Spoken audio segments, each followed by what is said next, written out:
Otto, how fares the realm? The realm?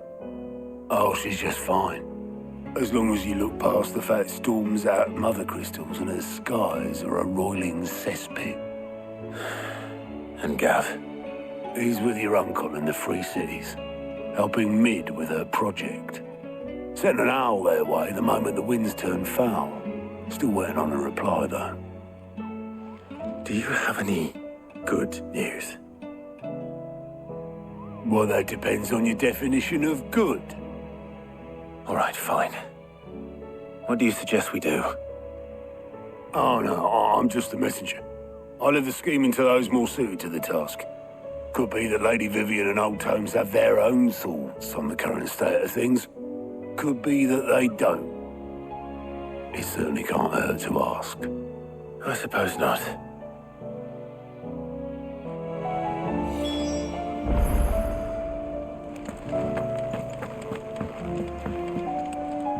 How is it that every one of your little excursions presages some inexplicable catastrophe?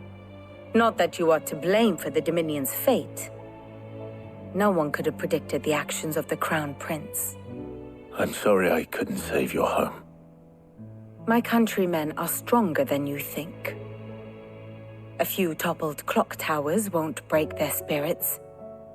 They'll be back on their feet in no time. I hope so. Look at us. Bluer than a pair of bog crabs. Tempting though it may be, sulking will not help us find a solution to this mess. You believe there's one to be found? I don't know. But I am certain we're more likely to find it if we first examine the facts.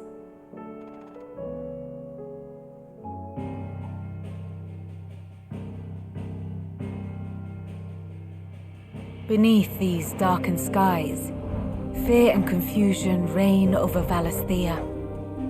Oh, the lands around the fallen mother crystals had already begun to wilt for want of ether. But not like this. Crystals that filled wells and fueled furnaces, now nothing but pretty shards of rock. And those that hang from the people's necks cast nary a glimmer of light to keep the dark at bay. It is only a matter of time before the common folk convince themselves that the end of days is upon us. Yet I fear a swift end is more than we can hope for. While most of the world thirsts for ether, the remainder drowns in it, spawning Akashic in droves. And amidst the hordes of mindless beasts, with magics as like to fail as function, even the strongest nation would falter. Rosaria and the Iron Kingdom teeter on the brink of collapse, while the tragedy in Twinside has all but paralyzed the Holy Empire. Dalmekia fares little better. Rumor has it the ministers fled the capital after the fall of Drake's Fang, leaving their beloved republic to crumble. Waloed, meanwhile, moves in earnest. The Einherjar has been sighted off storm. The world, in short, is in chaos. It would seem our civilization was nothing but a castle of sand, to be washed away at the whim of the waves.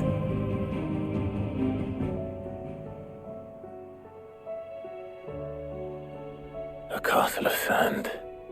Not my best flourish, but it seemed fitting. The reports I've received are considerably more blunt in their appraisal. Without the protection of their nations, it will fall to the people to defend themselves against those who would take what is theirs. Which is only ever going to end one way. Defending a farmhouse against a band of chocobo thieves is one thing, but pitchforks and palisades will do little to stall an army's advance. Should the King of Waloed deign to invade, there would be none to stop him. None but us.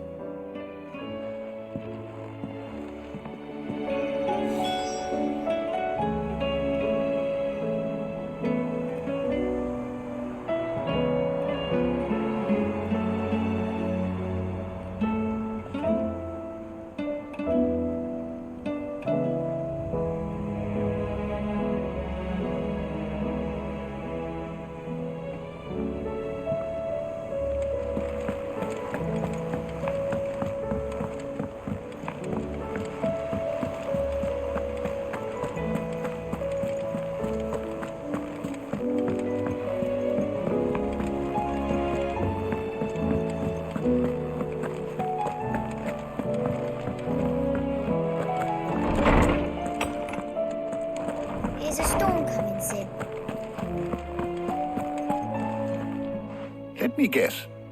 You're here about the skies. Is there anything you don't know, Lawsman?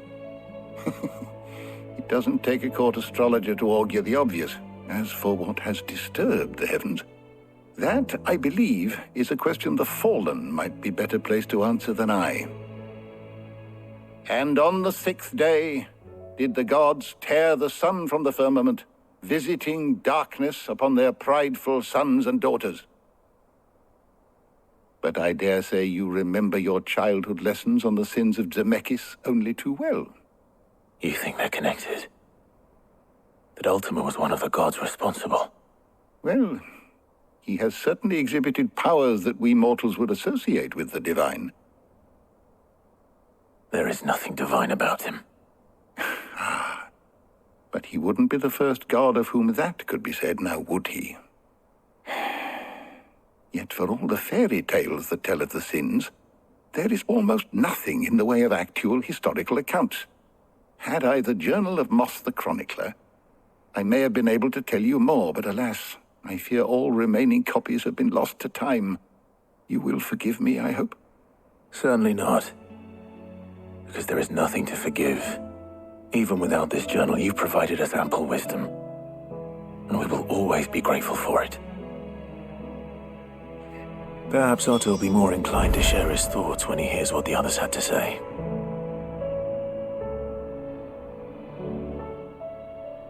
Knowledge hoarded is knowledge lost. I don't believe you've read this particular chapter before. You wish to study the tomes?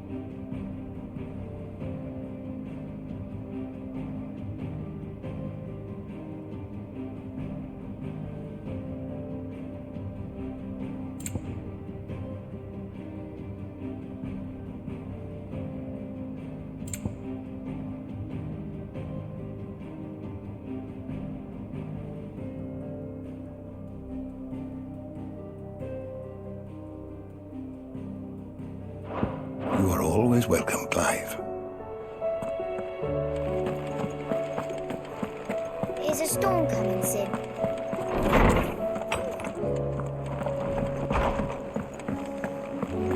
Seems the hideaway has lost its... Still alive, are ya? Go on, then. Do us proud. Yep. What's that for you, dear?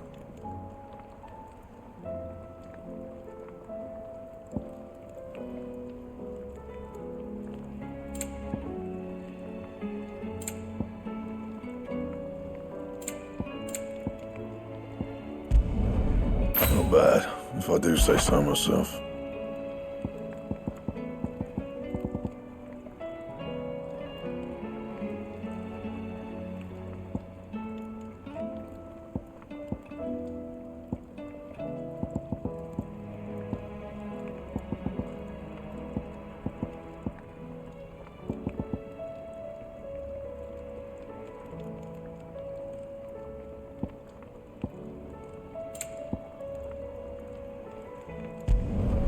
No scratches, right? Not bad, if I do say so myself. Anything else?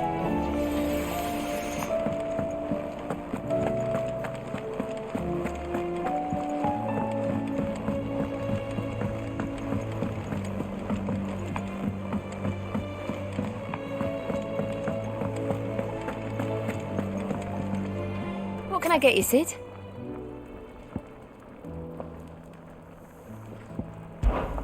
How am I getting on? Ah, about as well as you'd expect of a barmaid pouring sour ale for penniless outlaws in the middle of the Deadlands. And it'd be worse than that if Molly here didn't make the best stew this side of Stone here, even if it is mostly just yesterday's leavings. Don't tell her you heard that from me, though.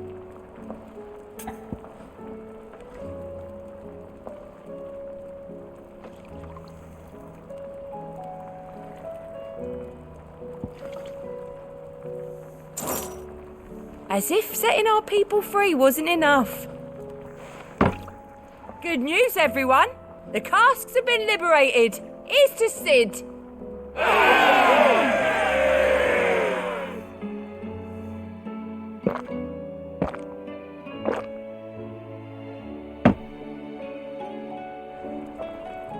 Oh, keep your mug handy.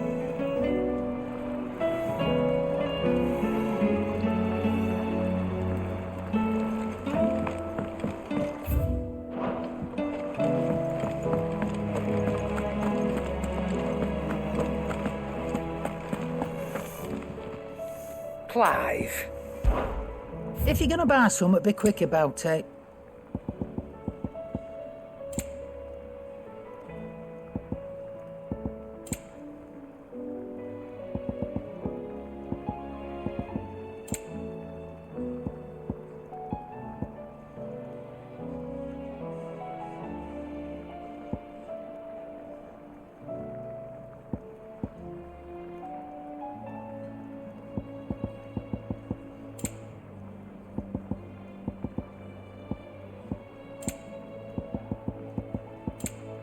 Come again. Or don't. I'm not much bothered either way.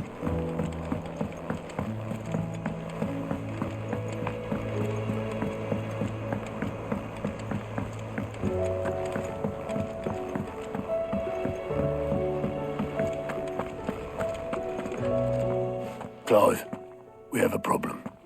Only one. That would be a first. It would. Actually, there are three. We had as many owls arrive while you were at the shelves. Martha's got a Akashic at her gates, and talk of monsters roaming the hills outside of Northreach has put the wind up Isabel and her lot. And don't forget Dalimil. Lubor says the village was raided by bandits. When it rains... It fucking pours. The curse breakers are spread thin, taking stock of the damage in the Dominion. And even if I could get word to all of them, I doubt they'd get here in time to make any real difference. Which means there's only two people who can. Jill and I. Let them know we're on our way.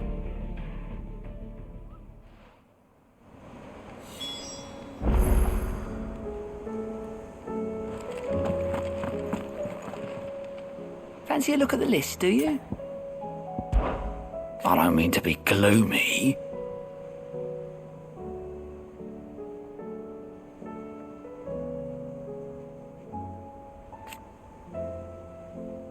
They need all the help they can get. Anything catch your eye?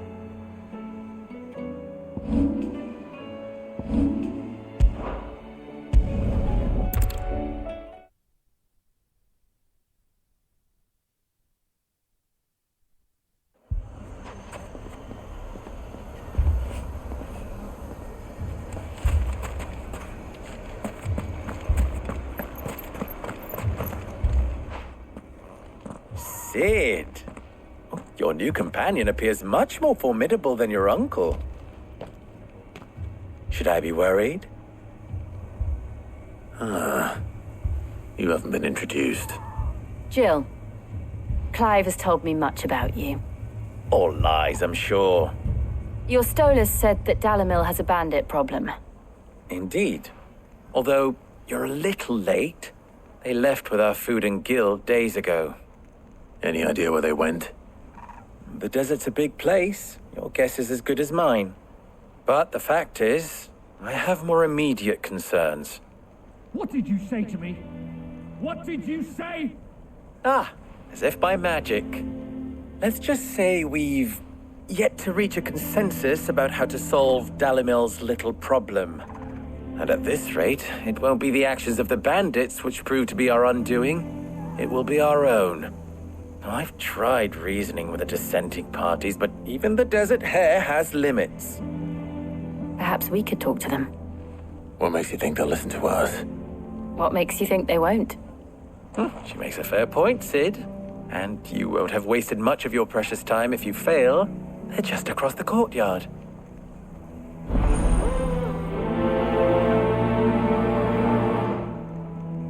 Suppose we just follow the shouting.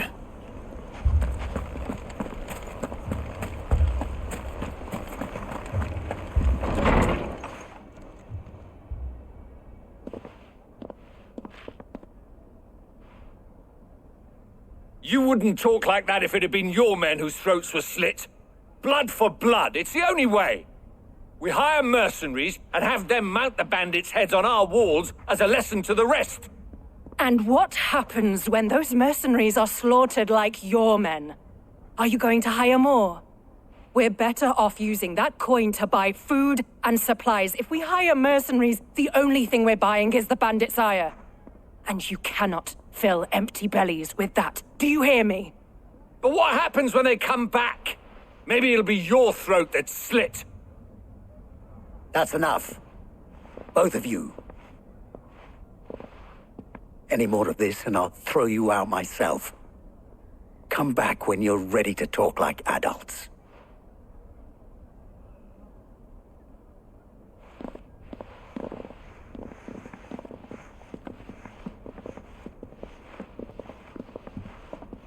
Victor. What's he doing here?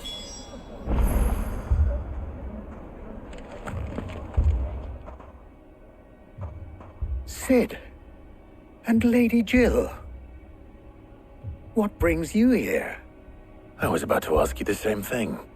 Costness is in chaos, and the markets have all but ceased to operate. The Briar's Kiss here in Dalimil is the only place I can reliably obtain supplies. I was here to do just that when Master Lubor told me of his troubles. He thought I might be able to talk some sense into these fools. But if you're here, I suppose his patience must be waning. Who are those people? Those were the thorns in Lubor's side. And the reason this place might be headed the same way as Costness. It's these accursed skies. The darkness is enough to drive a man to madness. Or an entire city, for that matter. We're still working on the skies. But in the meantime, perhaps we can find a solution to Dalimil's problems. I hope so. For all our sakes.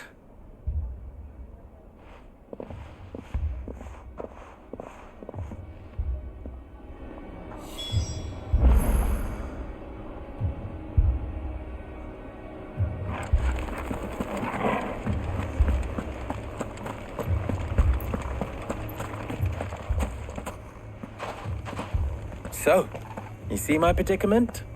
What I saw was a room full of people who were angry and afraid. And with good reason by the sound of it. But if left to smolder, that anger and fear could set the entire town alight. My thoughts exactly. What to do? Both sides wish to protect their homes and livelihoods, if only they could agree on how. But as long as they are divided, we are vulnerable. And if there's one thing bandits like, it's an easy target. What would Sid the Outlaw suggest? Well, if it were my namesake, he'd let them choose for themselves and be on hand to pick up the pieces when it all went wrong. That sounds like a recipe for disaster. A recipe for disaster is precisely what it is.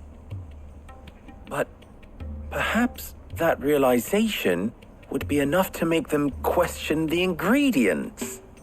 While it's plain neither Conrad nor Natalie will countenance the other's proposal, it may still be possible to make them doubt their own. Before presenting them with a third option. And that would be?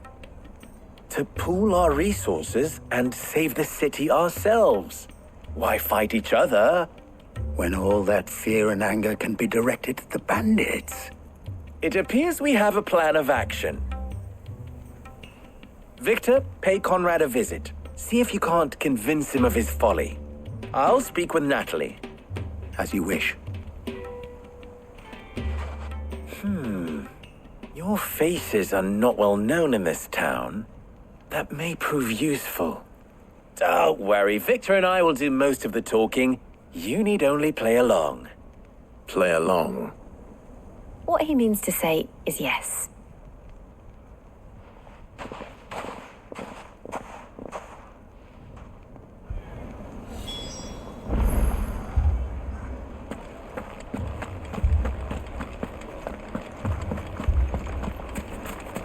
Picture it, Conrad.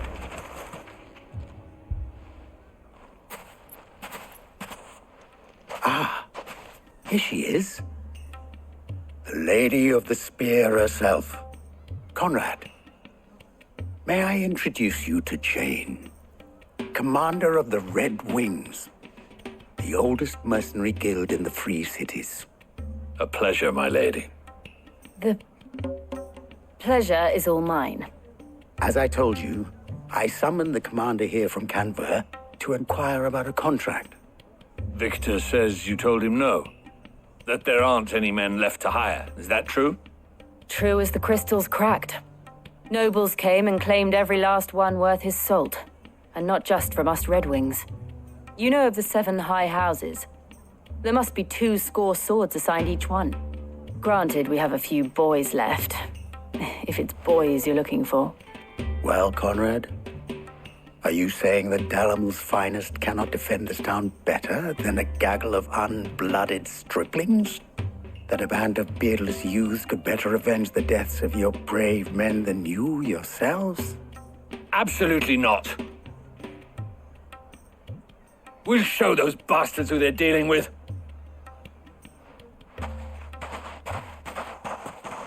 I can't believe that actually worked. Conrad's not what you called the brightest candle in the crypt. And there's a reason why I had you do the talking and not Sid. Well played, my lady.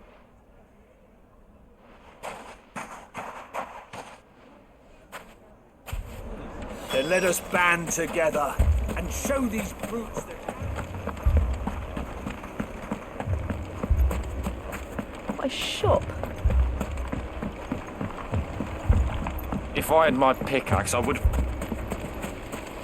I mean, it may still be possible to buy some. Ah, here he is now. Natalie, allow me to introduce Lord Underhill of Randalar's prestigious League of Merchants. Lord Underhill. At your service. Underhill? I was just telling the good lady of our conversation, my lord, and how you were lamenting the state of the capital's stores. Lubor says that not only are the granaries almost empty, but that war and the Blight mean this season's harvest won't be enough to fill them for winter. Indeed, certainly that is the case. The nobles in the capital are buying up the city's stocks of barley and wine, driving the prices higher than most commoners can afford. It is only a matter of time before the peasants revolt.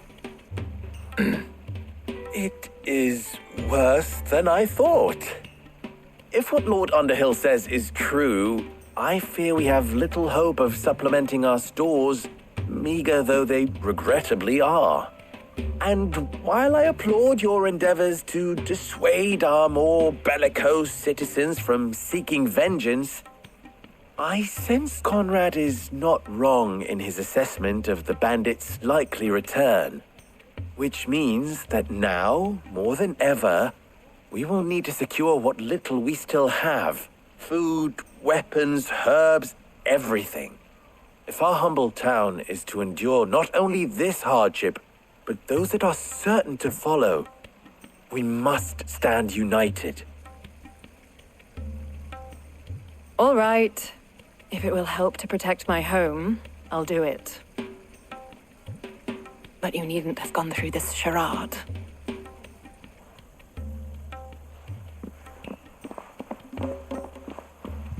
Thank you, Clive. Your performance was nothing if not workmanlike. She saw right through it. I didn't say it was good. merely that it produced the desired effect. Now, my scouts should be returning shortly. Meet me back at the Briar's Kiss, and we shall see what we face.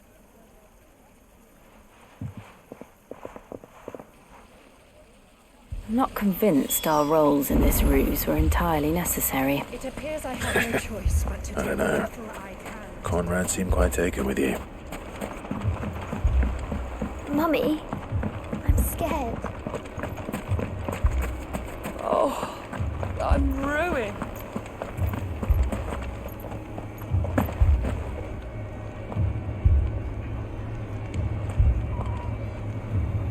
Good news, Sid. Both Conrad and Natalie have somewhat gracefully accepted their new roles. With time, they may even learn to. Time no longer appears to be the luxury it was before lunch. I take it your scouts found the bandits. Technically, it would be the bandits who found my scouts. It appears they march for Dalimil as we speak. All of them. You're not serious. They don't just want food, they want the whole damn town.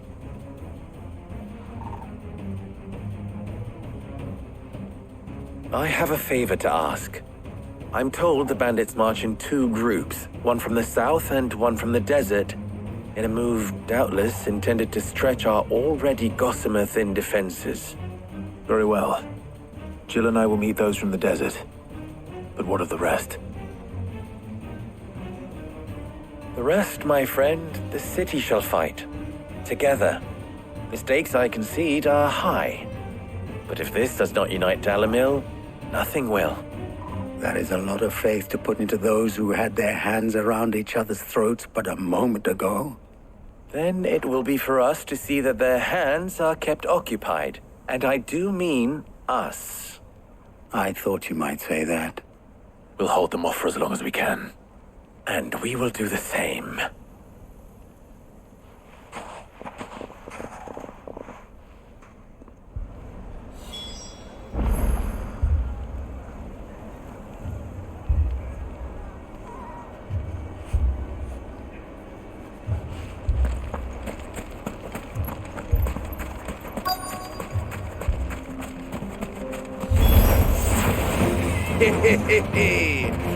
The women folk have come to welcome us. I'll take that one. It's all yours.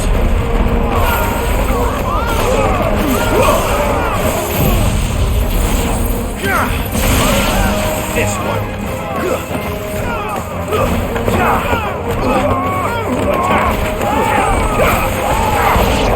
Get up.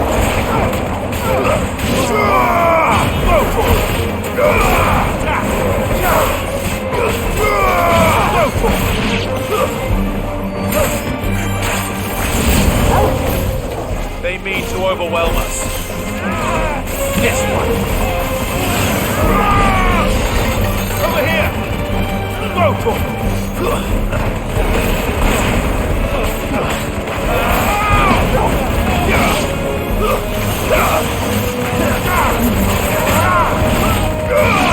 This one. Go for it.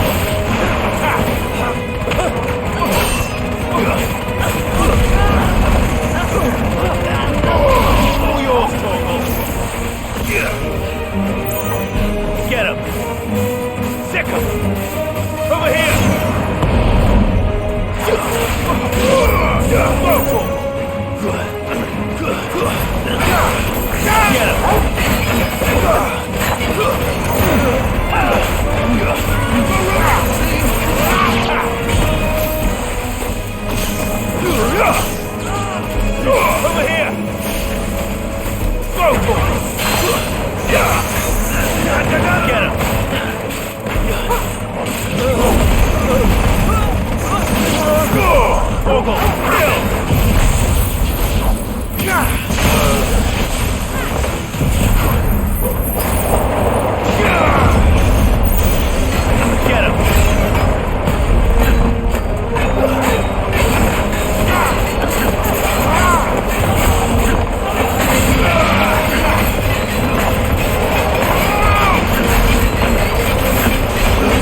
The townspeople. Could they have held out? I don't hear any fighting. What do you think? That we should hurry.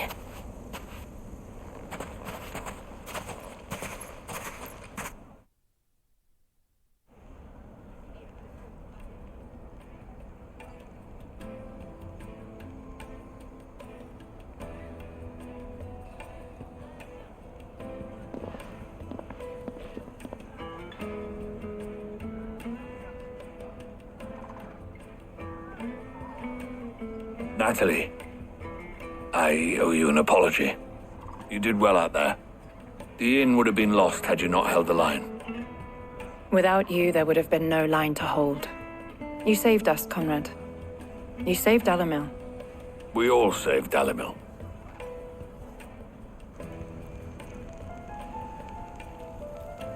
Conrad seems to have had a change of heart. I'd say they both have. I take it from your presence that our visitors from the desert won't be joining us either. Pity. The plan worked, Sid. Granted, it only took an army of bloodthirsty bandits at our gate. Calm now, Victor. Why quibble over the details? We are united, and that is all that matters. As for you, Sid, you fight considerably better than you act. I'll take that as a compliment.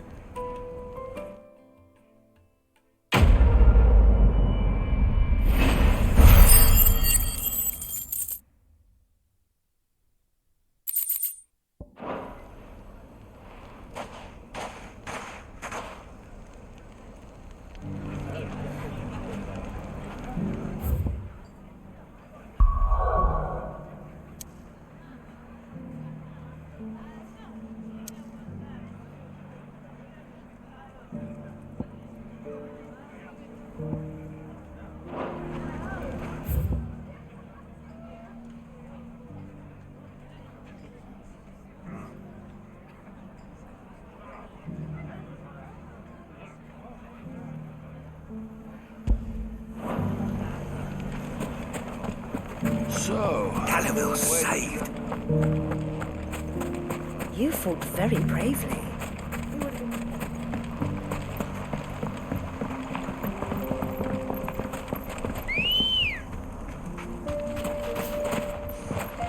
Good girl. Yeah!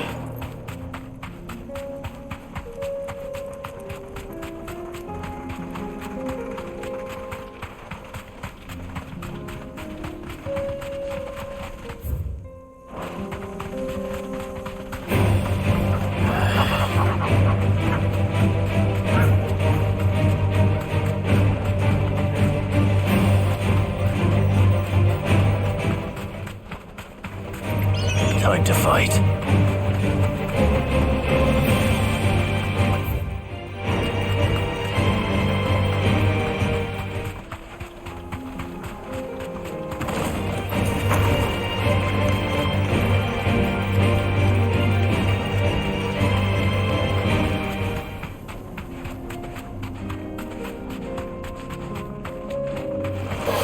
This won't be easy.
Come on. Fly, Ambrosia.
Time to fight.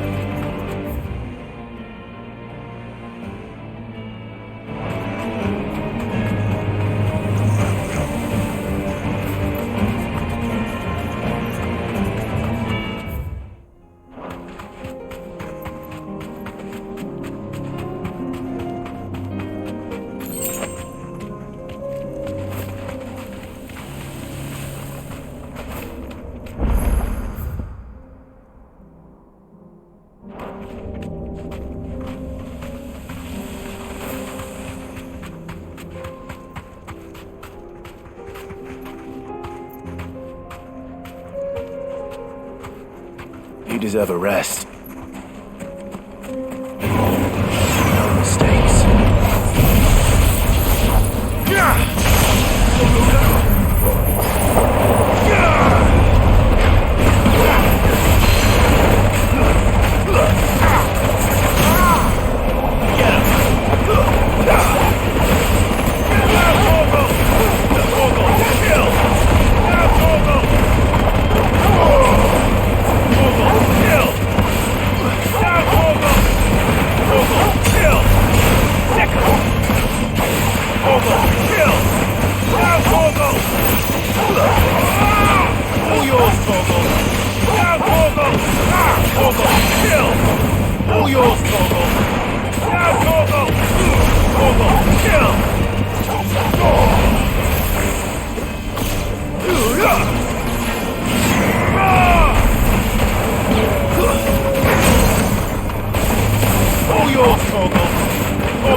Kill! All yours, Torgal! Now, Torgal! Over here! Go, Torgal! Now, Torgal! All yours, Torgal! Now, Torgal! All yours, Torgal! Torgal, kill! All yours, Torgal!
This must have been a fishing village before everyone left.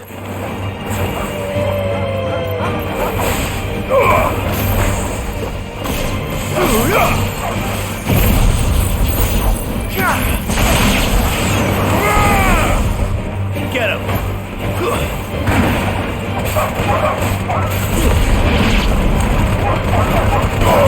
Now, Torgal! Attack!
Ambrosia.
I can walk from here.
Ready, go?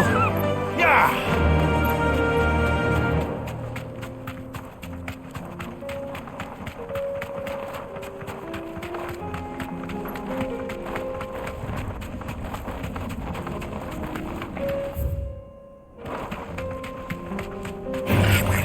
All right.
This man's gonna die if we don't get him to a healer.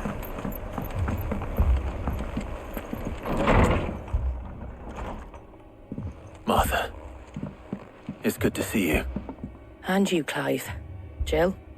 Otto said you'd been attacked by a Kashik. What exactly happened here? Those skies are what happened. Not long after they fell dark, we had our first visit. There were hundreds of them. Tried to storm the hill. Only a handful made it up here, but that was more than enough. The rest are still down there now.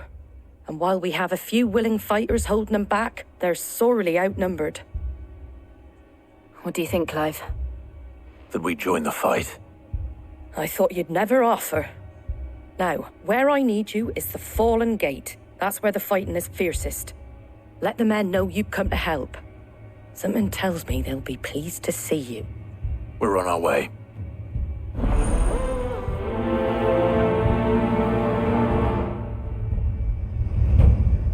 Do you think there are as many as Martha says? More.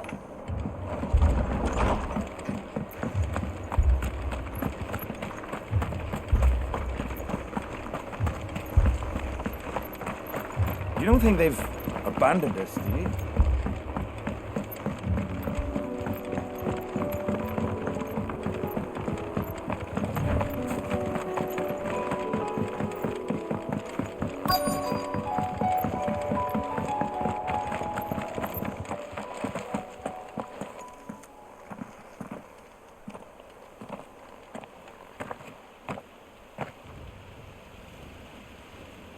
Clive, wounded. We deal with the Akashic first.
These men don't have the look of hired swords.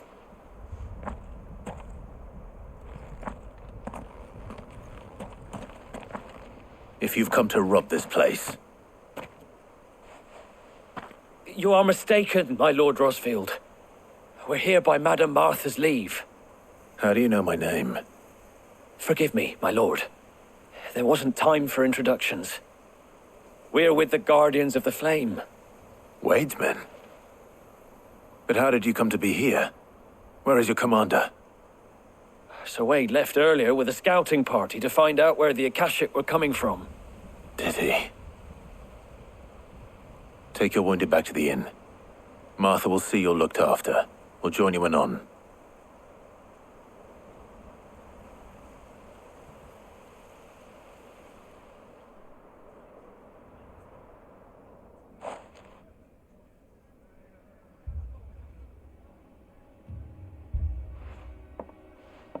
And to think you took them for thieves. A fine reward for holding off the horde, that is. When did Wade and his men arrive? Not long after Rosalith fell. The Guardians asked me to shelter some of them that had lost their homes. They were making ready to leave just as the skies turned, and we agreed it was best we stuck together. Martha! Trouble! The scouting party's almost at the lift, but they got a pack of Akashic snapping at their heels! And they've got wounded with them! They're not gonna make it! Damn it all. We'll worry about them, Martha. You look after everyone here. If any can still fight, send them to the lift. I will. You two be safe now.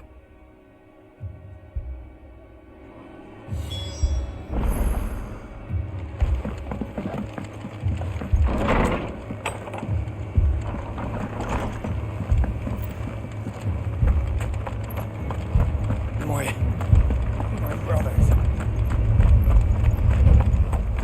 Mad dogs. Alone.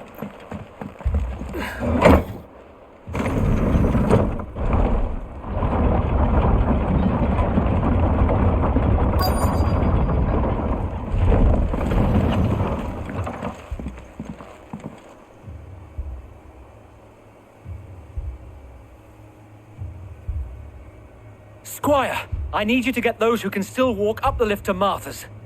But what about... I didn't ask, Oscar. Sir. Sir Wade.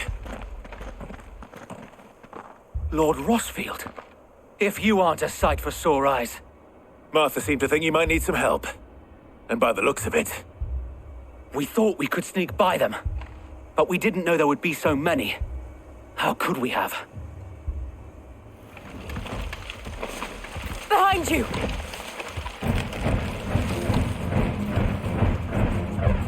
Damn it! We need to get the injured to safety. Do you think we can hold them off? We can certainly try. Are you with us, Sir Wade?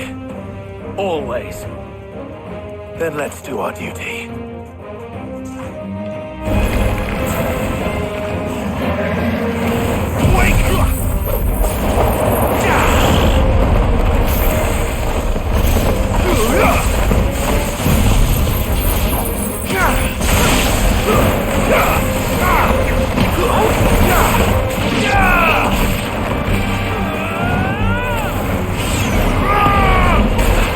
Over here!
Is anyone hurt? I don't think so. And yet again, you've pulled me from the flames. It's just a pity I keep walking into them. You've never been one to shy away from danger, Sir Wade. Like any shield worthy of the name. I see you're all in one piece. Martha! Is something wrong? The lookout saw smoke coming from down Eastpool way. Too thick to be a hearth. A second horde. Feel like finishing the job? Always. Jill and I will make for Eastpool. You'll need to move the injured without us. Don't you worry about them. The moment my men are safe, I'll follow. Good luck.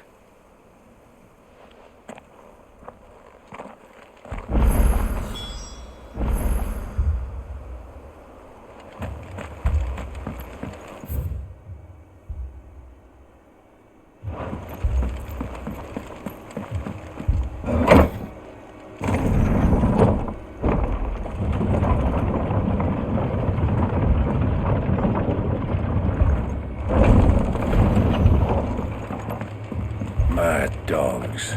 Alone.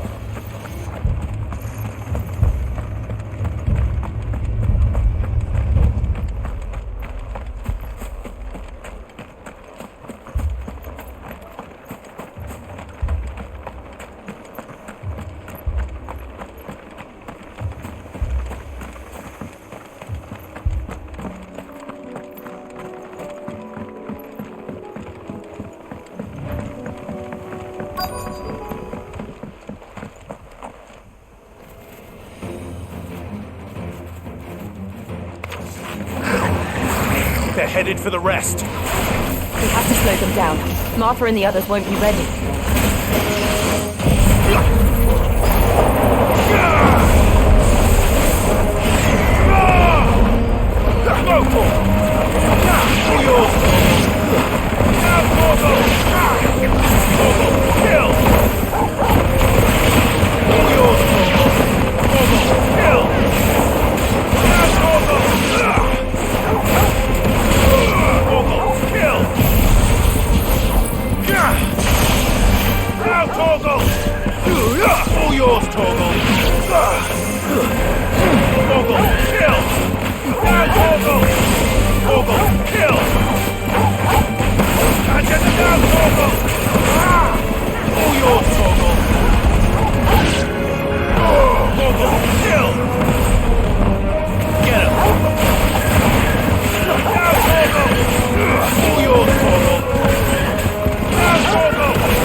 Something's coming.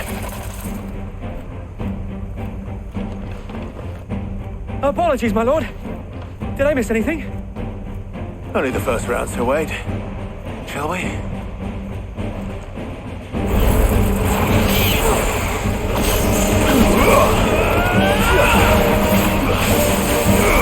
This one.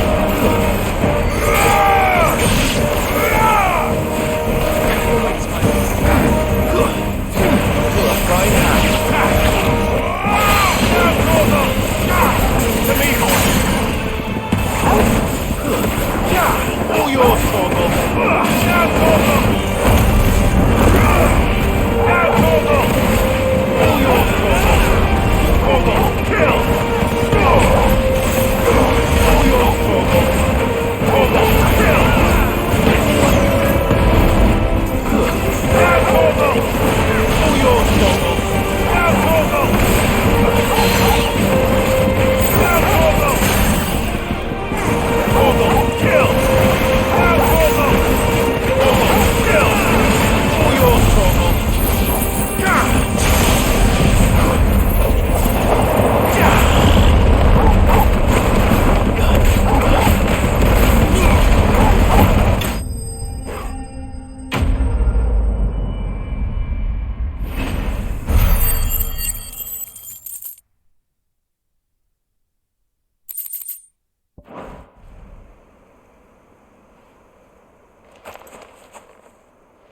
Do you see any more? No. I think that was the last of them. But it won't be long before the next lot arrive. Then we make for Martha's while we can.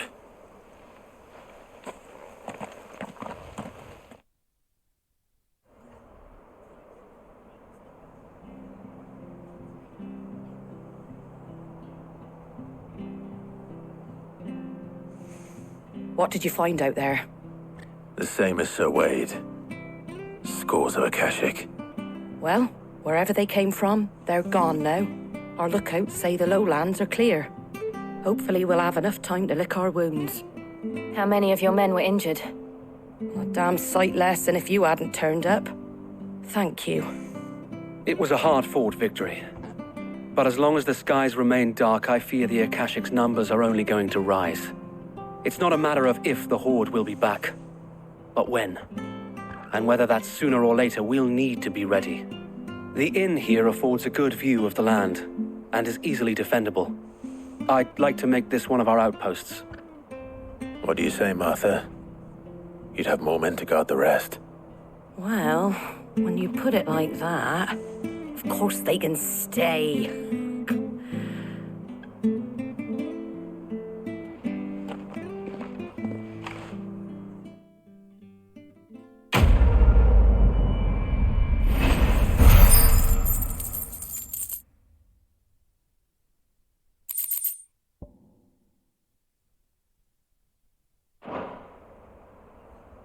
My lord, there's someone I'd like you to meet.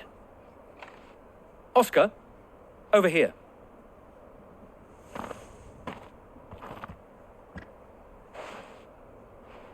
It is an honor to make your acquaintance, Lord Rossfield. I am Oscar. Oscar of House Murdoch. Murdoch? I wasn't aware the Lord Commander had children. Oh, he didn't. But his brother, my father, did. I am Sir Rodney's nephew. Well, go on then. It's not for me to ask him. Yes, Sir Wade.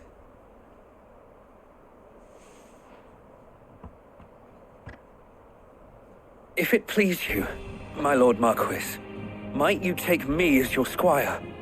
I would learn the duties of a shield from the finest.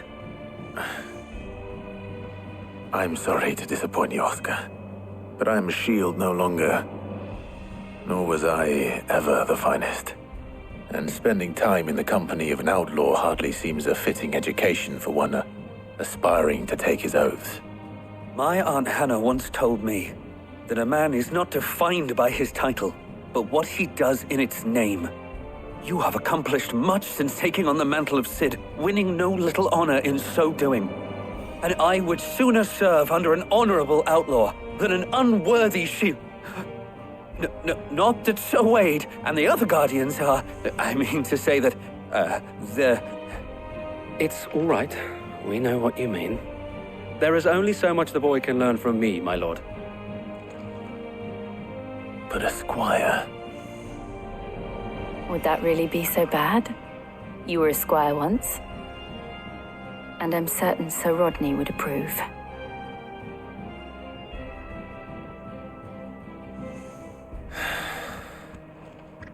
Know that I'll show you as much leniency as your uncle showed me. I would not have it any other way.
trifled with. No!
First we find Isabel. Heard a bloke saying he saw ghosts on the far side of the wall. I saw it with my own eyes. The whole of it.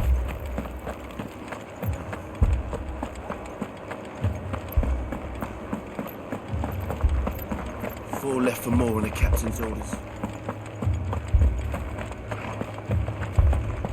I heard the bells.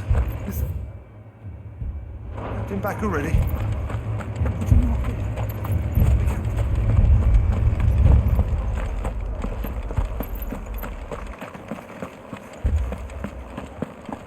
I can't do it.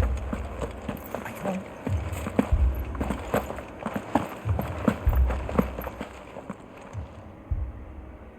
My lord. My lady. We received the dame's message. There have been sightings of strange creatures, I understand.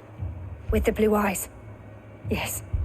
Like a Kashik, but different. They've taken so many. I've lost count. Akashic, but different. Ultimus thralls. And what of your mistress? Is she here? Oh, no. She went to the garrison to ask what they were planning on doing about all this. Then we'll look for her there.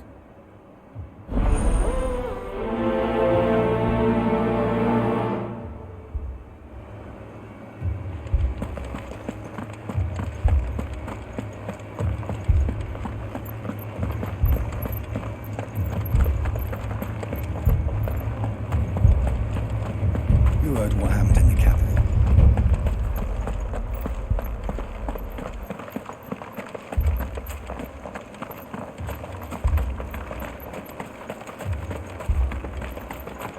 Madame, please! Half the garrison's been slaughtered by those things. We lost the captain this very morning. We've tried requesting reinforcements, but there's been no word from the capital or the Dominion in days! What more would you have us do? I would have you do your duty. Those at the Vale look to me for protection. And protect them I shall, because they are my charges and that is my duty. In case you have forgotten, the people of this town are your charges. But more than that, they are your people. Your sisters, your brothers, your lovers. So you have a choice. Lay down your sword and watch as they are slaughtered, or take it up and do what is right. She speaks the truth, you know. This here, it's all we have. It's all that's left. What we have left is our lives! Do you really want us to lose them as well? Not if we don't have to. Look, there's a cask under the captain's bunk. Let's talk about this over a drink, eh? I'm listening. I'll have a word with him.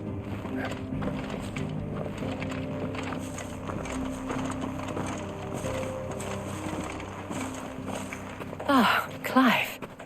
I didn't expect help to arrive so quickly. And sought to take matters into my own hands. It was a noble effort. But I thought you might still need some support. I'd like you to consider my needs. What we need to consider is where the creatures came from. The way the survivors speak of them, one would think they appeared out of thin air. And perhaps they did. It's hard to know what to believe these days. We'll talk to the survivors.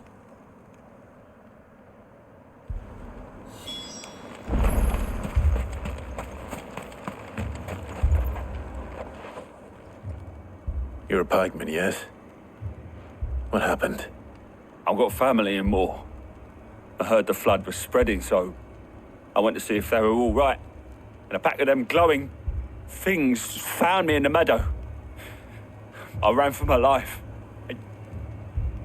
I never did get to the village. Leave that to us. But my family? They're still in the capital. I'm sorry, darling. I truly am.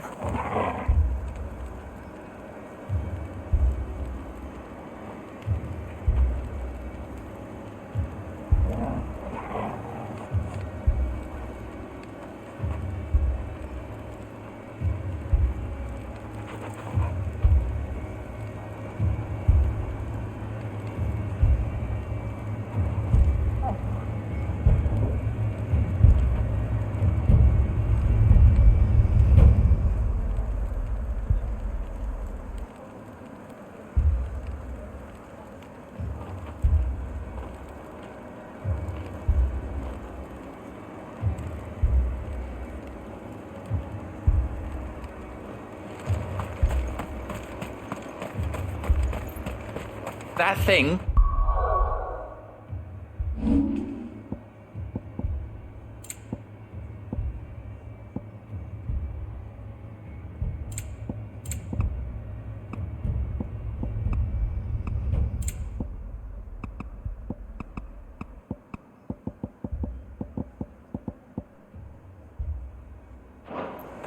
It took off the captain's head. Did you see the creatures that attacked you? Creatures? Yeah, They came out of nowhere. They went for Joseph first, then me, and then they were just gone. Do you remember where you were? On the road from Oriflamme. We just passed Moor when... Where's my Joseph? It's all right. Just rest now. At least we have an idea of where the thralls might be now. We should...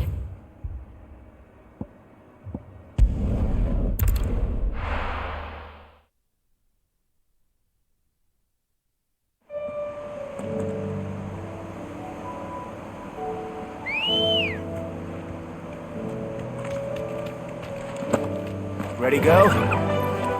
Faster!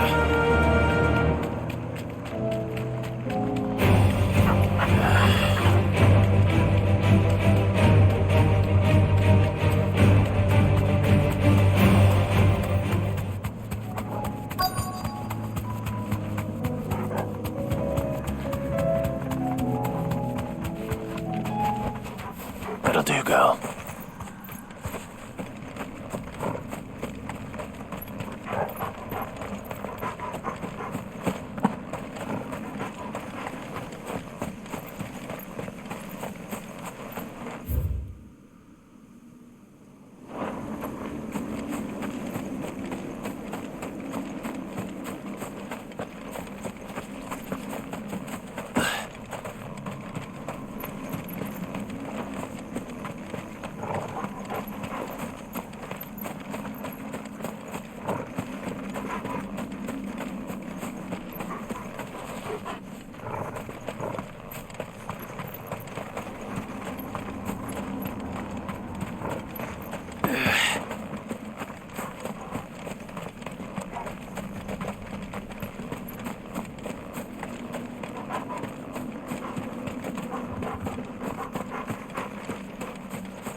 Clive, look. I see them. With me!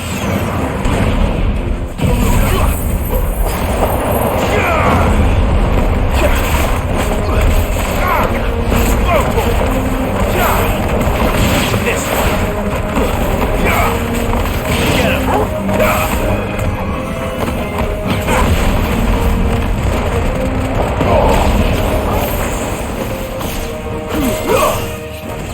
Over here!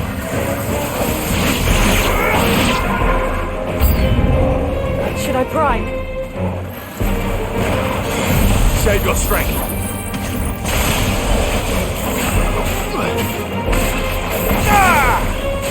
Over here! Go for him! Get him!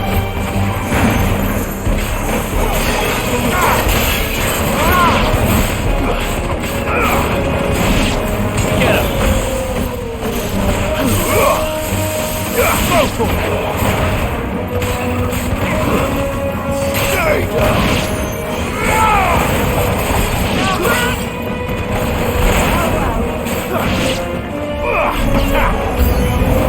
There's this one!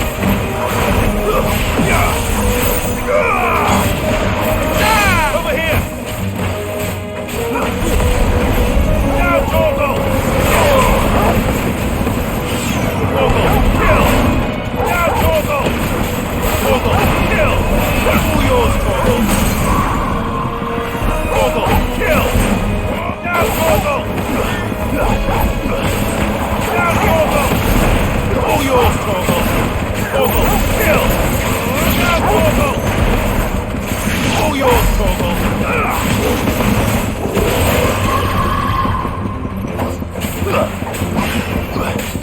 Torgal, kill! Now, Torgal! Torgal, kill! Now, Torgal! All yours, Torgal! Now, Torgal! All yours, Torgal! Give me thunder! Now, Torgal!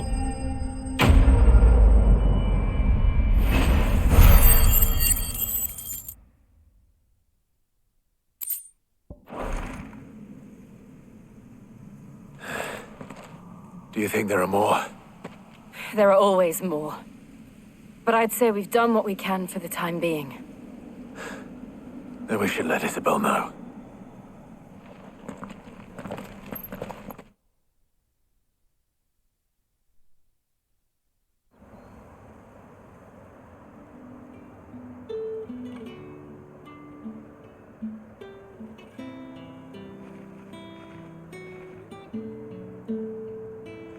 You have the town's thanks. Don't thank us yet. There will be more. Many more. And you'll need to be ready for them. Oh, we shall. Isn't that right, Captain? Yes, milady. The garrison will be ready. Philippe here has convinced most of the men to remain at their posts. For now, at least. Hearing that the Dame would look kindly on any man who committed himself to the task certainly didn't hurt. It's not the most selfless of motives, I'll admit. But whatever it takes, eh?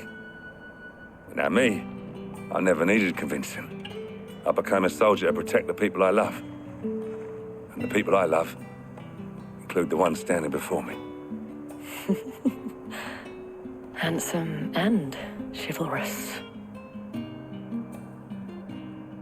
Now, if you don't mind, I have sentries to post. Milady.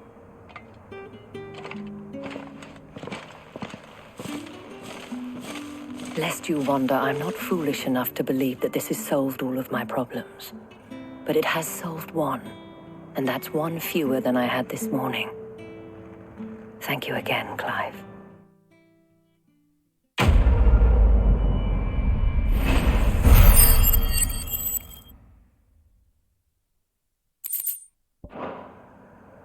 Our friends seem to have things under control. For now, I think.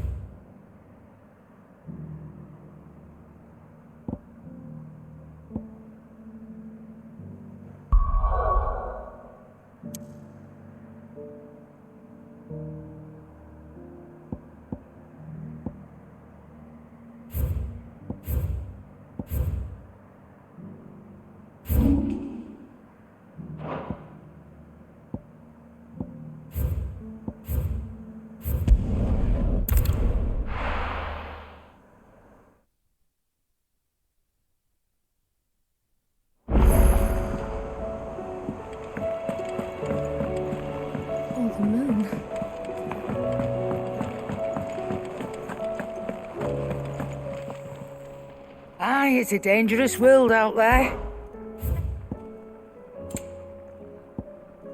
Finished, are you?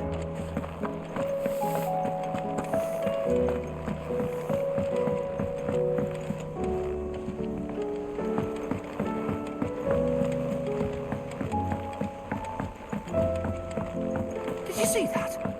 Tell me.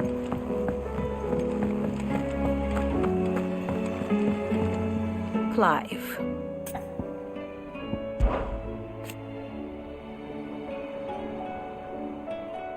And how could it not?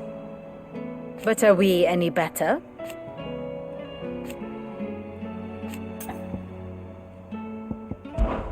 I cannot claim.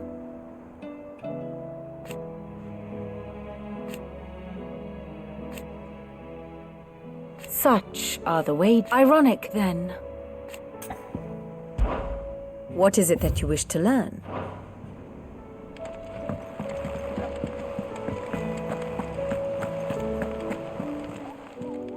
Ah, I wasn't expecting you back, so it's not true. We've lost so much already. Your benefactors are a generous lot.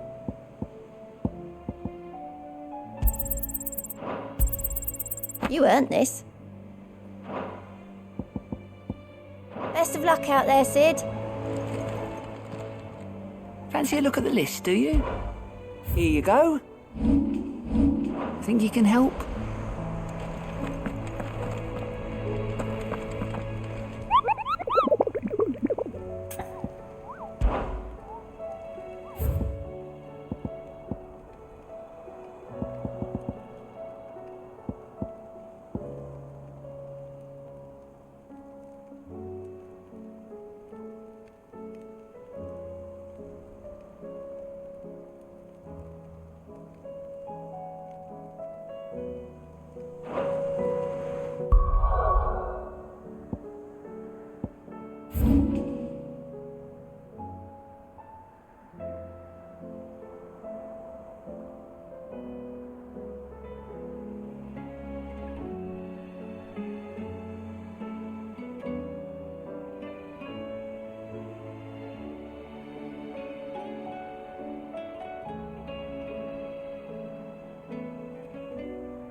Let's go.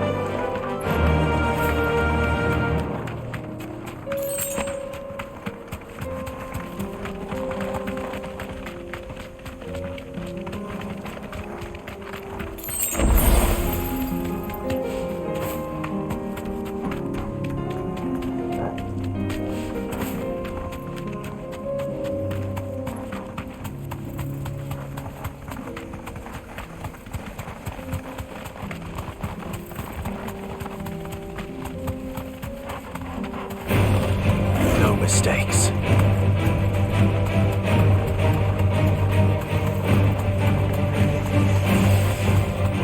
We're not alone.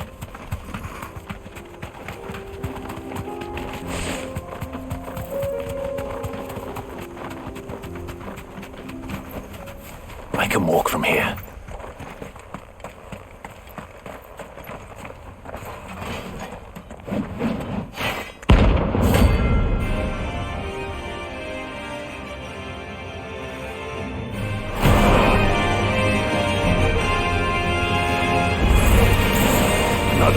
Forsaken soul, eh? to have nothing. So empty your pockets. Let's have some fun.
I deserve to turn down low.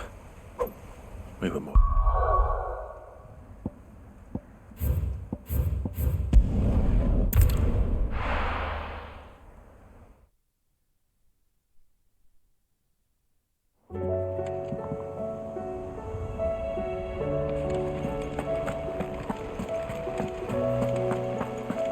Did you see that? Tell me you saw that.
faster.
No more vengeance.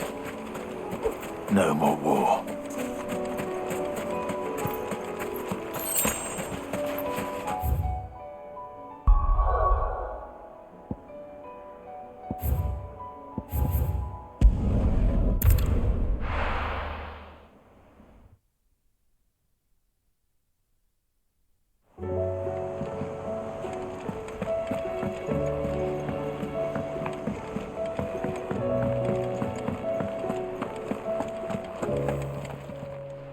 Aye, it's a dangerous world out there.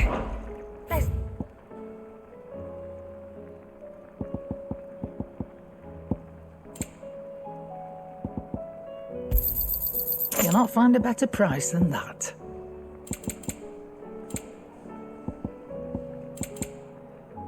Finished, are you?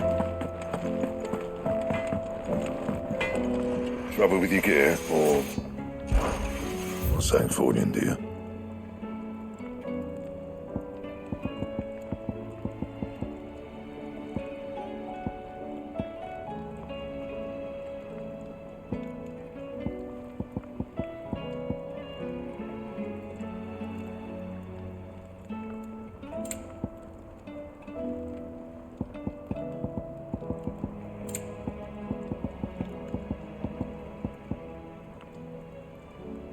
And how am I meant to do that then?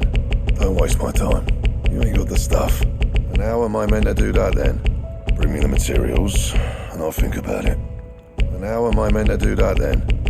Bring me the materials, I'll think about it. And how am I meant to do that then?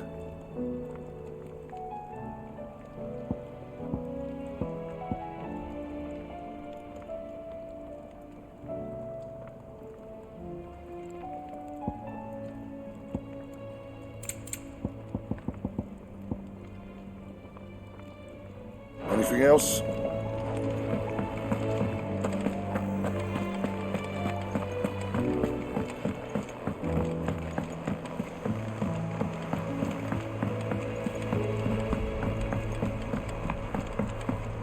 Did you see that? Tell me you saw.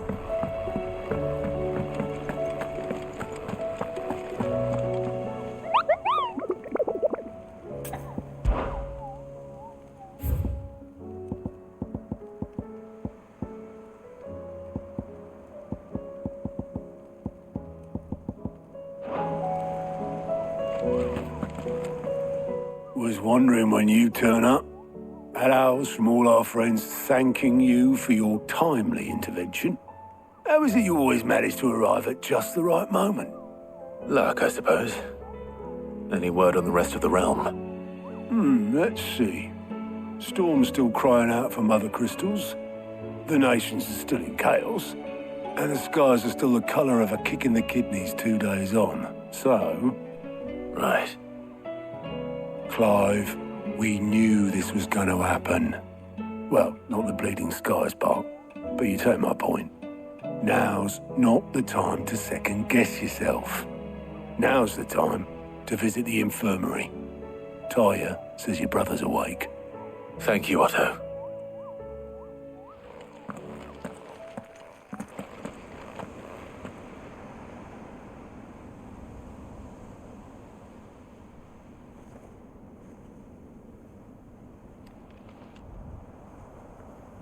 So it was not Sylvester, but Olivier who served as Ultima's puppet.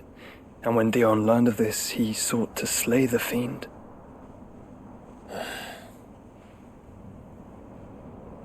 Only for his father to take the spear that would have freed him. Enough to drive a man to madness. Small wonder he hasn't stirred. I would be afraid to wake. Had I but reached out to him sooner, warned him of the threat Ultima posed. But now, both an empire and her prince lie broken. Joshua, what do you know of Ultima?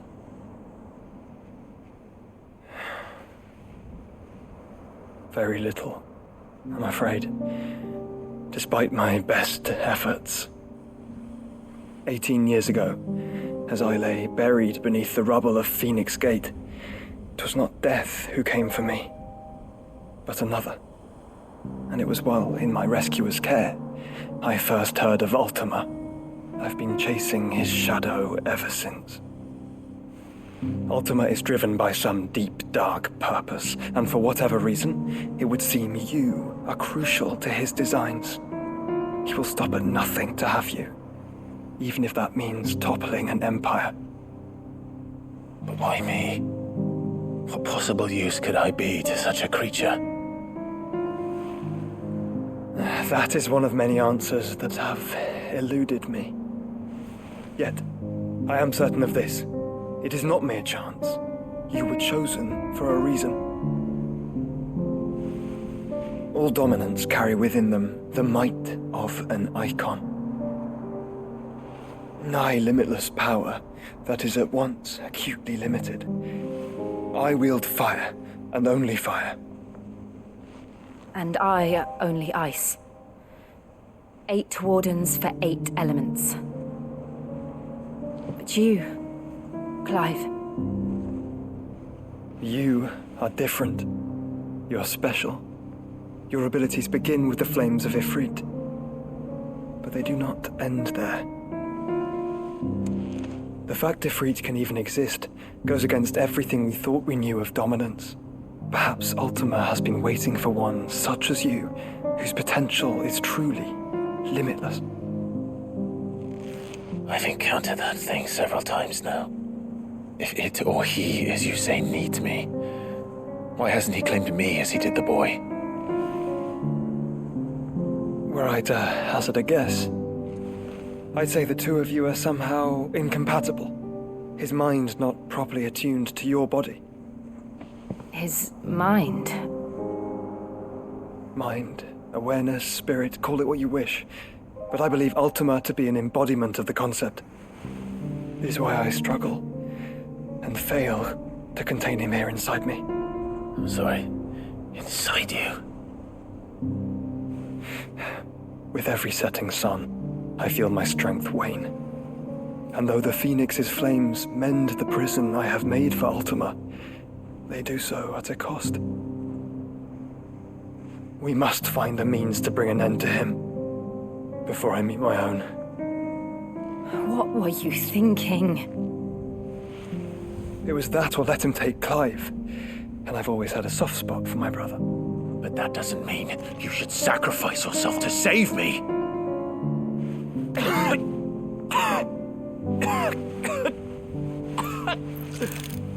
Joshua. Clive, it's Gav. There's an army of Akashic at the gates of Canver.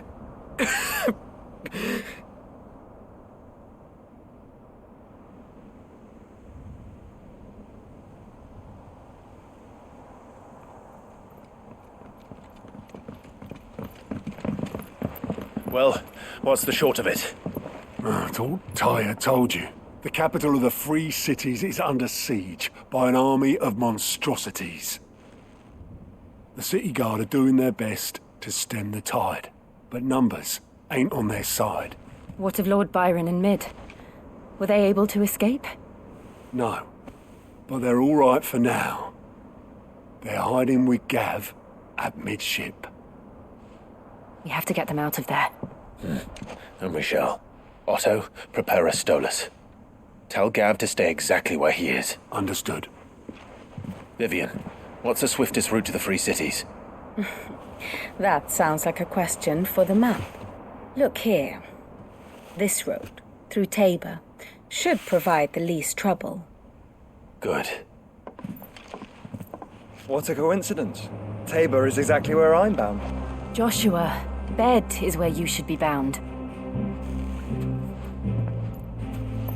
You don't think I told him the exact same thing? Were Tyre not such a talented healer, I would surely have been inclined to agree.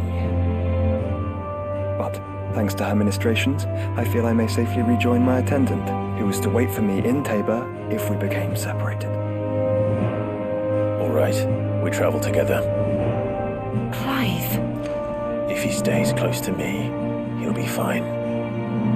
Thank you, brother. I'll look after him.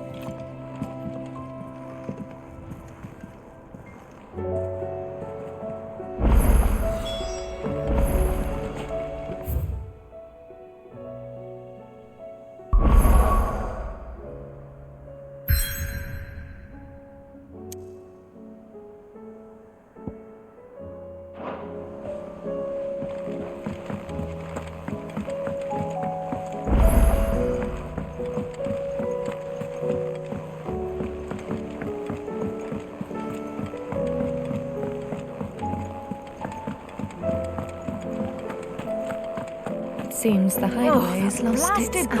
Here, you put me in this situation, Clive. You can bloody well get me out of it. I need a hand with a recipe. Are you sure it's me you're looking for? I'm not much of a cook. I'm all the cook will be needing, thank you very much. What I want from you is a little of your time, right? Oh, and perhaps your sword. You remember Ivan's stew, right? Well, despite the look of the thing, and that awful stench, people wolf it down. So I thought I'd try making one of these supposed masterpieces myself. Had a peek at the book and gave it a go, but, well... It wasn't as straightforward as you'd hoped. Ivan had the same problem. Yeah, but this is my blooming kitchen, and I will not be outdone. So if you don't want to be seen as playing favourites, I suggest you lend me a hand. I've never been one to play favourites, Molly. And I would be only too happy to lend you a hand. So, what's on the menu this time? A fried mortress of skyworm. That's one heck of a name, innit? Recipe seemed easy enough to an old hand like myself. Thought I'd followed it to a T. Only, turns out skyworm livers and drake's mint are not what I thought they were. At least I hope they're not, given the rancid mess they made. Yvonne said the recipes in the culinary pilgrimage date back centuries. Who's to say the ingredients even exist anymore? Wow. That's a question for a scholar, wouldn't you say? Perhaps you know of one? Kindly old fella who haunts the shelves, maybe? Fine. I'll go and speak to Harpocrates. Perhaps he'll know something. And if he does, I'll see if I can find your ingredients for you. You do that. Lest we forget, you've got a reputation to uphold.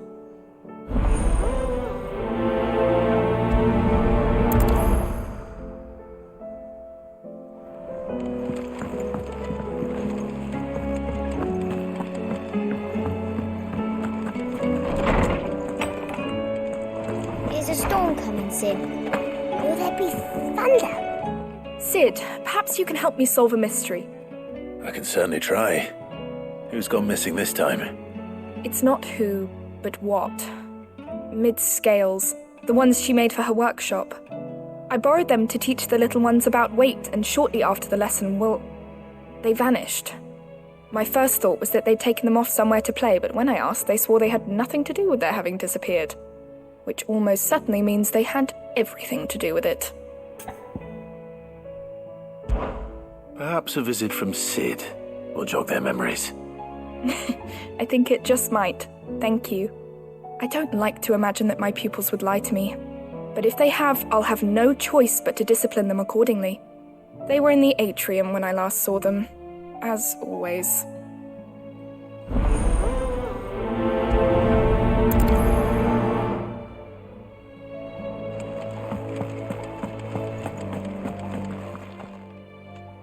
Lawsman Harpocrates, I've come to pick your brain if you don't mind. It's about the book you lent Yvonne. Ah, Valisthea, A Culinary Pilgrimage, a classic. One of my favorites, in fact. The young man did a wonderful job with the Chance's stew. I do hope we shall be able to sample more such marvels in due course. That's actually why I'm here. I don't suppose you know where I might find skyworm livers and drake's mint. Ah, so the fabled Saint-Brequois delicacy is next on the menu. Delightful. The descriptions of fried mortress never fail to make my mouth water. Now, skyworm is a somewhat antiquated name for the wyvern, their ground livers being the paste from which the mortress is made. Dragon livers. How very Saint-Brequois. One would have thought the disciples of Bahamut would have a touch more reverence for their icon's brethren, but apparently not. I believe the specific dragon the recipe demands is the blueback wyvern, said to be the very color of the sea beside which it resides. So we know where to look for our liver.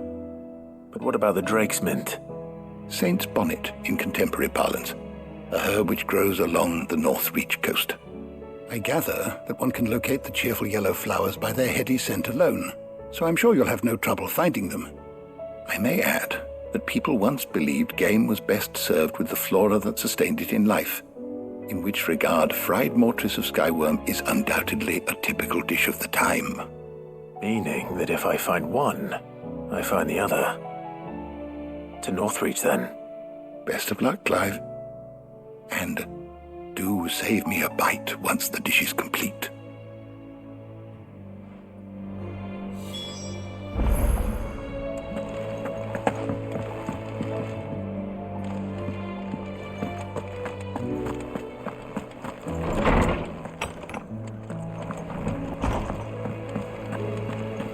Seems the hideaway's lost its appetite.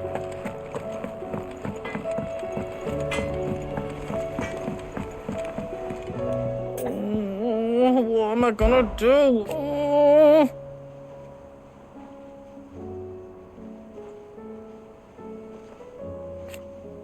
But no more.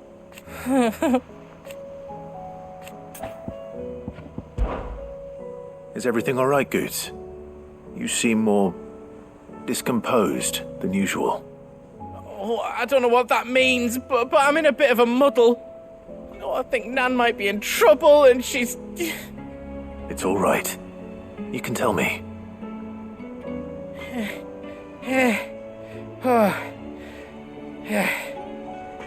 There was a trader came by. One of our usuals, like. Said he'd heard some rotten rumours about her down Dalimil Way. Folk are saying she's been selling to bandits and cutthroats and that. I mean, she's fond of a chance to make a coin or two, aye, but she'd never do business with baddies. Especially not the kind who go hurting people who haven't done out. I wanted to ask her about it myself, but I'm scared she'll give us a tongue lashing. She'd never give your tongue a lashing, though, would she? Don't worry. I'll speak to her. Oh, thanks, Clive. You'll let me know what she says, won't you? Of course. I'm sure it's all just a misunderstanding.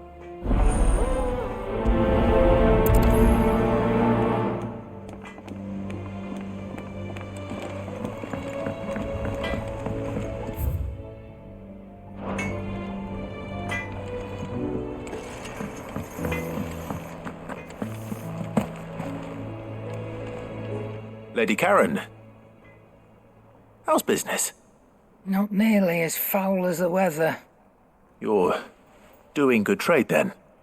Both in and out of the hideaway? Can't complain. Wait, what exactly are you getting at? Not once in 5 long years do you pay my affairs half a care. But here you are today, raking me over the coals like a bloody popoto. Just asking. Out of interest. All right.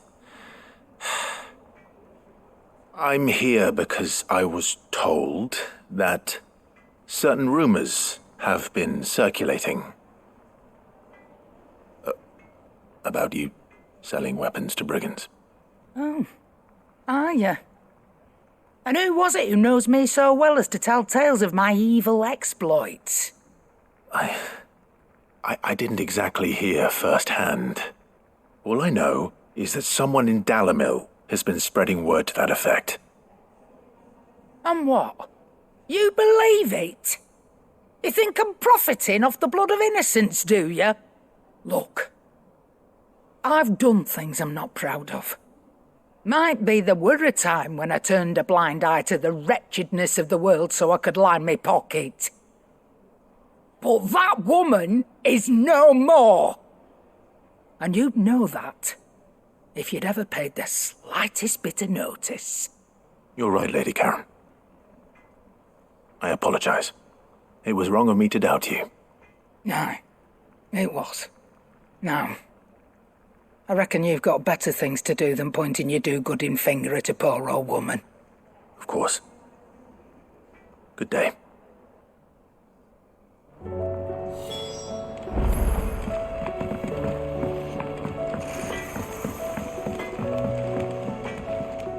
I spoke with Lady Karen. What did she say? That the rumors were unfounded, and that I was a fool for thinking they might hold any truth, along with some other things that made her feelings clear. And while it sounds like she may have done things she regretted in her past, she says those days are behind her. Oh, well, that's good. I knew Nan wasn't caught up in out bad. But why would people say she was? What did she ever do to them? It's not right. No, it's not. But people do things for all sorts of reasons. Perhaps we'll never know. Well, I'm going to find out. That trader, he said they were all talking about her in Dalimil. So that's where I'm going. I'll find someone who'll tell me, you'll see. Are you sure that's wise? Whoever's spreading these rumors means Karen ill. Oh, right. But that's why you'll be coming with me, isn't it, Clive? I suppose it is.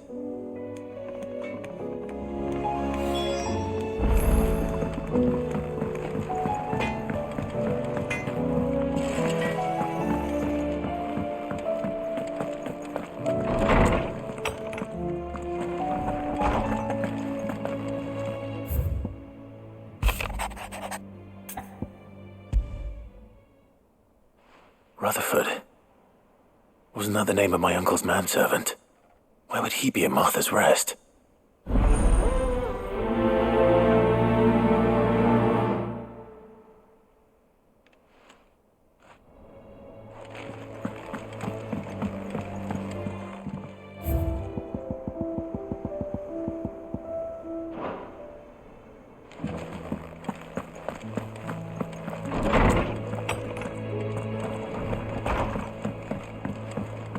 Did you see the pair that got hauled into time?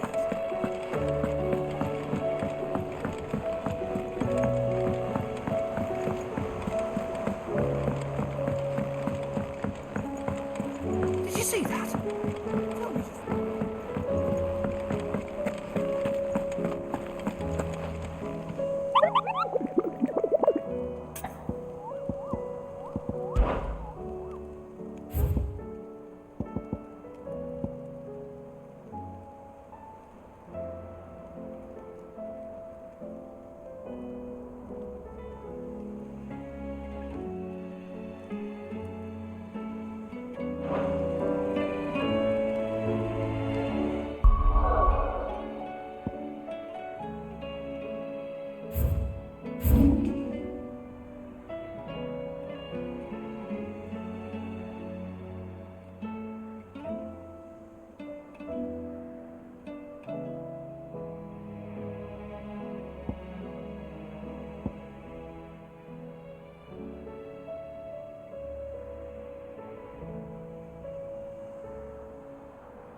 What do you reckon we should do?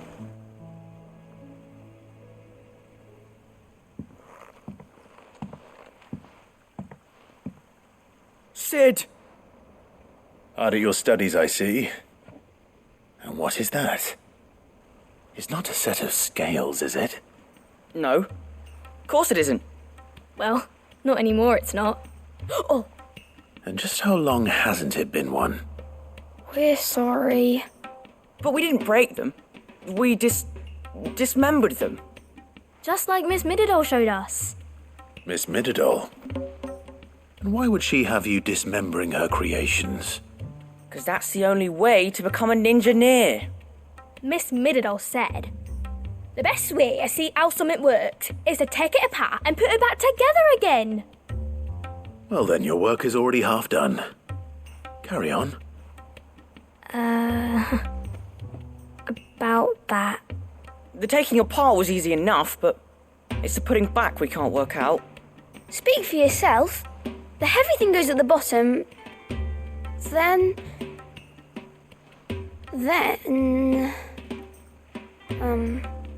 You three need to learn to take responsibility for your actions. So let's have a look at these parts with fresh eyes, shall we?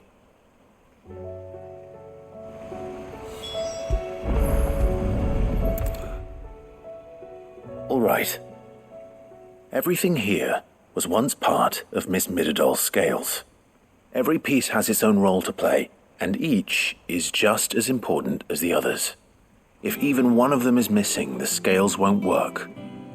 So let's think about what those roles might be. You already know one of the pieces. The body. Its role is to support everything else. But what of the others?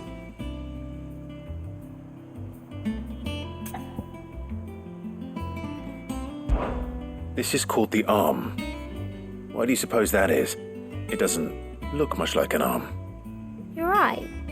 It looks more like a wing. Like a chocobo wing! You've ridden a chocobo before, haven't you, Sid? Will you teach me to ride one day? I'll think about it. Now, what do arms do? Hold things. So wait, maybe this arm holds things too? Good thinking. You're on the right track.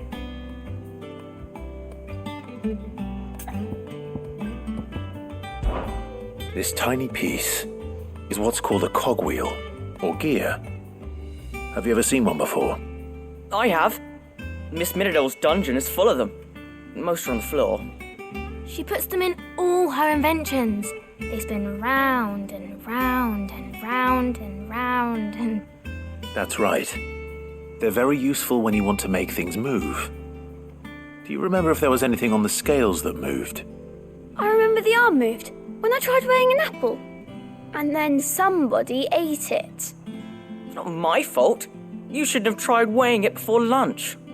We know what part's supposed to move and how it's supposed to move. So, let's put the pieces together first, see what doesn't move, and then stick the cogwheel to that. Not a bad idea. You see, it's not so difficult.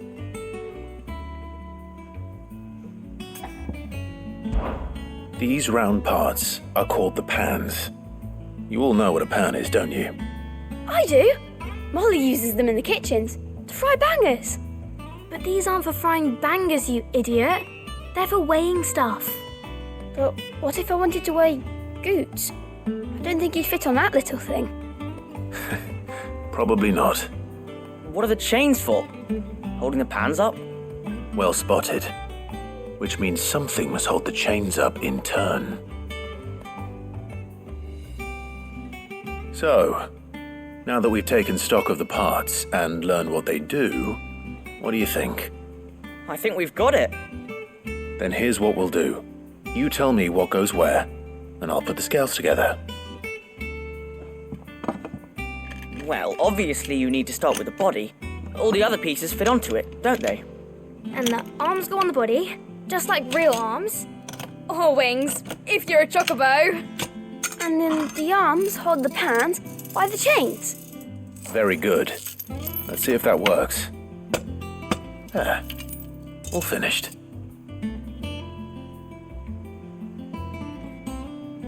Yes! We did it! Well, with Sid's help. Oh, I just put the pieces together. It was you three engineers who showed me how. That's right. We're Miss Minidole's hairs. Her hairs? Yeah, hairs for the future. She's showing us her secrets now, so we can help out the hideaway when we're older. What do you think, Sid? Are we almost ready? With a little more help from Miss Mididole and Miss Shirley, I'd say it won't be long at all. You hear that? It won't be long. Until then, though, do try to be honest with Miss Shirley.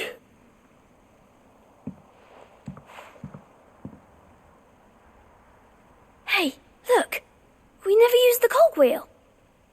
You don't think Sid forgot about it, do you?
Is a storm coming, Sid? Will there be... Well, did you solve the mystery? It was as you thought. The children had the scales, or the parts of them at least. They dismantled them to see how they worked. Oh, no, Mid will have my head. Thankfully she won't. This might even have been her idea. Although I was the one who ended up teaching the lesson. I'm so sorry, Sid. I know how busy you are. I shall see that the children are properly punished. Please, there's no need. Mid seems to have taken the three of them under her wing. She's even calling them her heirs. She'd have them follow in her footsteps. And her father's. I see. Sid, do you know why Mid has been spending so much time at the hideaway of late? She told me it was because her studies have been interrupted by events in Canva. Is that not true? No, it isn't. The university offered her a commission. In exchange for full tuition, room and board, they asked her to oversee the design of several new war engines. To anyone else it would be an opportunity, but to Mid, who lost both her parents to war, it was a bitter pill. One she was none too keen to swallow. But that should come as no surprise. She's only ever cared about bringing people hope. The very last thing war can be said to do. Which explains her heirs. She's working to give them a better life.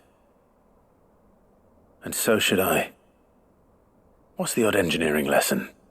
Ah, you've given them far more than that, and I'm sure they're very grateful.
It's like a dream.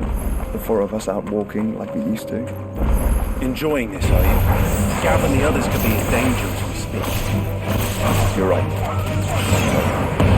Yote is a fine scout. If Campbell was attacked, she will already have to go and gather information. The cave isn't far. We should pick up the pace.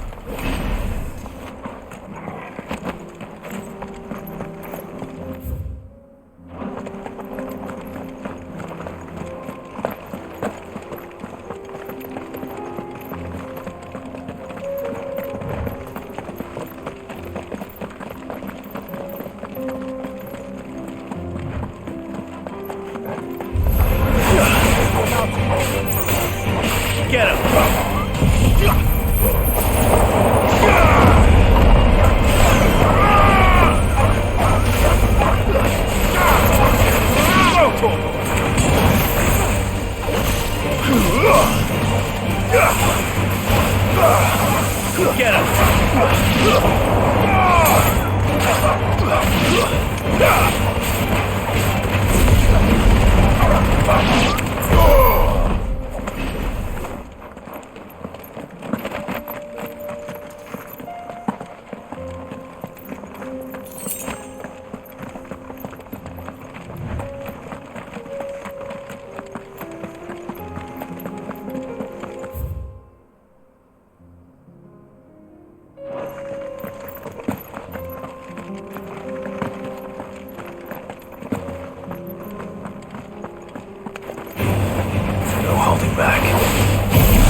can use the ruins to cross the ravine.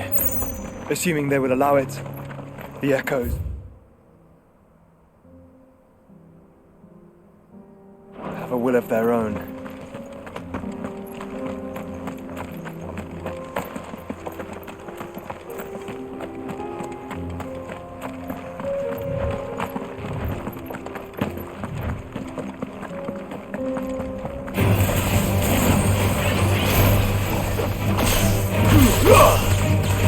Over here!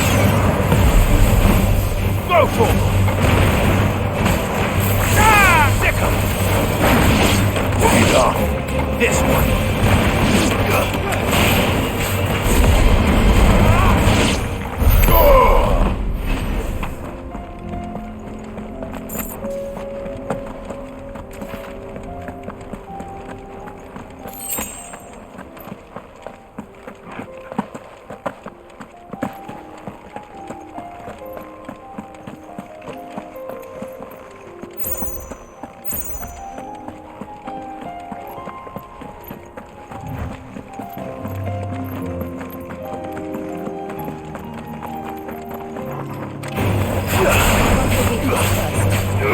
Go for it!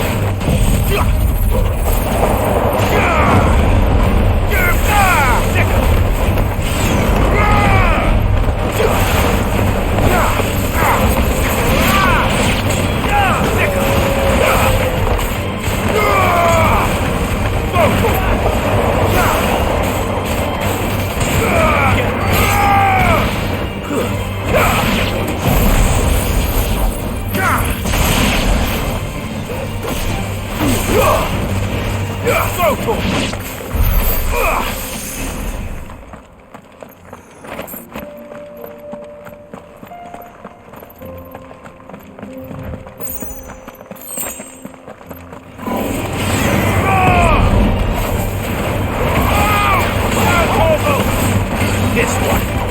All yours, Torgo. Now, Torgo. Torgo. Kill. Now, Torgo.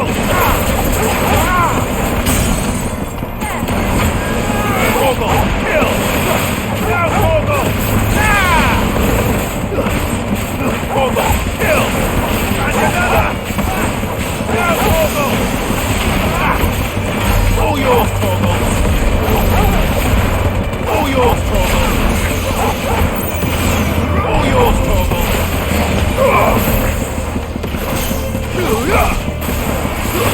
All yours, Torgo. Torgo, kill. Now, Torgo.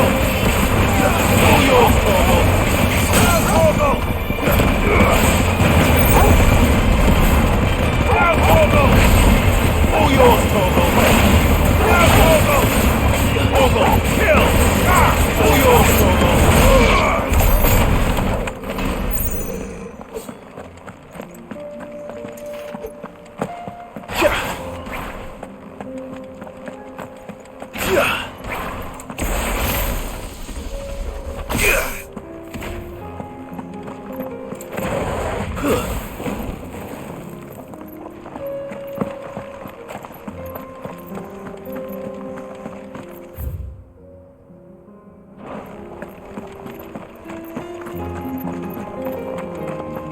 Tell us about Yote, Joshua.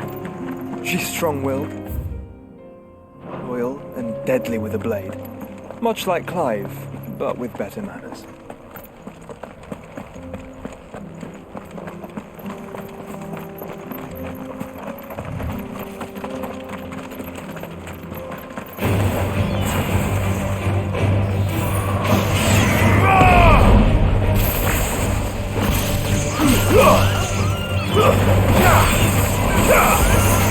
Get him! Over here!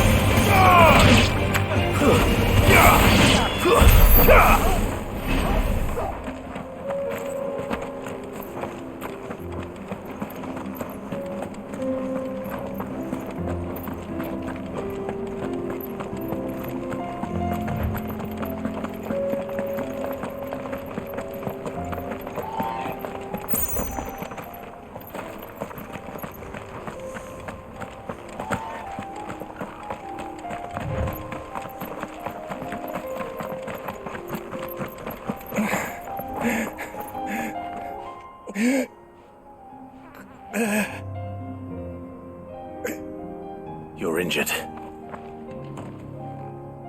What happened here? Where are your comrades? The ether flood up ahead.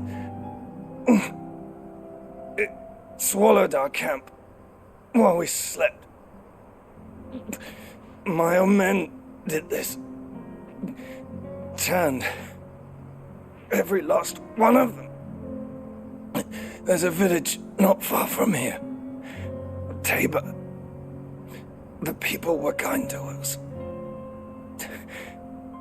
It's only a matter of time before they won't stand a chance. We can't let those monsters reach the...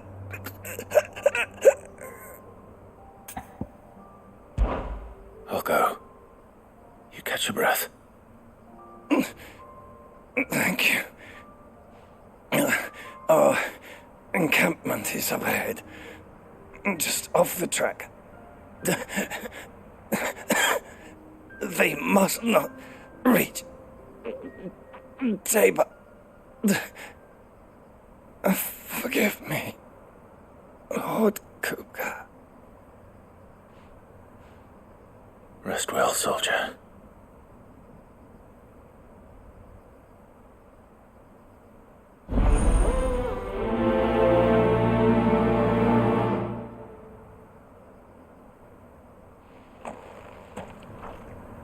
You said the encampment was close. Let's hope the Akashic are still there.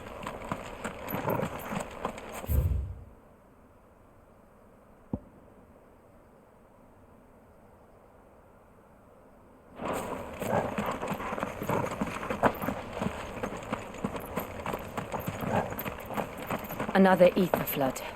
They're everywhere now. We can't go round it. Then we'll just have to be careful.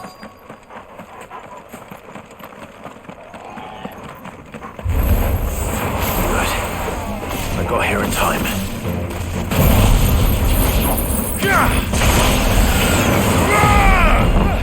Go for it!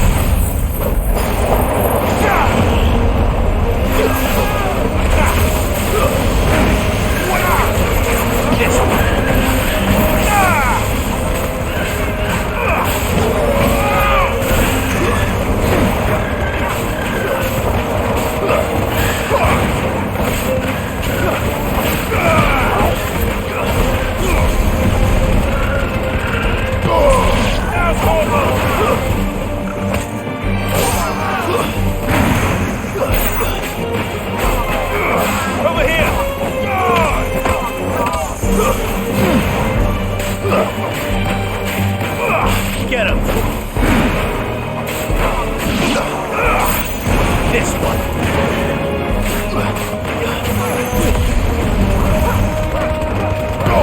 All yours, Torgal! Over here! Go, Torgal!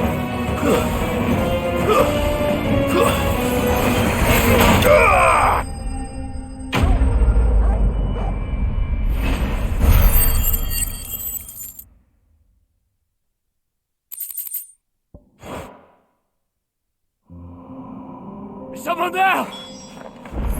Please, I can't move my leg. That doesn't sound like an Akashic.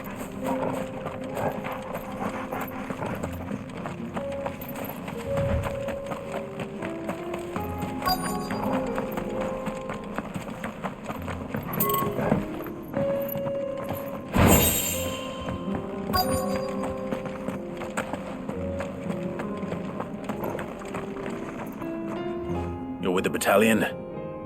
I am. I heard the fighting. Are the others? Taken care of. One of your brothers in arms told me what happened and asked for help.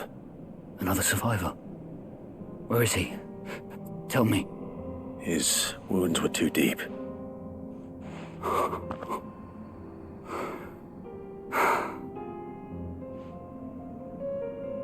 He was right to send you. Those things you slew are no longer my brothers. Tabor is safe thanks to you. Here, you've earned it.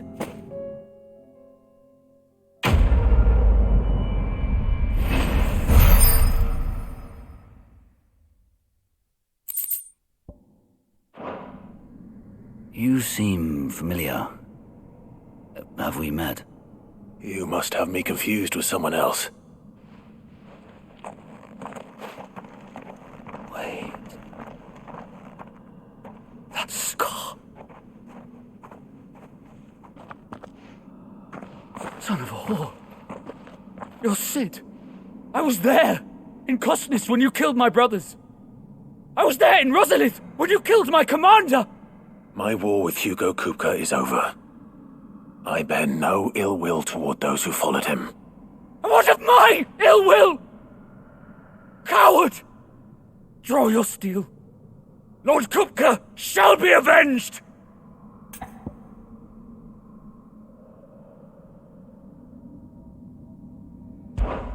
When your wounds have healed and your head has cooled, come and find me if you must.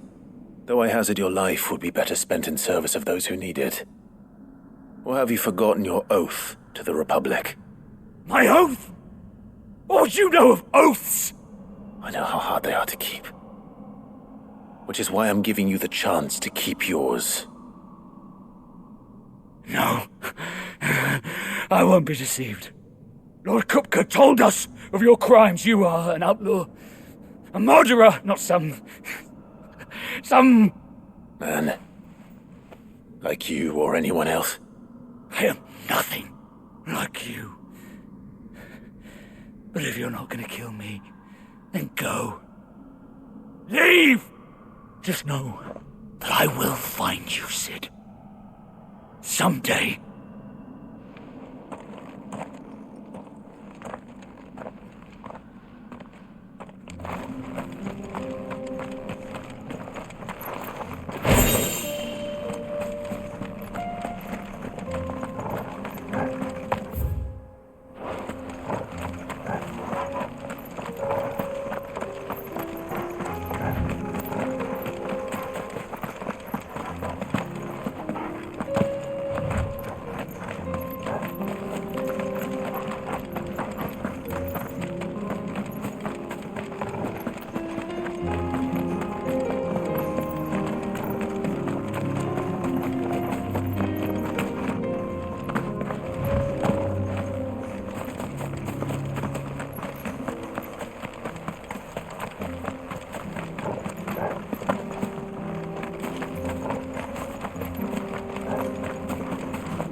We're nearly there.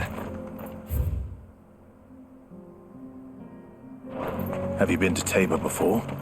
There are a few places I haven't.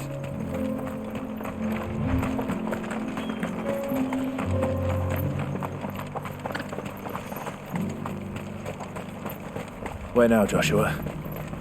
There is a residence just inside the city gates. She awaits us within. Are you buying or selling?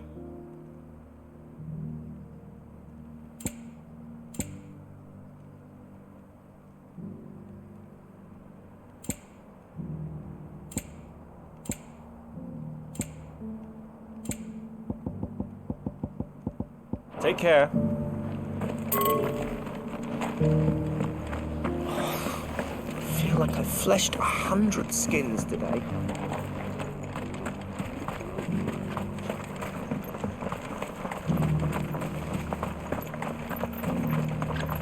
Oh, sorry. Just finishing loading the last of our wares.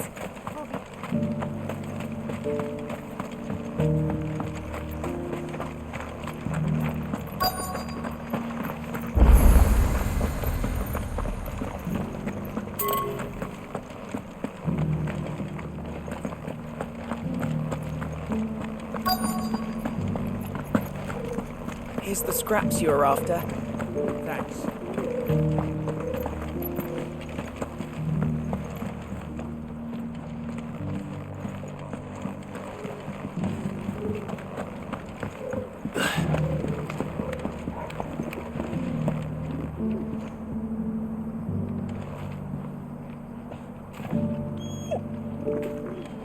Decent quarry's been hard to find since the sky's turned. It has indeed.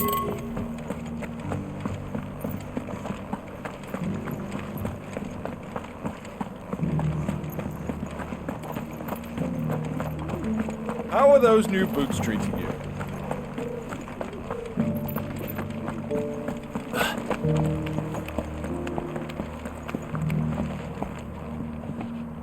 That Cyril fella's an odd fish, don't you think? Well, scholarly sorts like him always are.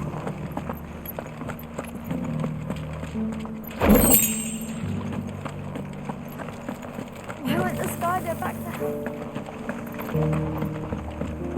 So it's these stones to Canva and the rest of the boxes to...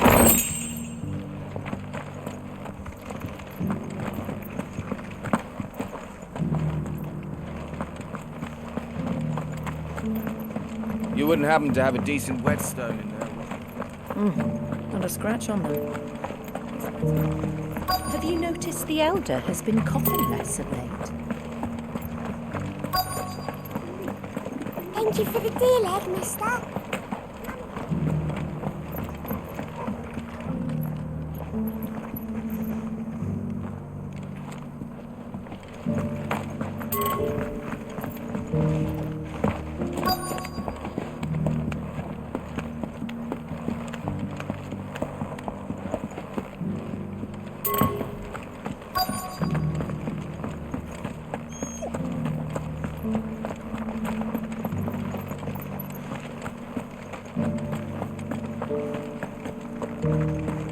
Here's the scraps you were after.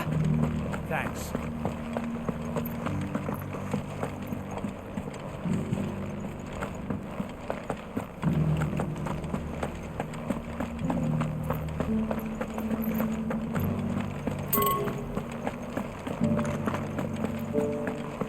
Beneath the flood, yes, and not a stone's throw away.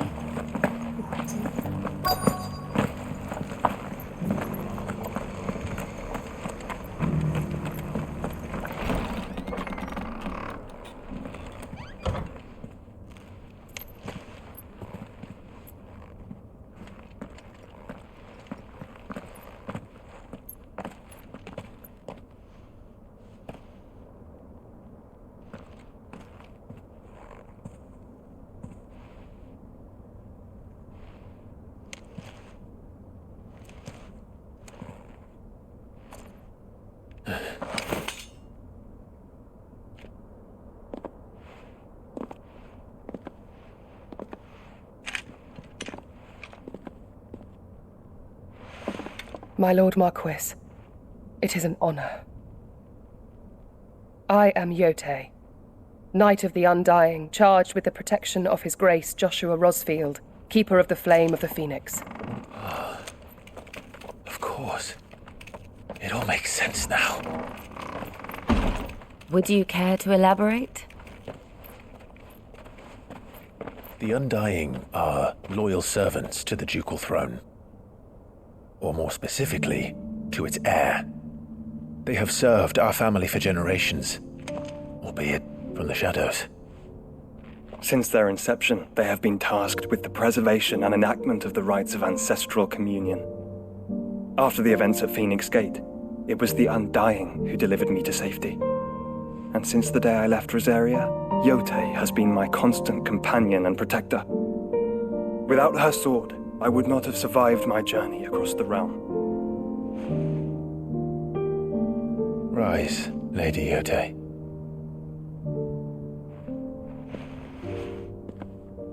You saved my brother. I owe you a debt I can never repay. I but did my duty. Come now. Tell us what you've discovered. Your Grace. It is as you feared.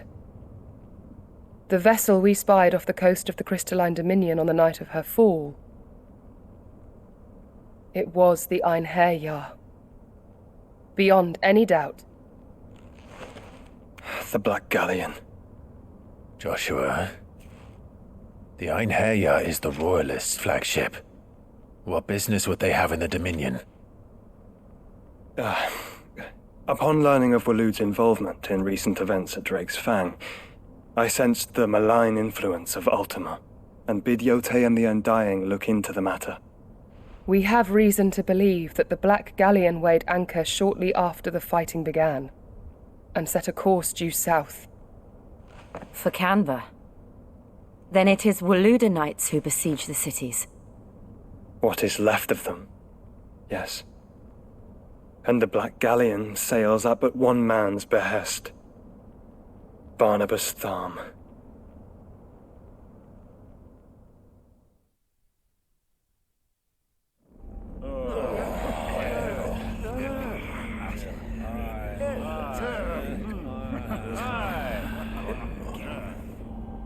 But are we truly safe here in the Agora? The city guard have been paid, if that's what you're implying. All the more reason for them to run. Well, you are free to leave, Lord Minister. Markets abandoned, warehouses aflame, blackened hulls choking every port in the capital. Canva is ruined. The realm teeters on the brink of chaos, and all you can think about is commerce! Forgive us. We were not aware Dhalmekia now subsisted on charity. How dare you?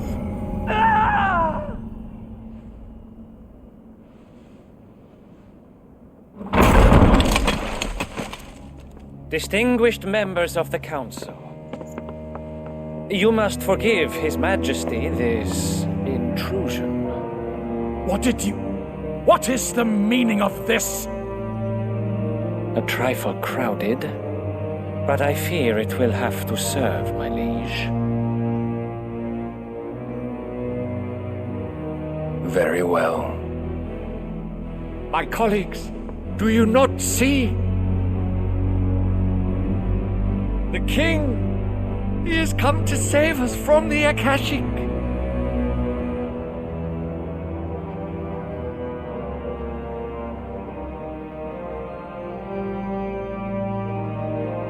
He is a gift from the heavens, divine intervention, our very salvation.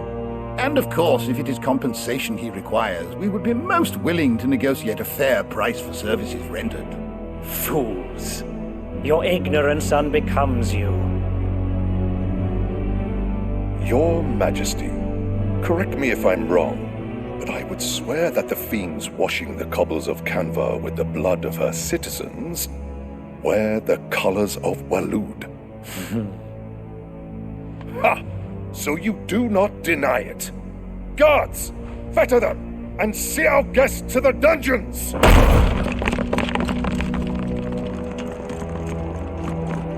Enough.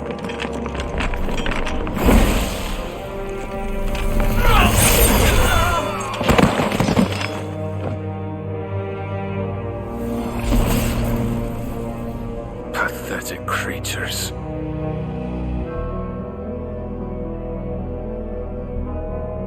That you should imagine yourselves worthy of salvation. The girl is still here, somewhere in the city, her consciousness fair dripping with her late father's hubris. A consciousness to which Mythos is inextricably bound and inexorably drawn. See that he is made welcome. Yes, Your Majesty. Come, Mythos. Surely the prince's light cannot have sated you.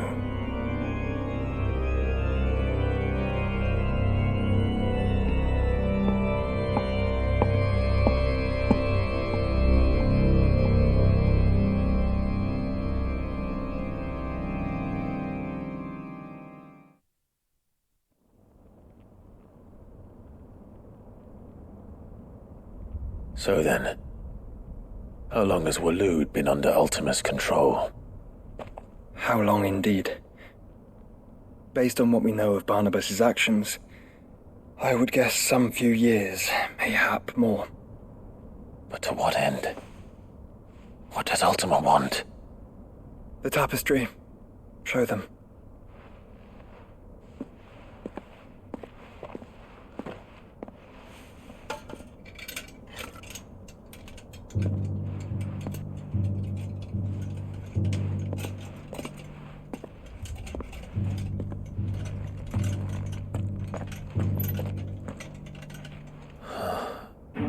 By the flames.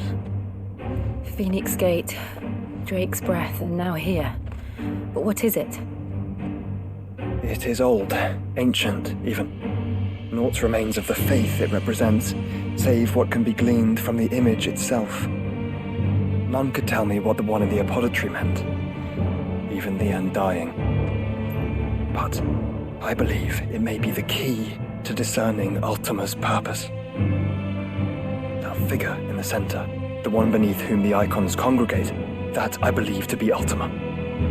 He is a god, or at least godlike, his very existence beyond our ken. The icons, and by extension their dominance, are meant to be his subjects, and while some, like Barnabas, have accepted this role, others have rejected it, like you, Clive, which is rather inconvenient, as it appears he needs you most of all. And gods don't like to be disobeyed. No, I don't suppose they do. Clive, may I tell Yote of the lake? By all means. Yote, I will be accompanying my brother to the Free Cities. Whilst we are afield, I would have you watch over those Clive has made his wards. Umielos delan tuisag ilith. Though well concealed, the hideaway lacks trained fighters to defend its occupants should they be discovered. But it is my duty to... As it has ever been my brother's duty, remember. If that is your wish, Your Grace. But please be safe. If aught were to befall you, You have my word.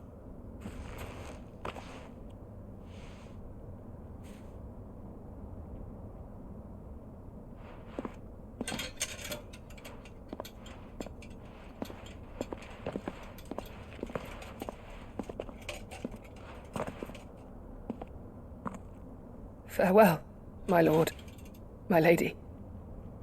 We are in your debt, Yote.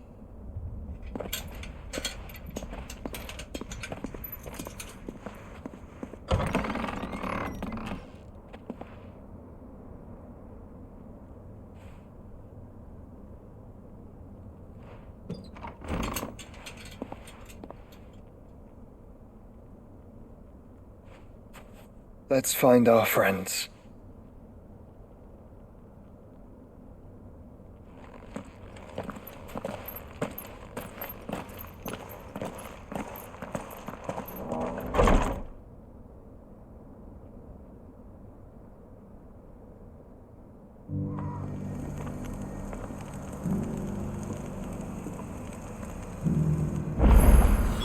It's plain she cares for you very deeply. And I her, which is why I had to let her go.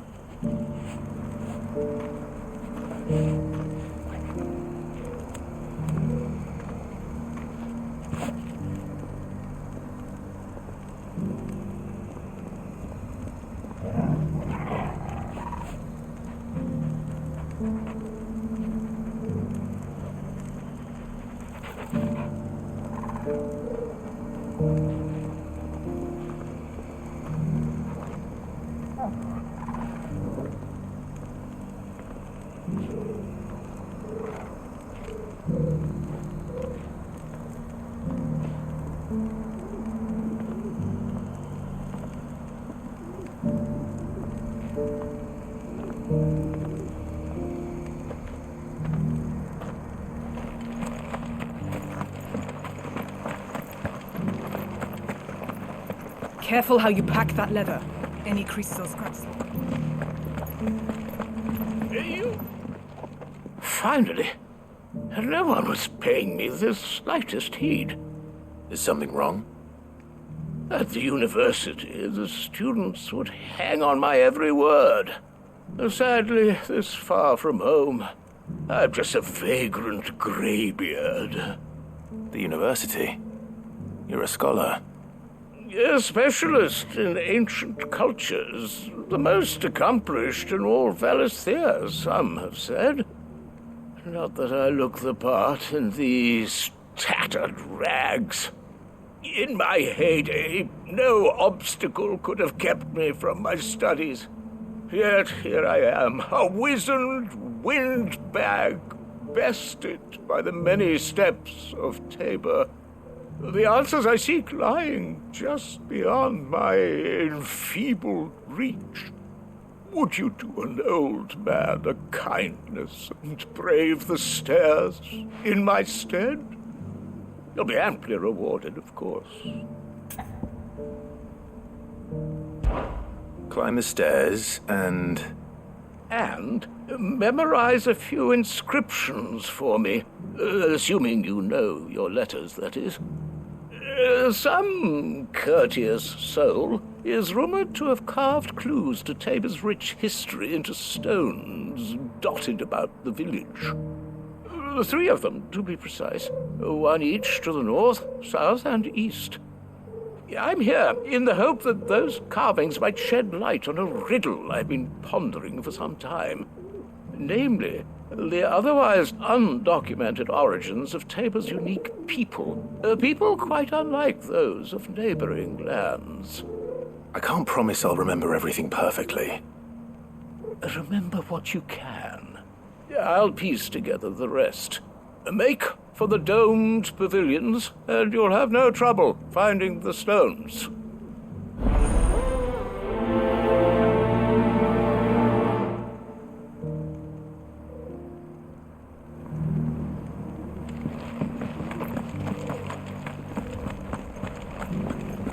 Careful how you pack that leather. Any creases or scratches. Opportunity beckons. Who among you is bold? Is that blade for hire, perchance?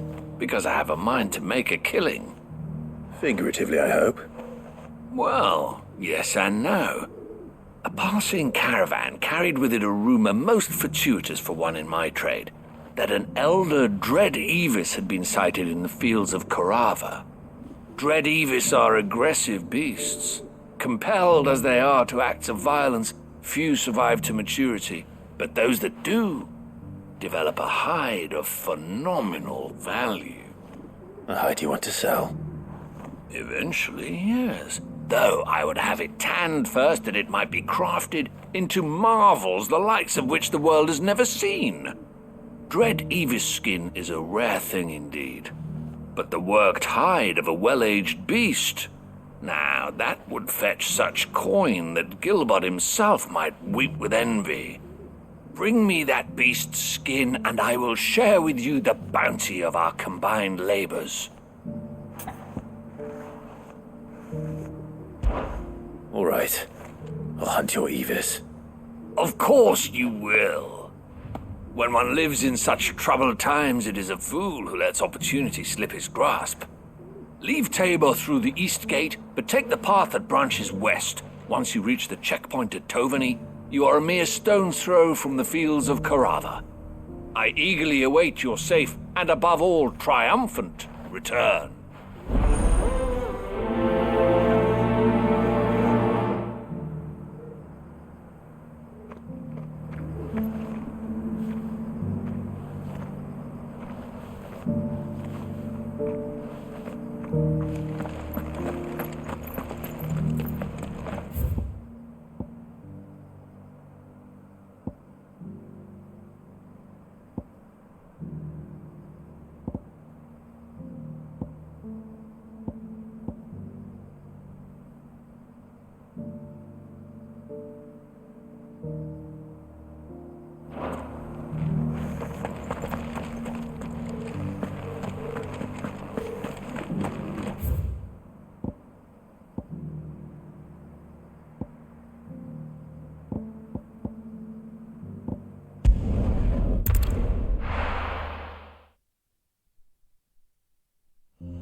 But it looks like there's still plenty of fight in him yet. Wait!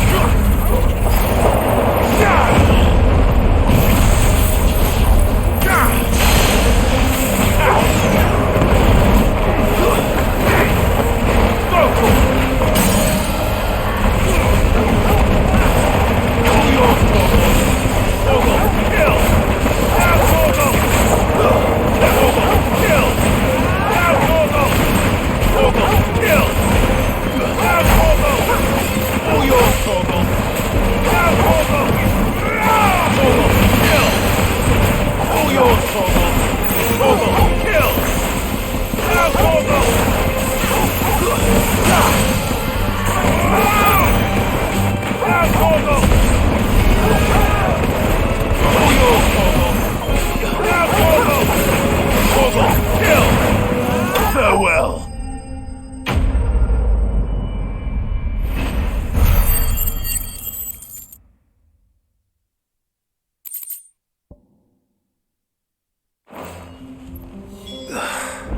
This thing reeks.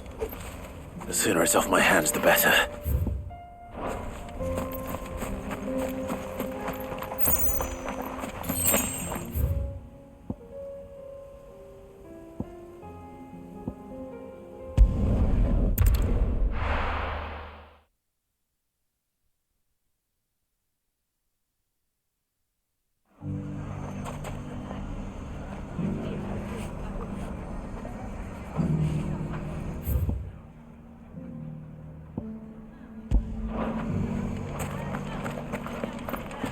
The bandits may be no more, but look what they've left us.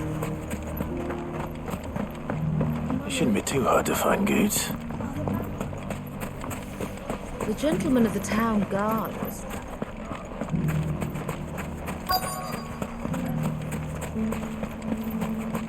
Could be I know something more. Clive, listen! I found someone who says he's heard the rumours about Nan. Have you? Go on. Tell him what you told me. All right. It's like I said. A wizened old crone by the name of Karen's been selling steel to whoever'll pay her price, be they knight or knave. Says the more swords and spears she puts in people's hands, the more war they'll wage. And the more war being waged, the more call for swords and spears. And who will they all turn to keep them in steel? Why, the good Reaper herself. And you've seen this Reaper at work? Aye, it just so happens I have. You'll find her right here plying her trade most days. Here in Delamil? Where exactly? She has a stall here in the market, but if you're not the patient type, you can probably find her at her storehouse on the edge of town. But it'd be a bolder man than me that braved that particular nest of vipers. Feeling bold, traveler? I hope so, for your sake. Now, if that's all, I have places to be. Sorry to have kept you. You don't think Nan's the Reaper, do you? Not unless she's discovered the secret of how to be in two places at once. Eh? What do you mean? Lady Karen hasn't left the hideaway in weeks. So who has been running this stall he spoke of? Good question. I'll go and have a look. And I'll visit this storehouse on the edge of town. All right, but be careful, Clive. You too, Goots.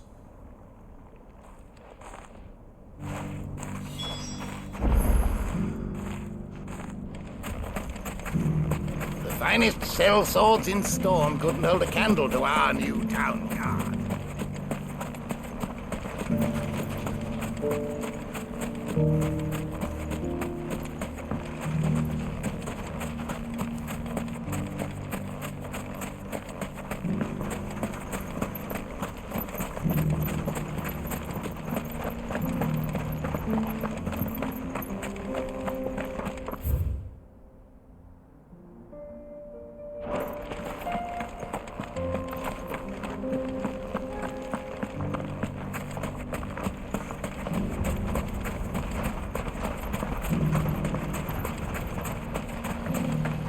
The gentleman of the town guard is back.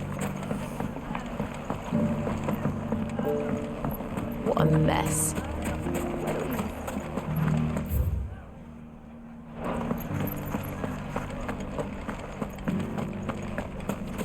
You fought very bravely.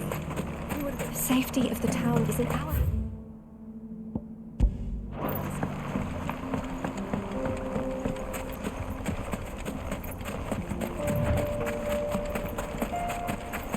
Time to brave the Viper's Nest.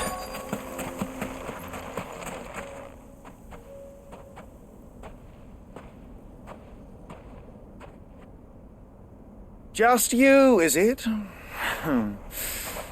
Thought I might have laid it on a bit thick. It was a fairly unconvincing tale. So, what now? That's up to you. Die a slow death, or a quick one. Boys, he's all yours. But that sword is mine.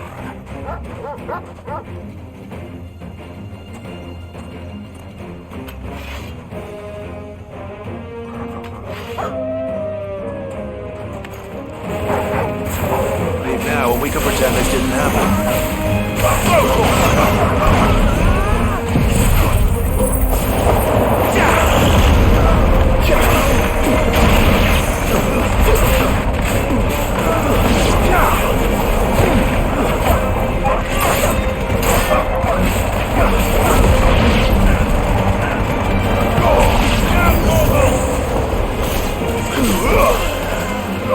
This one.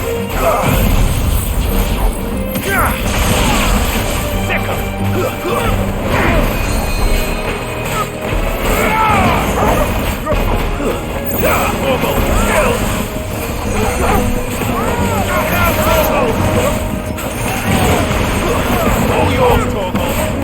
Now, Torgal. Torgal, kill. All yours, Torgal. Sick.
Oh, you've done it now. Go on. Tell me what I've done. When the Borgwyn finds out you've killed his men, he'll have your head. He only wanted that bull of a manservant, the dim one always clinging to Karen's skirts. You weren't even supposed to be here. Who the hell are you anyway? What were you going to do to him? The Borgwyn wanted him to get to Karen. I was only supposed to point the lamp in the right direction once he arrived in Dalamil. But then you turned up. Well, go on then.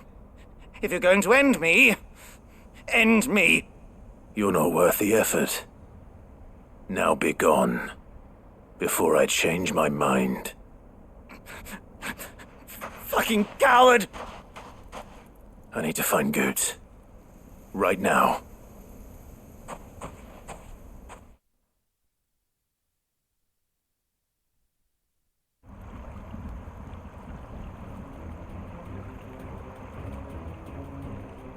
Get your filthy paws off me, you naughty-pated lout! Stop calling me names! And stop spreading them horrible lies about Nan! Well, that will be easy enough. For they are not lies. Every last word is true. And she must pay for her crimes in blood. Blood? Goot, are you all right? He's gonna kill Nan! He said she had to pay in blood! After what she did, it is only right. She ruined my life and the lives of countless others. That loathsome harpy's very existence is a crime, and I will not allow it to continue. Goots, was it? I have no quarrel with you. Only with your employer. Run along now. You need not pay for her sins. No. No? I don't care what she did. I won't let you hurt Nan. Promise me you won't hurt her, or I'll kill you myself! Goots, no. Enough, all of you! Karen. But how did you? You're a sight less clever than you think you are, the pair of you. Did you think I wouldn't notice the two of you slinking off together? Well, the whole thing got me thinking, who in Dalamil might bear me a grudge? And a certain snivelling shit I ran afoul of in my fairy years came to mind. Though it was just Bogan back then, wasn't it? I thought the years might have taught you some sense, but I see you're the same pants-pissing craven you've always been. What was it we called you? Wet legs? You bitch! Everything that happened, it was all your fault! And now you'll finally pay for what you did to me!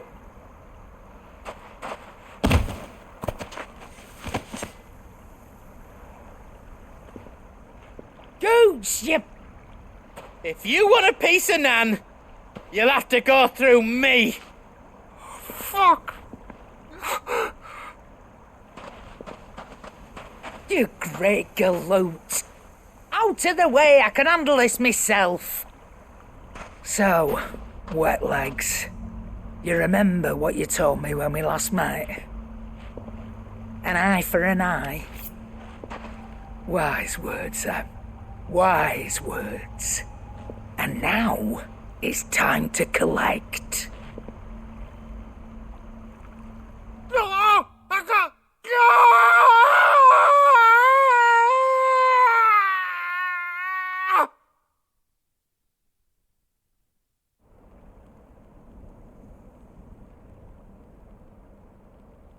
Sorry to keep you waiting.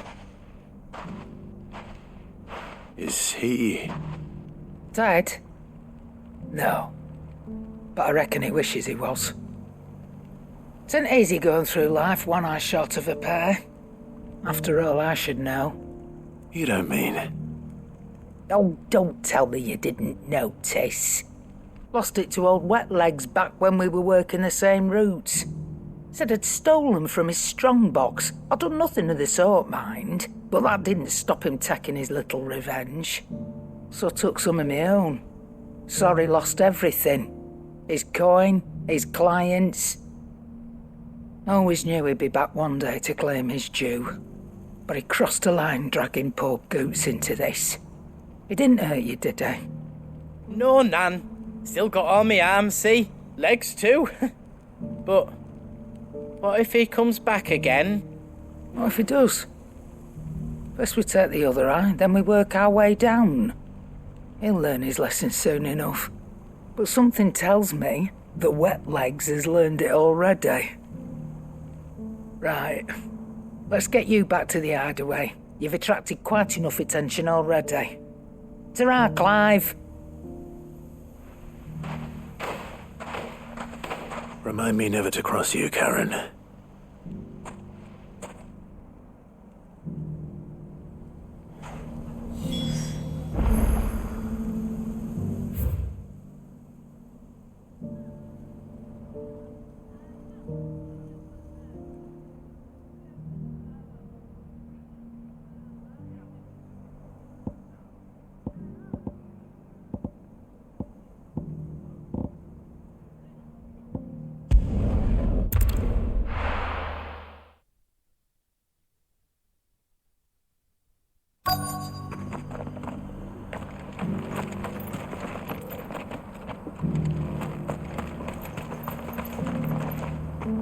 Here's your hide, as requested. I worried you might never return. Quickly, let me see it.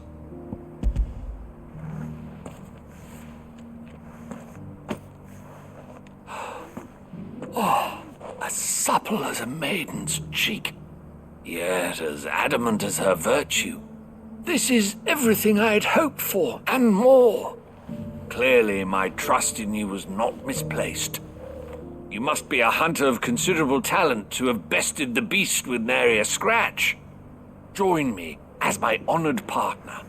With my means and your might, we shall be as wealthy as the merchant kings of Zemeckis. I don't plan on making a habit of this.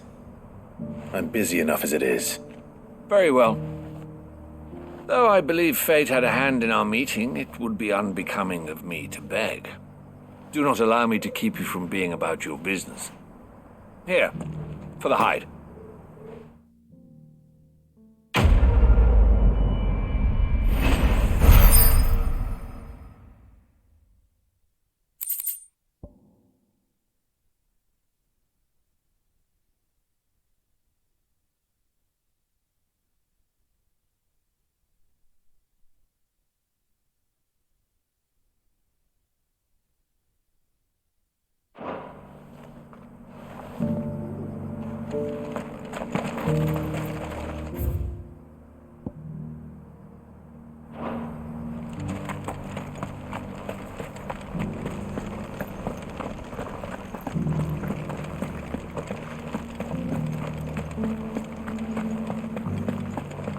Beneath the flood, yes.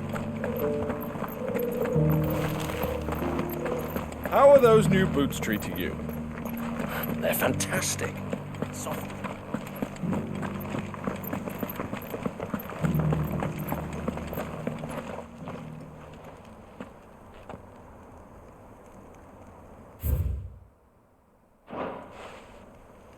Farmers must have settled here in Tabor.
Ready, go?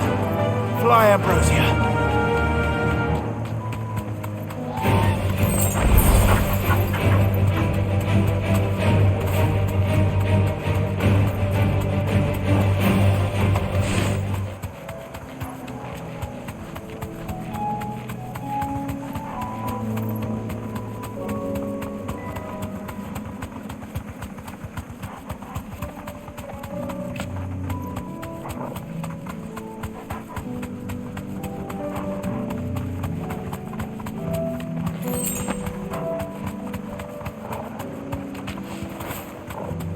Hippocrates said I should be able to find what I'm looking for somewhere nearby.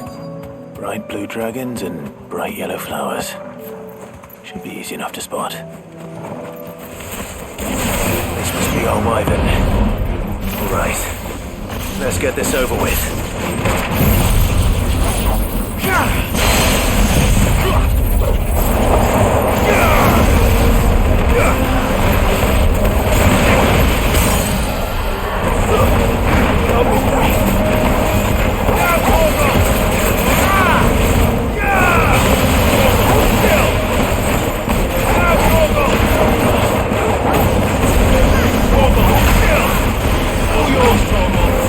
This one. Now, Torgal! Stay, Torgal! Kill! Attack! All yours, Torgal! Torgal, kill! All yours, Torgal! Torgal, kill! All yours, Torgal! Ah! Now, Torgal!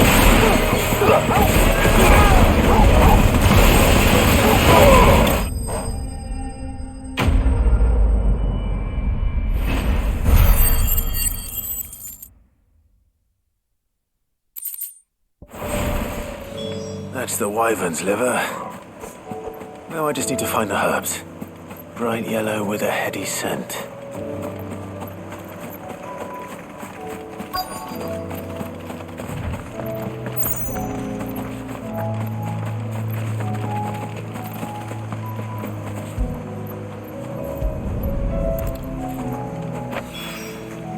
I think that's everything Molly needs to resurrect her recipe. Better head back.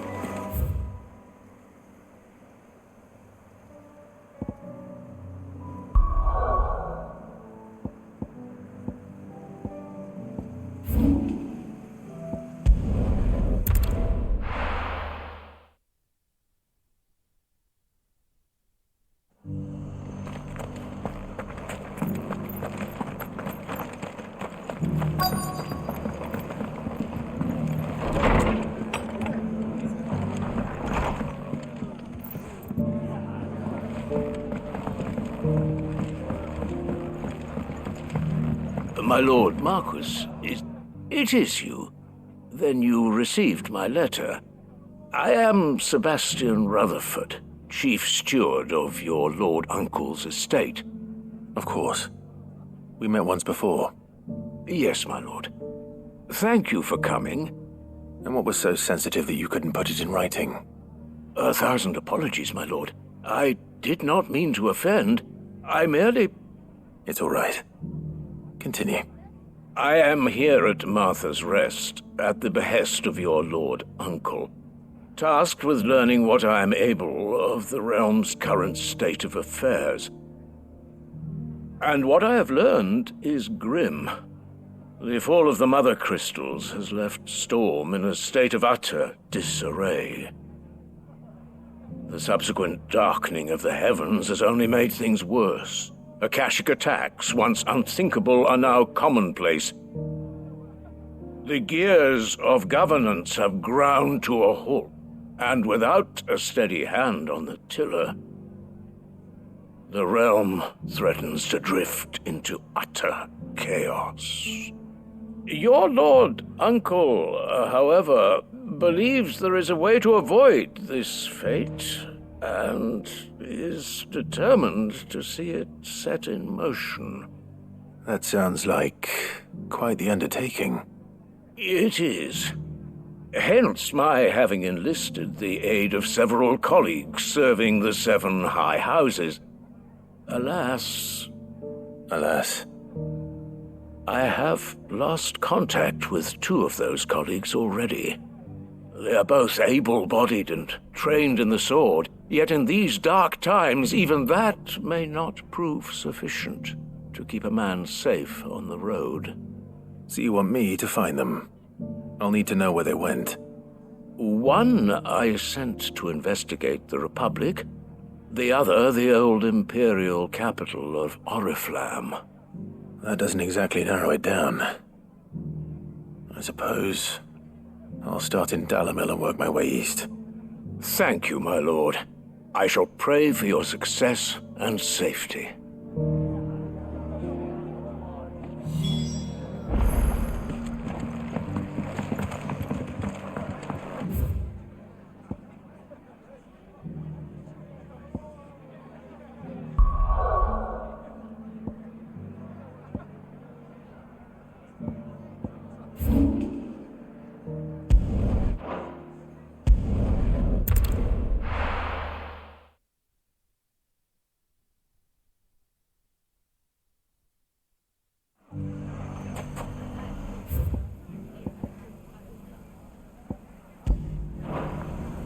It's not going to be easy finding one man in an entire republic. Let's hope someone here's seen something.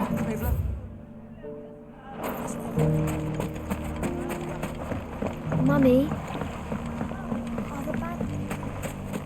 The gentleman of the town guard is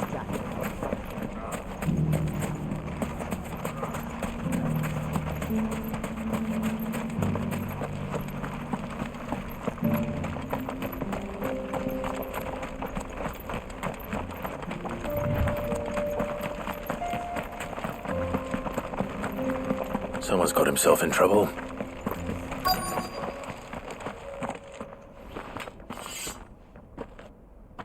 I don't see your master here, so you can start by giving us all the coppers in your purse. I already told you, I have nothing. And maybe we'll take that pretty outfit and the steel you're wearing. Please! These men are trying to rob me! I'll deal with this. Thank you. You that one's master, then? If you'd kindly pay the coin he owes us, we can pretend you didn't draw your blade on Republican soldiers. Or you can go back to your garrison and I won't report you to your captain. Oh, you're more than welcome to. He hasn't had many visitors since we slit his throat.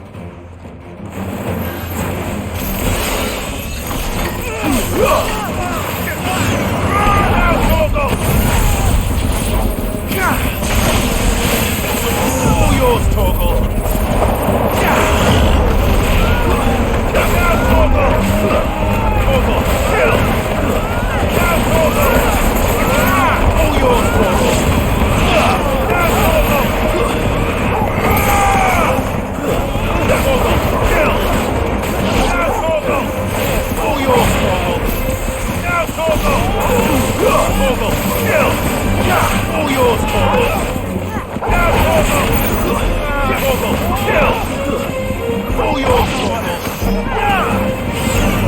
Now, Torgal! Get him! Torgal, kill! All yours, Torgal! Torgal, kill! Now, Torgal!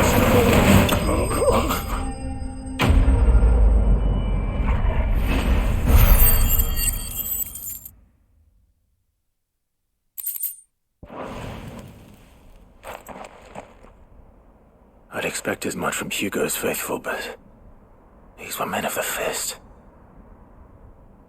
Much has changed in the Republican army since they lost their rock. You've seen this kind of thing before, then? Many times. I was sent here to observe the situation. You're one of Rutherford's men. He sent me to look for you. Well, then you have my thanks. I fancy I could defend myself against one, perhaps two, but a whole regiment. I arrived in Dalamil several days ago, but when I called upon the captain of the local garrison to make inquiries, his men confiscated my effects and locked me in a cell. The captain is no more, and his men make the rules now. Fortunately, I was able to bribe my way free, only to be stopped again by those soldiers you so kindly dispatched. What of the Fist's Central Command? Surely they wouldn't allow such lawlessness amongst their ranks. I would imagine they are unaware of it. Most of the army has fallen back to the capital and hunkered down behind her walls. Those who weren't recalled now rule the fringes unchecked, answering to no one but themselves. Then it's worse than we imagined. You should return to Rosaria. It's not safe here. I'll find a caravan heading north. You won't mind if I borrow one of these soldiers' coin purses?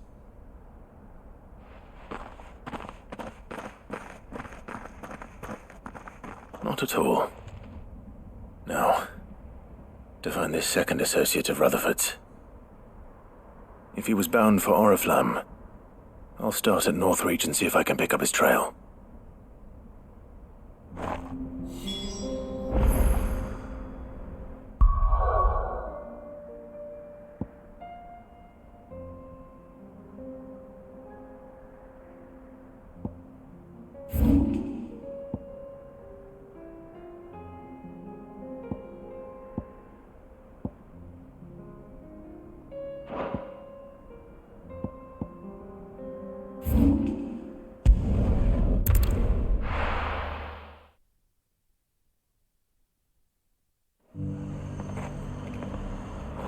There's a lot of road between here and the capital. Rutherford's man could be anywhere.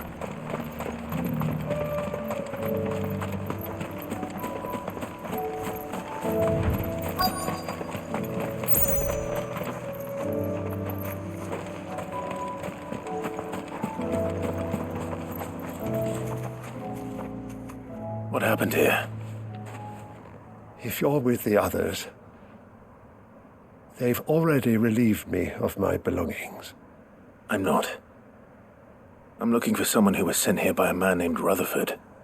Then you found him. I am Alistair Rockford, attendant to the Lady Ariane of House Wellesley. Of the 7 high houses of Rosaria. It's been a long time since last I saw my great-aunt. Is she well? My Lord Marquis? Yes. Yes, she is. The Lady Dowager has granted me leave to assist your Uncle Stuart.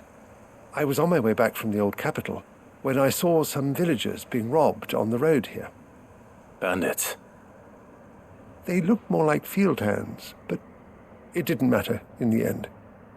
I did what I could to help the victims, but all it earned me was a pommel to the temple. Which way did they go? South, toward the gate. All right. I'll take care of them. Founder knows I've met enough of their kind. You head back to Northreach, visit the Vale, tell them I sent you. Thank you. I shall. Founder be your shield.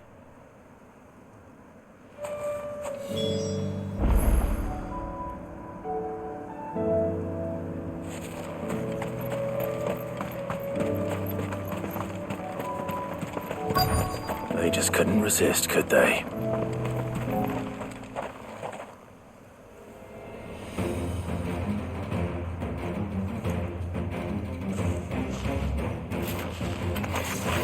This one's ours, pretty boy.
Make for the town while you can. There may be more bandits nearby. You don't need to tell me twice. Many thanks, traveler. This looks to be all of them. I thought I told you to make for the Vale. And stand by as ill might befall the heir to the ducal throne. It's just Clive, and I'm fine. Which is more than can be said for you. I will survive. Strange that the garrison wouldn't intervene in such a brazen attack so close to their gates. The garrison have their hands full inside the city. Some days they don't even send out patrols. There are few hands left to work the fields, and even fewer to transport the grain. The market stalls are nearly bare, and the price for what remains is exorbitant. It's not uncommon to see a fight break out over a crust of bread. When I said the ones who attacked me didn't have the look of bandits, I meant it. They were probably just desperate. Rockford, listen to me. If you are to continue your investigation, you first need to seek the attention of a healer. Of course. I shall return to Northreach right away. But allow me to thank you first. Had you not happened along, Don't thank me. Thank Rutherford. It was he who sent me. I suppose he'll be wondering where I've got to. I shall send a Bastolus as soon as I'm able. Good day.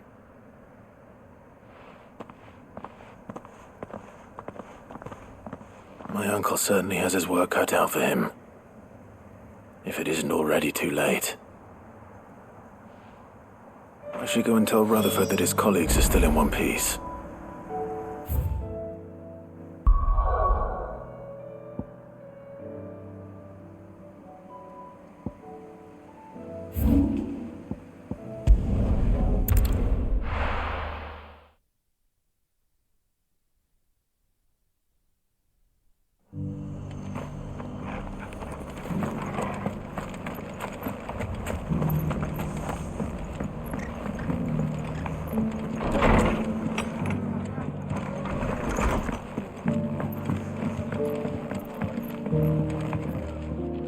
I see you're still here. The Rest's location affords a constant flow of traders, and with it, a constant flow of information. Speaking of which, I received word from both my associates. They have resumed their investigations, thanks to you. I only happened to be in the right place at the right time. They both seem to think the realm's prospects rather grim. I am afraid that grim would be putting it lightly. Storm is in crisis, and if we are to free her, we must work quickly. And we must work together. Such is your Lord Uncle's wish. As it is mine.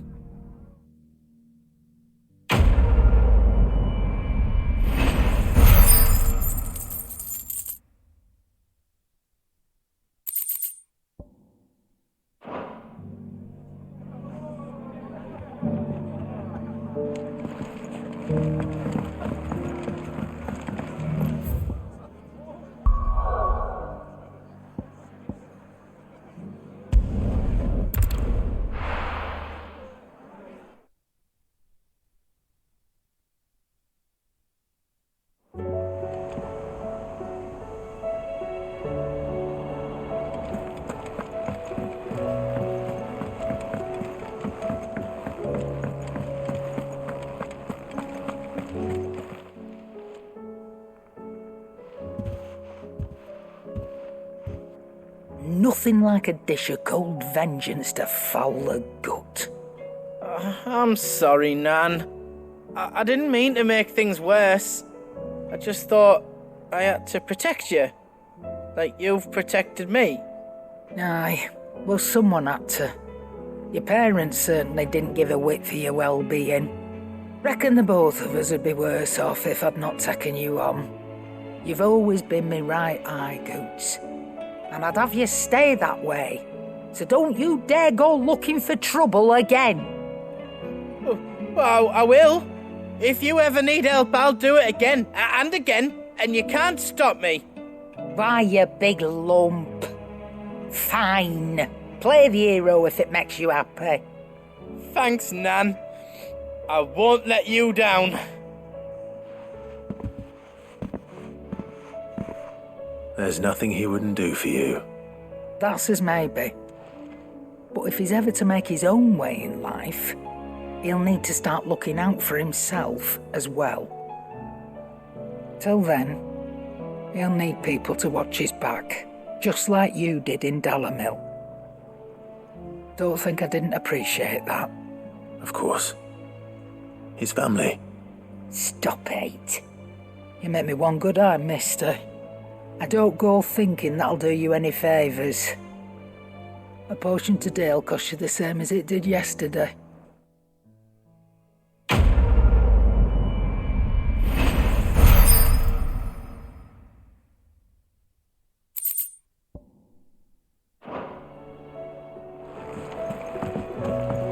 It seems the hideaway is lost. So, did you have that word with Tomes then? I did, and he was as helpful as ever. He told me exactly where to look, in fact.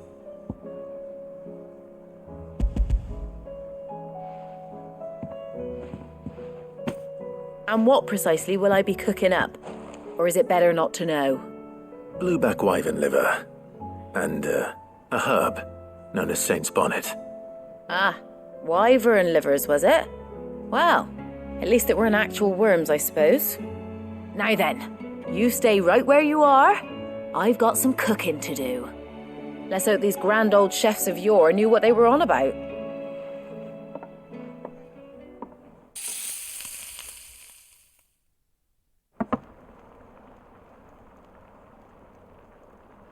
And here we have it.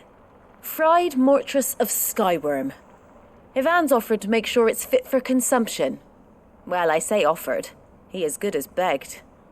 And rightly so. Is there any higher honour than partaking in a slice of culinary history?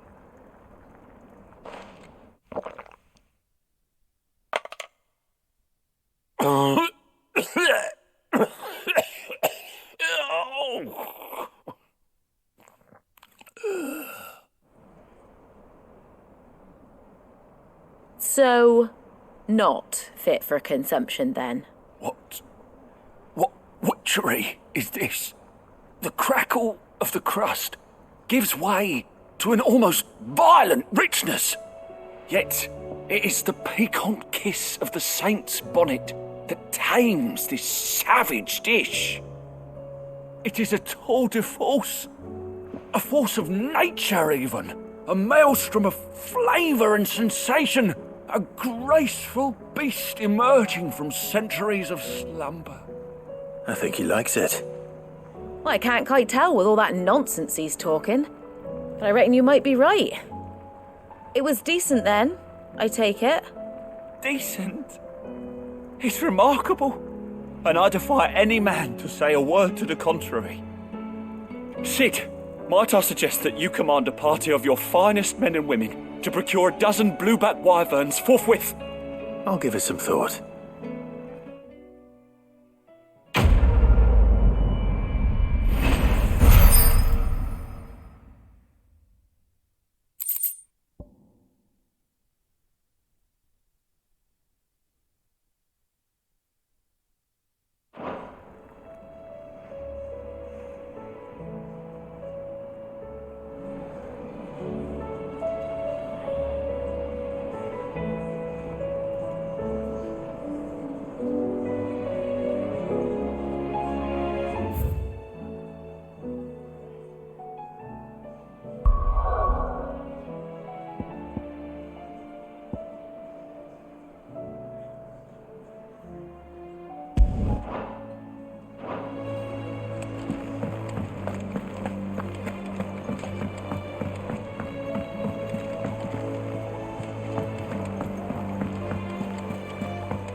Did you see that?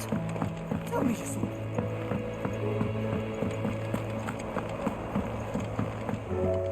Back again?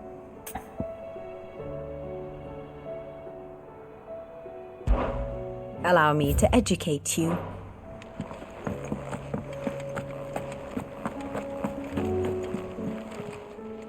Welcome to the Patron's Whisper.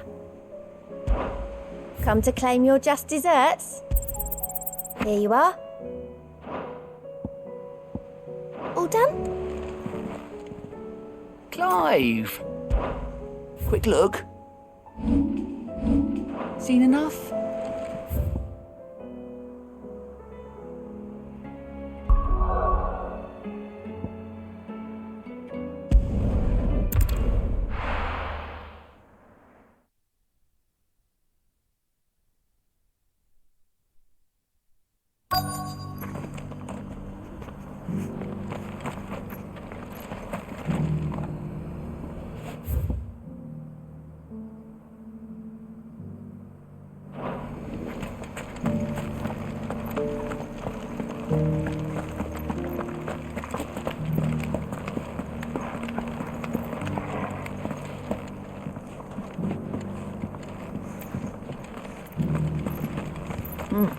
Not a scratch on them. These hides will fetch a good price.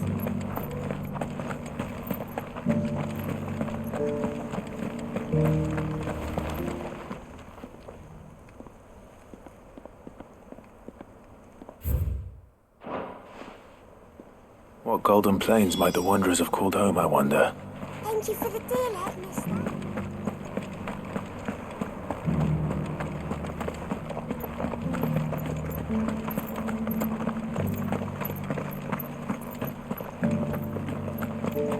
So it's these stones to Canva, and the rest of the boxes to Dalamil.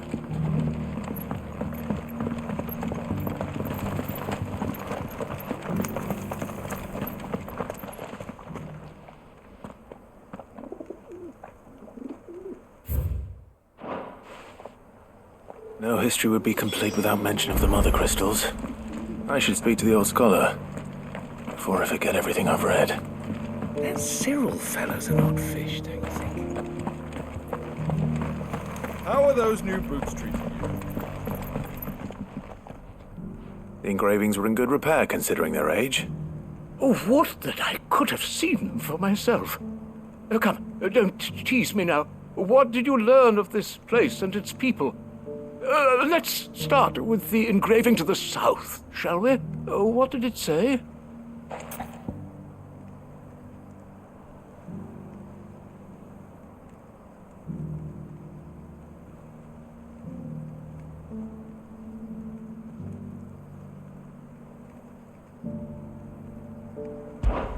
Guardians of the Crystal, the first stones of Tabor, sacred hold thy noble blood, till ends the mother's labor. I'm pretty sure that was it. Fascinating. It would seem the founders of this city were descendants of those fallen charged with protecting the mother crystals. But whatever could have driven the Guardians so far from their sacred charges, I wonder? The engraving to the north is next, I think.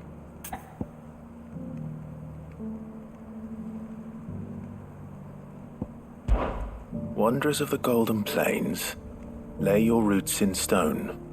With pride recall thy noble past, and make these rocks a home.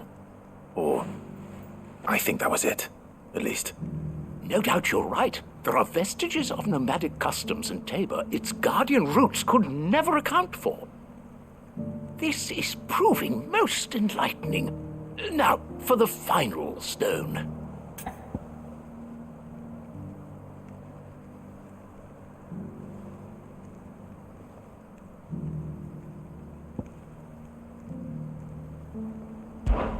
Children of the hunters, now tillers of the land, reap her promised blessing and give praise her gracious hand.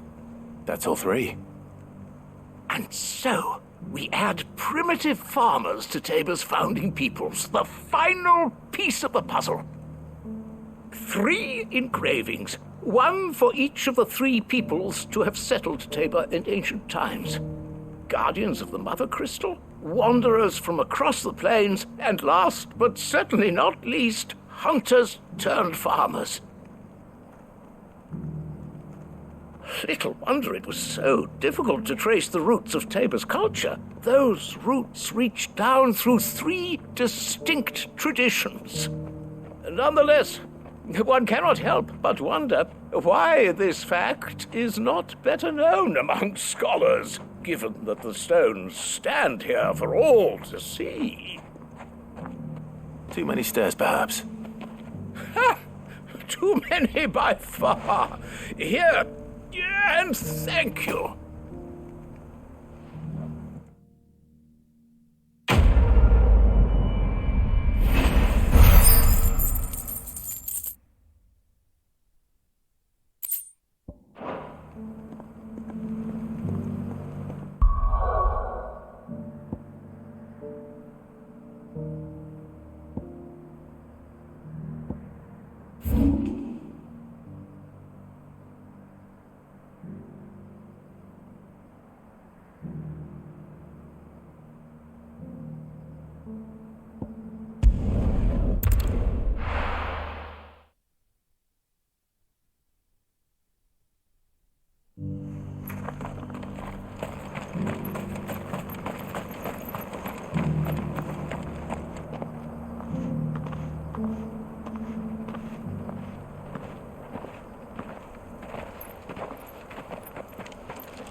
Cyril, how fares the search? Well, Your Grace, my report shall be with you ere long. Ah, yes. Yotei is otherwise engaged, at my behest. And the duty of wardenship? Fulfilled. For as you see, I've been reunited with my first shield. I am Cyril, Knight of the Undying and bearer of the Burning Quill, charged with chronicling the mortal deeds of His Grace, Joshua Rosfield, Keeper of the Flame of the Phoenix, and rightful Archduke of Rosaria. I entrusted Cyril here with overseeing the investigation into Ultima's origins. Findings from his brothers and sisters afield are delivered here to be collated and catalogued. Just how many Undying are there? Not nearly enough, milady. Yet we are glad to give our all in service to the Phoenix. Such is, and has ever been, our creed. I see. You have your associates, I have mine. But you may now think of them as ours. That won't be a problem, will it? The Phoenix is our sun, and we but the shadows that quicken in his radiance.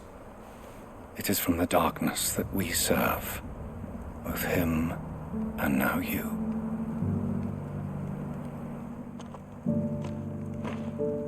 Pray accept this token.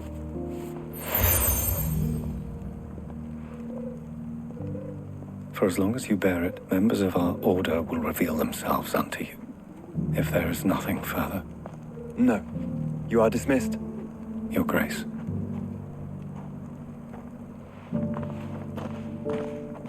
To Canva, then. We'll talk about this later. Cyril seemed very, You certainly keep strange bedfellows, Joshua.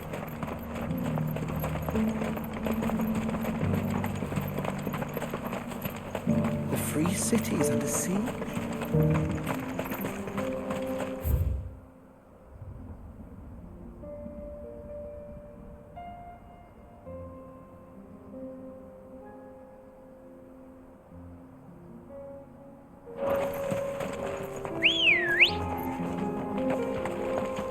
Ready, go? Yeah! Are you sure this is the right way, brother?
Let's go.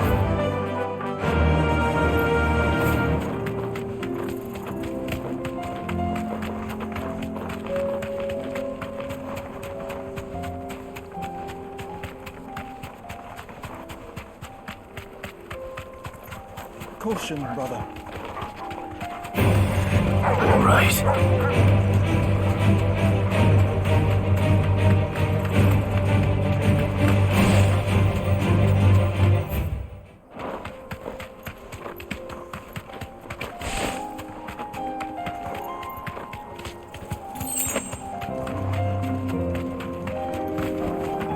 Be safe.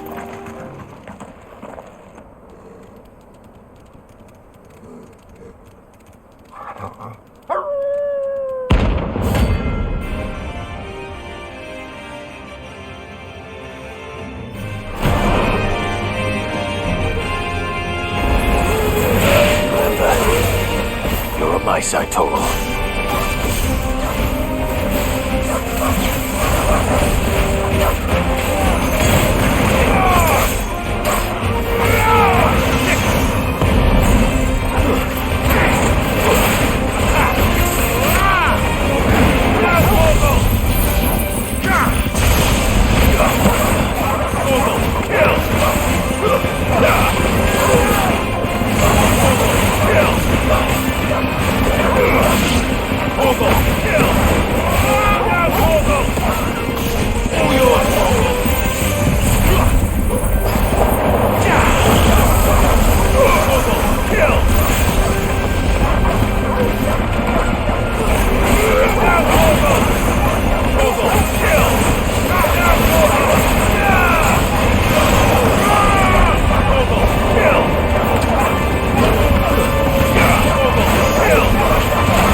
Shouldn't have messed with the leader of the pack, eh, boy?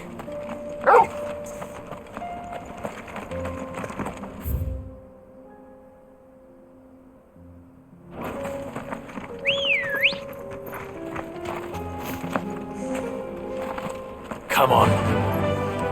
Fly, Ambrosia.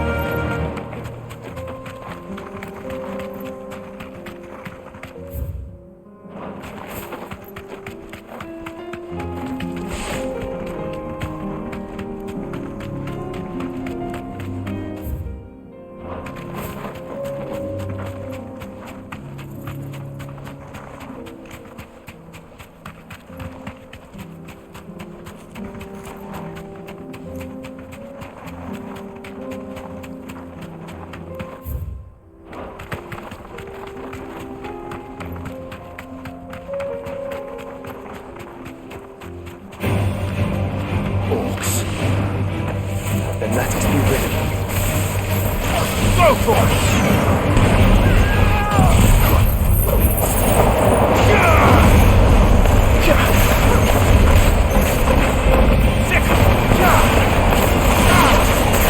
Over here! Go for it! This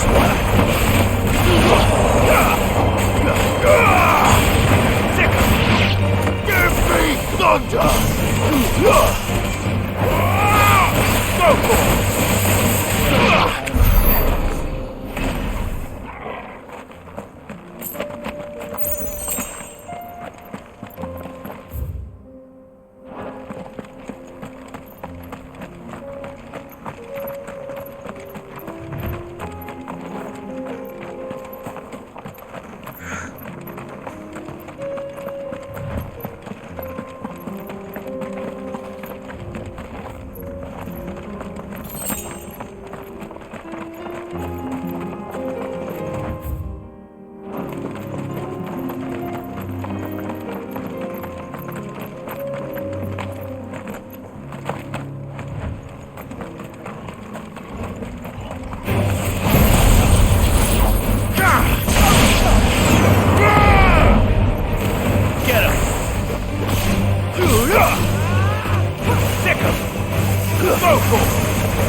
Go for it! Get up! Go for it! Wait up!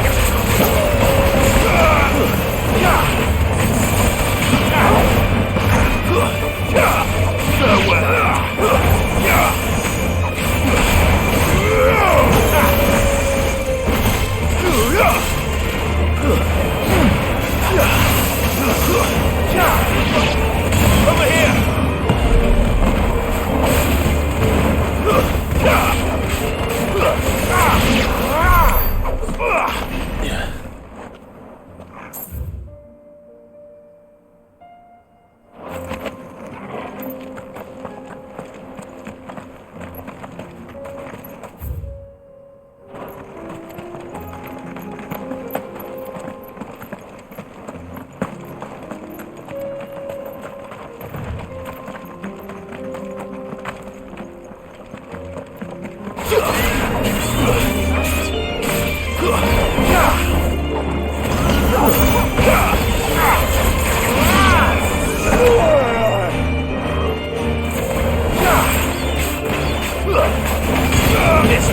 It's over. Go for it.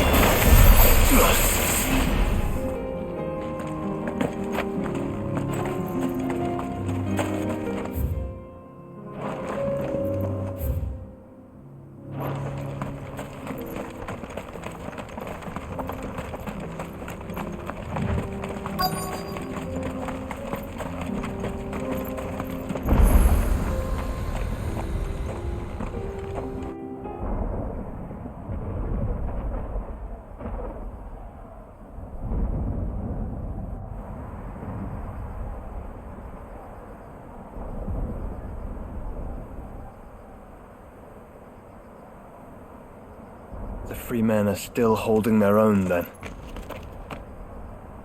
Do we have any idea where Gav and the others might be? There's a warehouse near the docks where we agreed to meet if there was any trouble. We should hurry.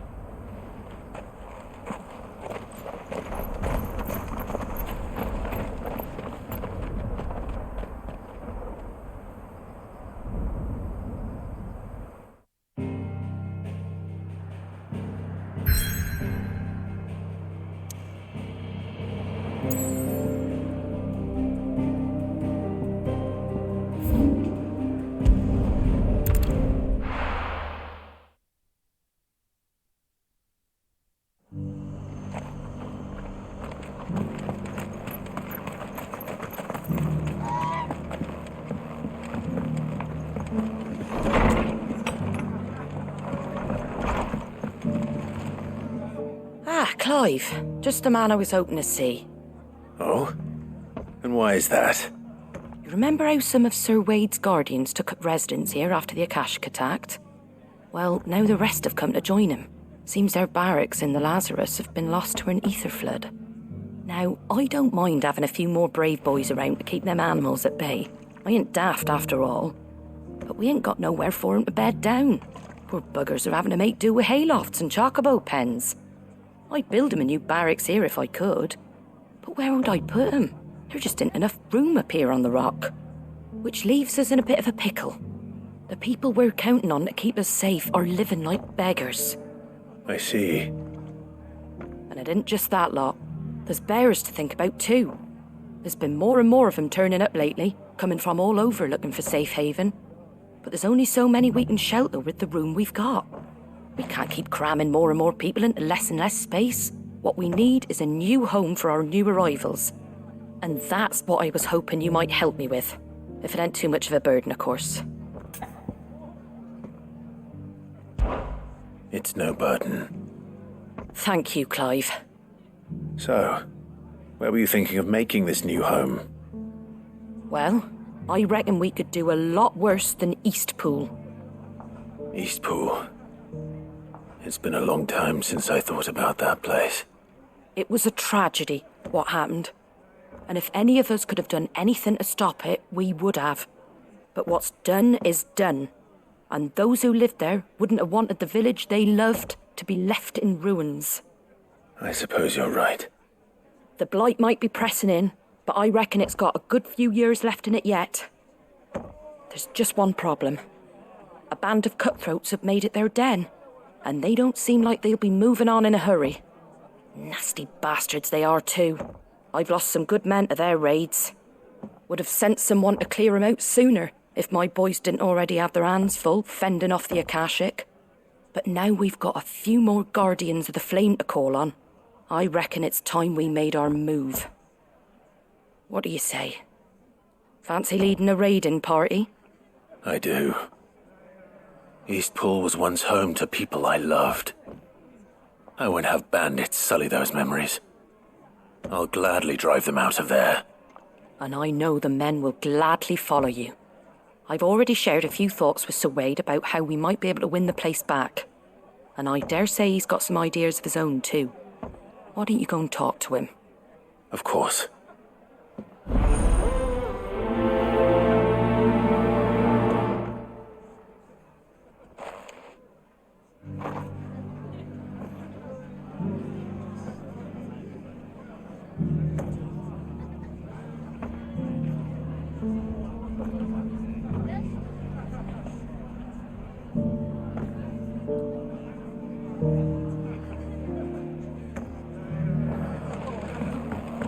Back to Eastpool, then. Not just yet. Let's hear Wade's plan first.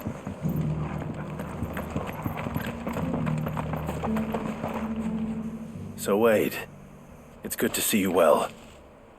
And you, Lord Rossfield. And you. I spoke with Martha. She tells me you have plans to free Eastpool and make it your own. That's right, though it was mostly her idea. I rather fear my men have been treading on her toes somewhat since joining us, not to mention each other's. And then there are the bearers, men and women who found the courage to flee their masters and sought refuge here. We need somewhere to settle them, and I can think of worse places than Eastpool. As can I. Which is why I agreed to help you win it back. That's very kind of you. I'd be most grateful if you would. With you beside us, we shall soon send that rabble of rogues running for the hills. So, what can you tell me? That thankfully there aren't too many of them. Fewer than a dozen at our last count. And rather less, thankfully. The road that leads there will more than likely still be crawling with Akashic. A small force would suffice to clear the village, but if the Akashic were to follow them in, that force could end up trapped between a rock and a very hard place indeed. I'll head into Eastpool and deal with the bandits. You and the Guardians can stay outside the village and fend off any Akashic who come too close. Make sure I'm not taken unawares. I can't ask you to bear all that risk yourself, my lord. The Akashic are the bigger risk. I can handle a few bandits.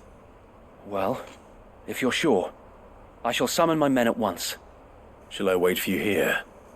No need, my lord. You go on ahead. We'll be with you before long. All right. I'll meet you at Eastpool then. We shall see you there, and may victory await our coming.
That's the end of that, then. Or maybe not. What's that thing doing here? Doesn't matter. It goes too.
More surprises? I'll take that as a no. Bravo. A magnificent display, my lord. You were watching? I thought you were keeping an eye out for a Kashik. We were. Put down more than a few on the road, then arrived just in time to see you slay that... whatever it was. Let's hope it was the last of its kind. Though I expect you and the Guardians will be up to the challenge should another appear. I would hope so, my lord. Your men will be bringing the bearers who'll be living here, I assume. It might be best to send word for them to come right away, before any other unsavory characters move in. Of course. I'll send orders for them to depart immediately. Leave it with me, my lord.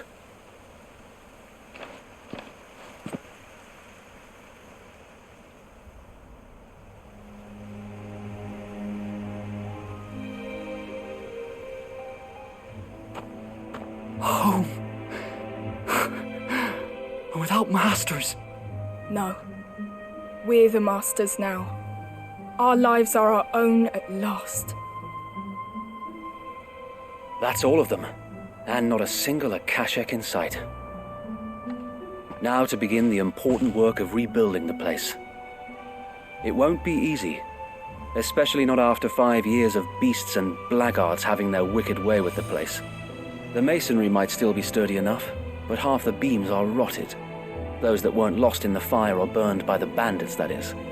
It'll take a bit of elbow grease, but we'll see Eastpool rise again. Just you wait. So wait. Lady Hannah is buried here. If you don't mind, I'd like Oscar to join the rebuilding efforts. He should be a part of this. Of course. I couldn't agree more. I'll let Martha know that everyone arrived safely.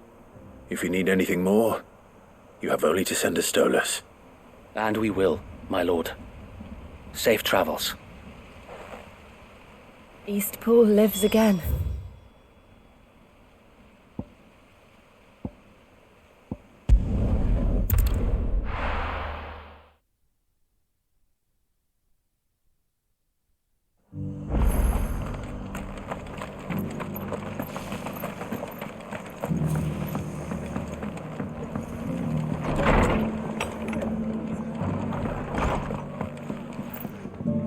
Ah, there you are. All went well then. Sir Wade told me you got rid of the bandits while his lot kept an eye out. Nicely done. And what's all this about some shape-shifting nightmare showing up? On second thoughts, don't tell me. It'll only give me nightmares of me own. What matters is you did it, and now we can build our new village. I suppose it will be. What will you call it? What else? Eastpool. Sir Wade said it best. There's plenty bad happened to that place, but that don't undo the good that happened there. No need to throw the baby out with the bathwater. Did Wade say that? Well, something along those lines. Anyway, the poor souls might have made it to Eastpool, but their work ain't done yet. So the way I see it, neither is mine. If it's food or lumber or strong backs they need, the rest is ready to provide it. Thank you, Martha. No, thank you. You didn't have to help us. I wanted to.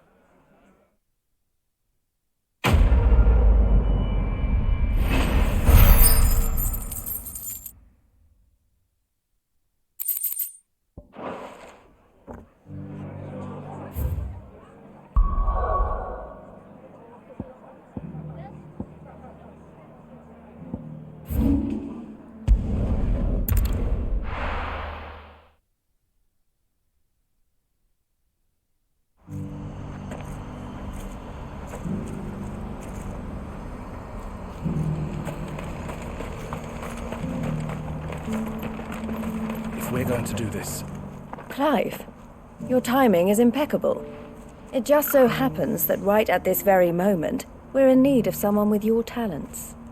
And what talents would those be? Why, your fearlessness and your skill with a blade. I'm listening. Well, as I'm sure you're aware, when these dark skies swept over the Republic, so too did a wave of chaos and confusion. Randalar has been particularly badly affected. Many of the capital's bearers have lost their masters, or taken the opportunity to flee them. None remain free for long, of course. Most find themselves under the protection of the Fist before they get far. But the army too is in disarray, and finds itself unable to provide for its new charges, which means it has been looking to sell. And you've been looking to buy, to make sure these masterless bearers remain that way. Precisely. It's the perfect opportunity to free dozens more, and for an attractive price, no less. So where does my skill with a blade come in? Though we may have the funds to buy these bearers, we have nowhere to house them. So we've been searching for a place where they can be resettled. Somewhere far from the prying eyes of those who would see them enslaved once more. And we believe we have found one. Cashlock. A small hamlet hidden in a canyon. The place was abandoned a long time ago, but when the men moved out, the beasts moved in. And so we seek the aid of a fearless swordsman to encourage them to look elsewhere. You'll help, won't you? How could I refuse? Excellent. Theo, if you wouldn't mind making arrangements for the transportation of our guests, as we discussed. Of course. Leave everything with me. Sounds like you'll have your work cut out for you. I will. We have an entire village to stock and furnish. Residents and all. Even if I begin right now, I'll be working day and night. So I'd better get started. Try to clear the place out before the wagons roll in, won't you? I'll do my best. You will find a village in Chadra's Thread, past Lateney's Cleft. My man there will open the gate for you. All right. Wish me luck. I'm sure you won't need it.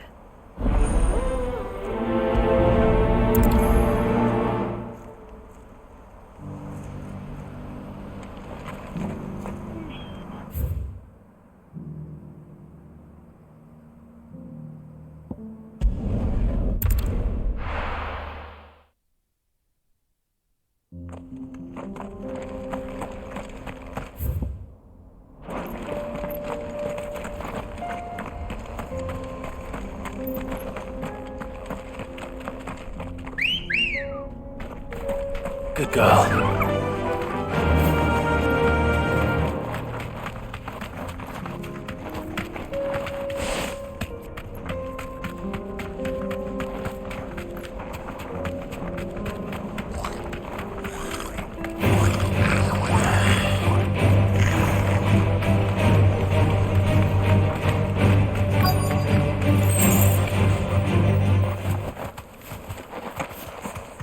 Must have been a nice place once.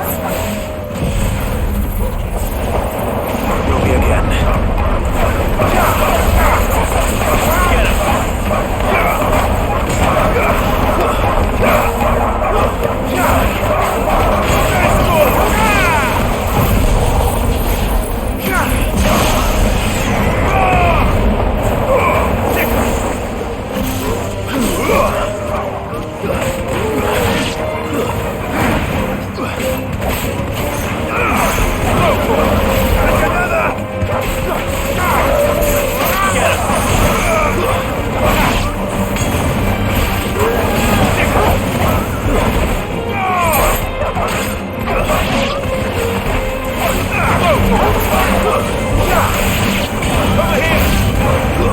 Get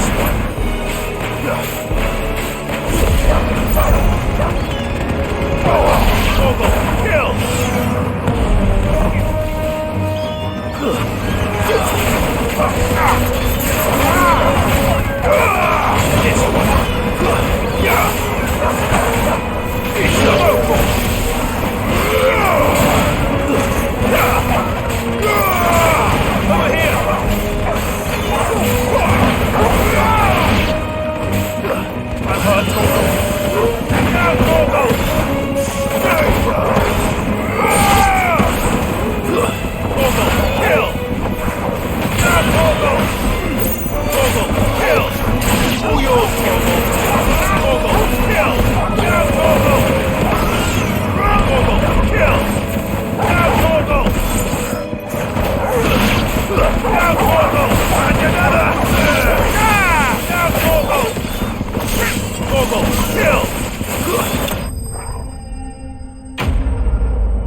I think that's the last of them.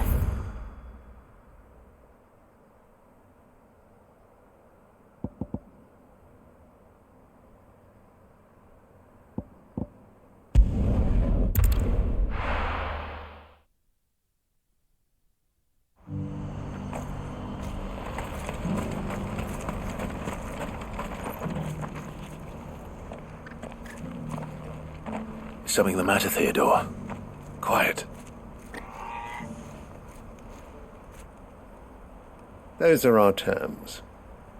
I trust that you will give them your full consideration. I shall. Thank you.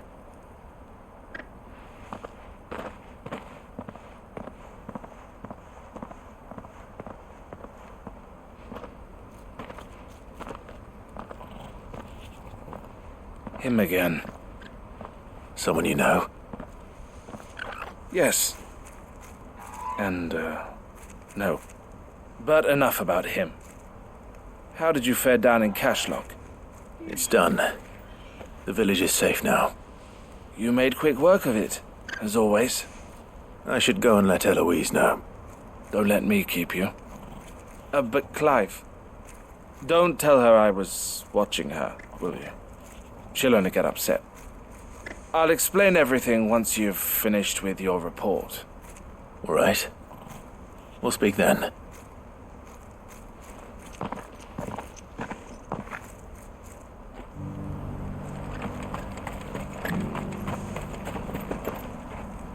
Eloise, I just got back from Cashlock. The village should be safe now. Thank you, Clive. Here, something for your trouble. Well then, now that you have laid the groundwork for our little project, I suppose we'd better finish the job. The first thing we'll need to do is make sure our offer for the bearers is accepted. You're still in negotiations? We are. A trusted colleague has been dealing with the Fist on our behalf, but things have been trickier than we anticipated. I suppose it's to be expected. This is the army we're dealing with. Fighting's what they do. But we shall emerge victorious in the end. Well, if you need any help, you know where to find me. I'm not sure I do, but thank you all the same.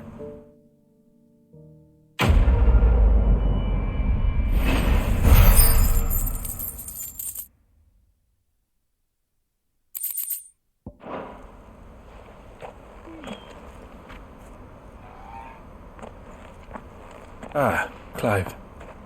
You wanted to talk? The man I was watching earlier, the one speaking to my sister, he represents the Silver Peak Consortium. It's one of the bigger trading houses.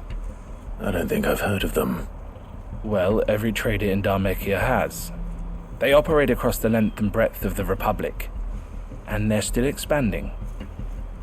They've been trying to get Eloise to join their ranks for some time now, and judging by her reaction earlier, I'd say she had half a mind to accept their latest offer. And you'd rather she didn't?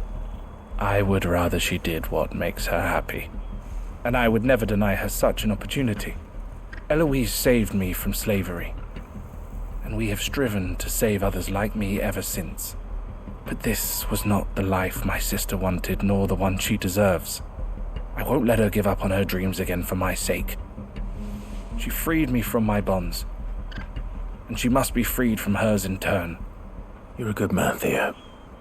I have always been grateful for what my sister did for me, and I want to repay the favor by letting her live her own life. But each time an opportunity to do just that arises, she turns it down. For my sake. She loves you. And I love her. Which is why I want this time to be different. To show her that I don't need to be watched over anymore. Though I'm sure I'll still need some help from time to time. I trust that I can count on you. Always. Thank you, Clive. Well then, I had better get back to work. These bearers aren't going to move themselves. That's a job for the Crimson Caravans.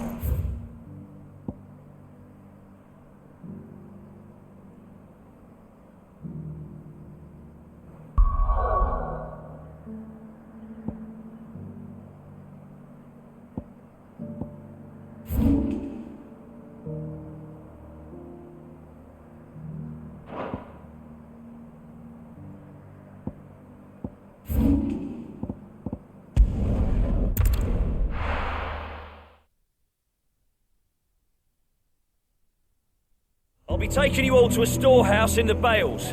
Leave anything you don't need behind.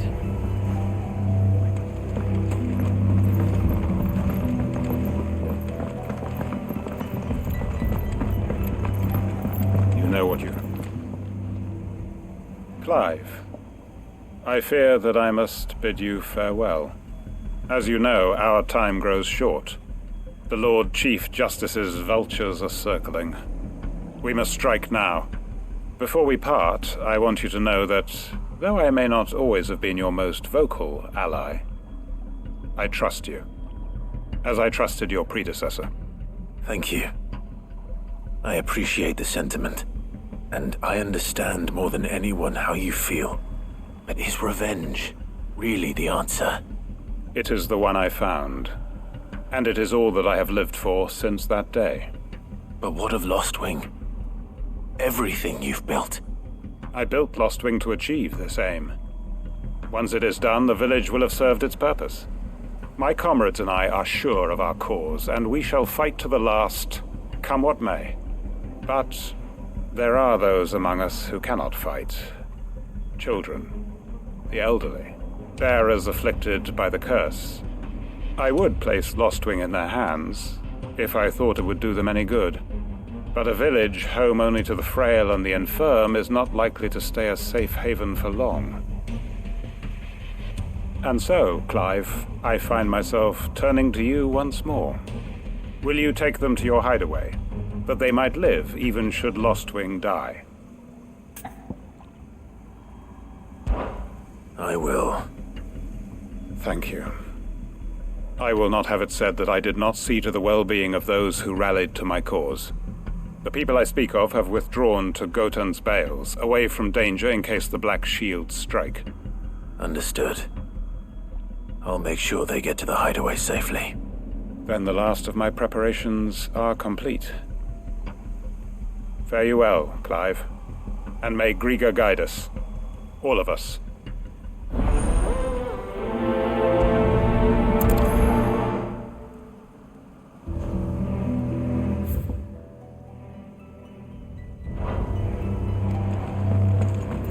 Come then, brother.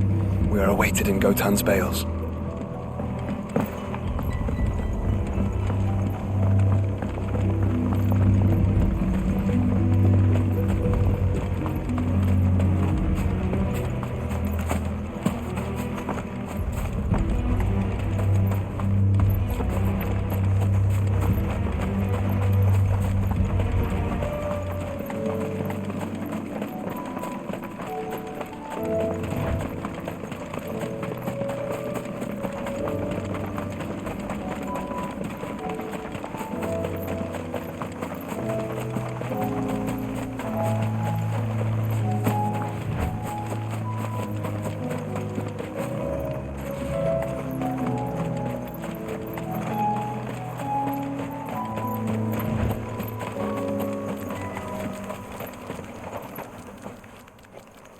Everyone, Quinton has asked that you come with me.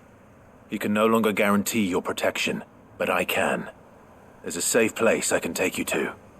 Well, if that's what the Master thinks best. Sid, none of us would be standing here today if it weren't for Master Quinton. We owe him our lives. So we ain't about to start telling him what he should do with his. If he's saying we ain't safe in Lostwing no more, it's 'cause he ain't coming back. And if that's what has to happen, then so be it. I only hope he can see this through to the end. That we get to see justice done. I hope so too. Oi! You lot! Where's everyone else? They ain't already left, have they? They've gone with Master Quinton. Fuck! Fuck! Fuck! What's wrong? I've just come from the Justice's manor. We have to get Quinton to call off the attack. It ain't just the Black Shields protecting the place. He's got a guard dog and all. A fucking monster. They don't stand a chance against that thing. If I don't get the message to them, they're all gonna fucking die. No. We can't let this happen. Sid! Don't worry about us. You've got to catch up with him. We can't let Quentin die before that bastard does. All right. I'll do what I can. Where is this manor?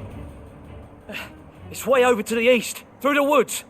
Heaven Hall, he calls it. Promise us, Sid.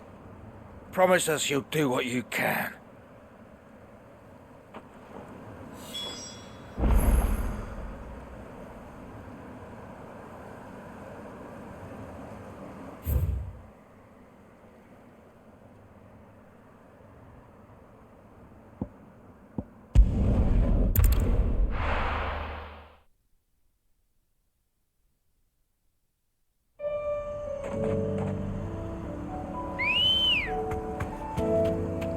Come on.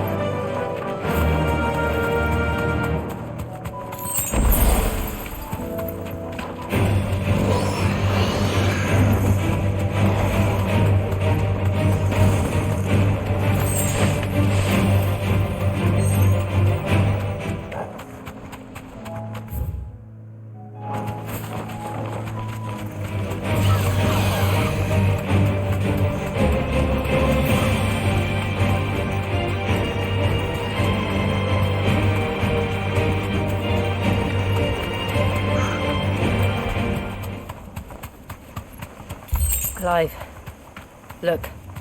No. Don't tell me we're too late.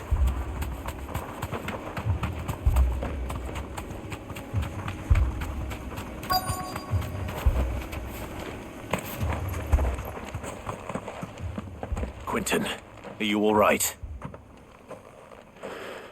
No. But I am alive. Which is more than I can say for my comrades. They followed me without question all the way here. And they died. For nothing.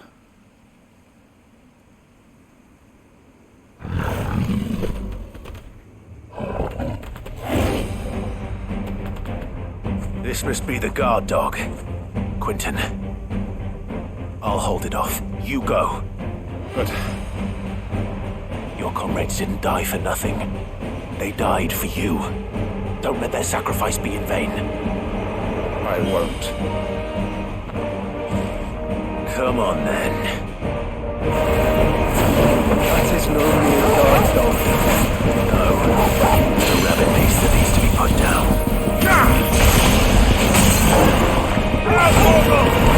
All yours, Torgal! Now, Torgal! This one! Torgal, kill!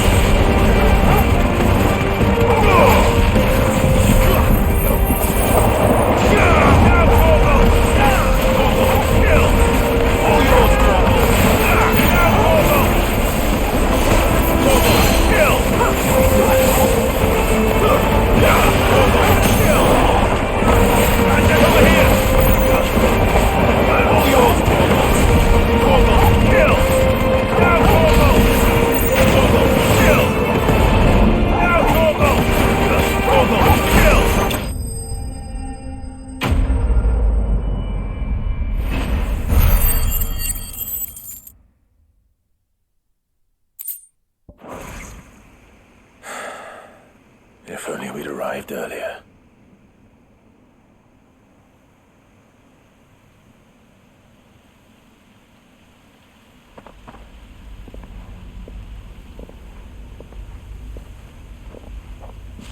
Is it over? It is. He wept and begged for mercy. And I cut him from ear to ear. Just as I dreamed of doing all these years. All my plans. Building a haven in Lostwing. Freeing bearers from their chains and recruiting them to my cause. It was all for this. But what is this? Justice. My faithful comrades. All those lives lost. So that I might take another. Quentin. Master Quentin! Oh, thank Grieger you're safe. You're alive. And so are you. I'm so sorry. I tried to warn you about that thing. And I hate to say it, but there's more bad news. It's Lostwing. It's been flooded. What?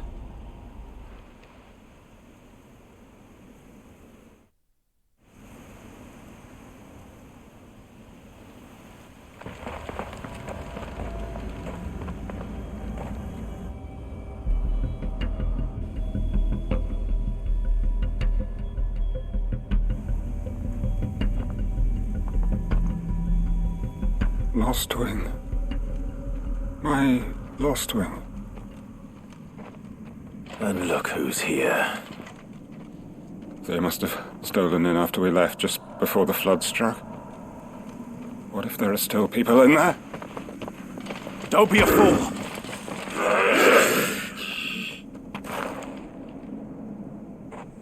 Damn it.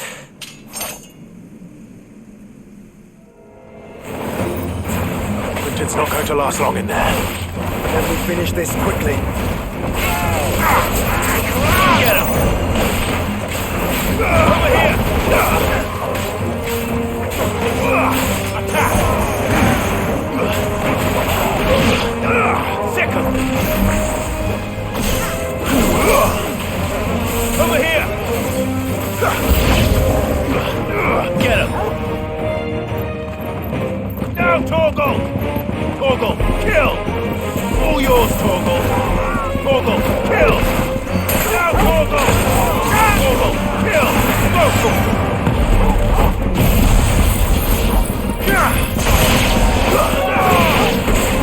All yours, Torgal! Torgal, kill! Now, Torgal!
To get back to Quentin.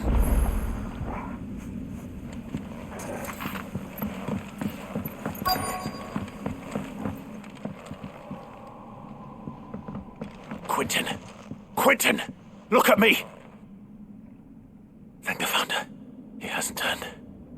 I'm going to get you out of here.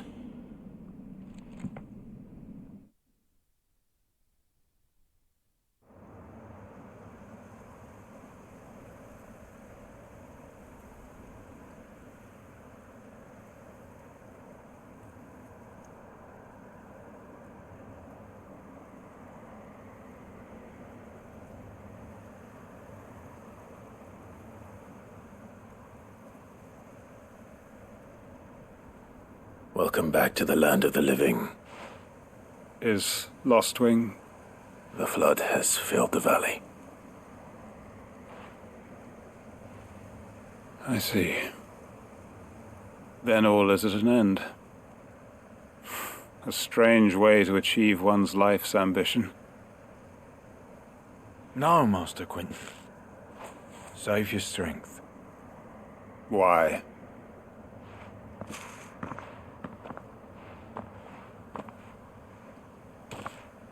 All that I strove for is gone. Only emptiness remains.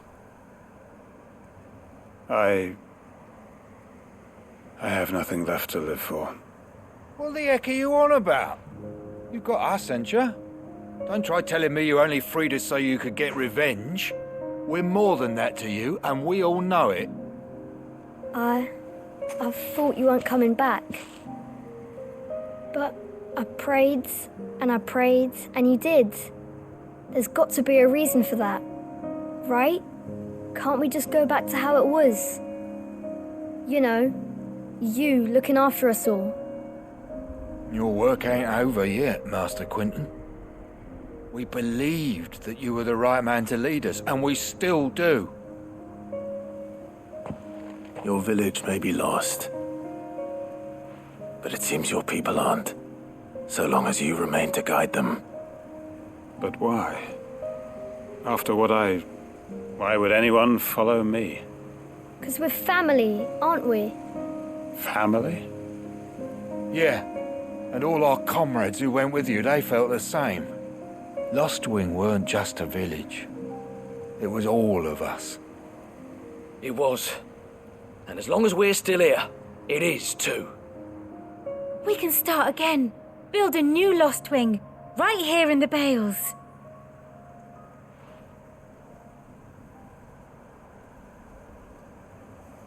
A fresh start. One life ends, and another begins. Why just a village? We could build towns. A nation, even. What's to stop us? That's the Master Quinton we know. Please. I am nobody's master. Quinton will suffice. After all, we are family.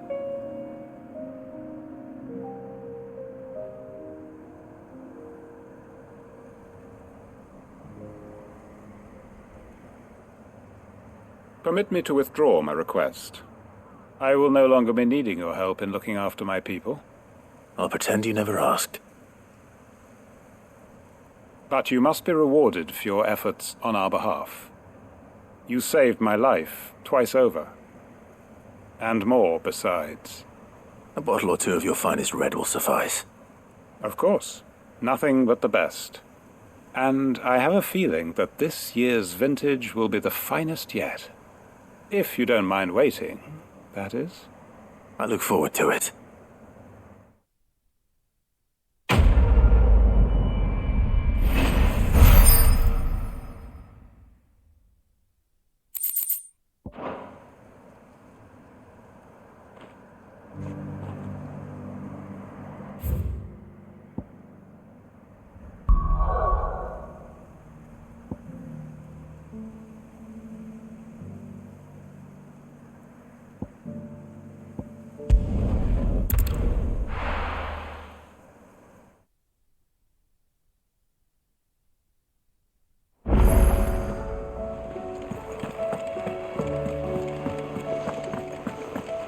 Did you see that? Tell me you saw that.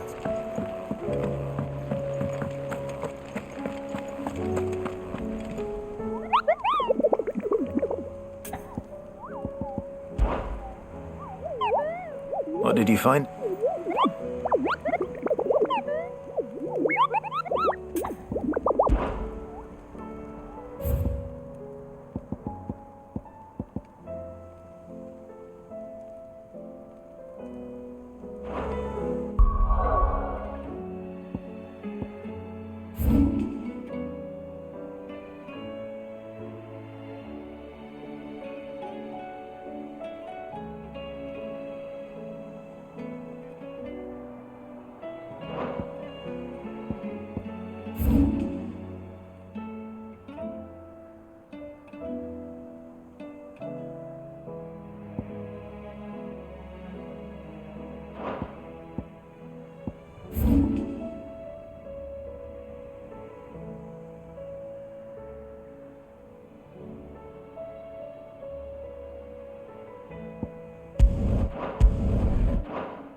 Sounds like thunder.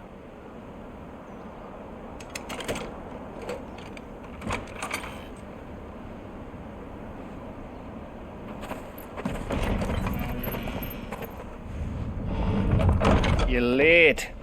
We're starting to think you'd stumbled off a cliff. I seem to recall that was you, Gav. Good to see you. Any trouble on the road? Nothing we couldn't handle. I knew you'd come. Is that who I think it is? Yes. Allow me to introduce my brother, Joshua. Clive's told me all about you. Or even listening most of the time. Name's Midadol, but everyone calls me Mid. My lady. Hey?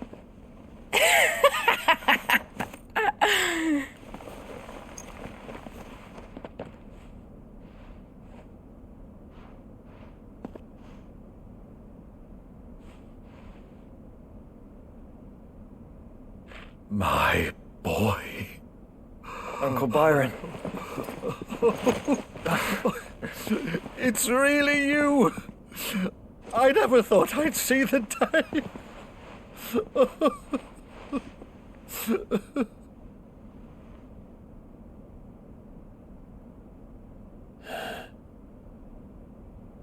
So these Akashic are being controlled.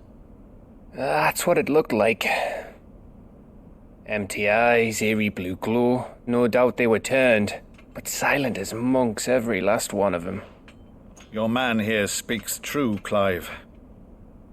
We saw more than a few in this city.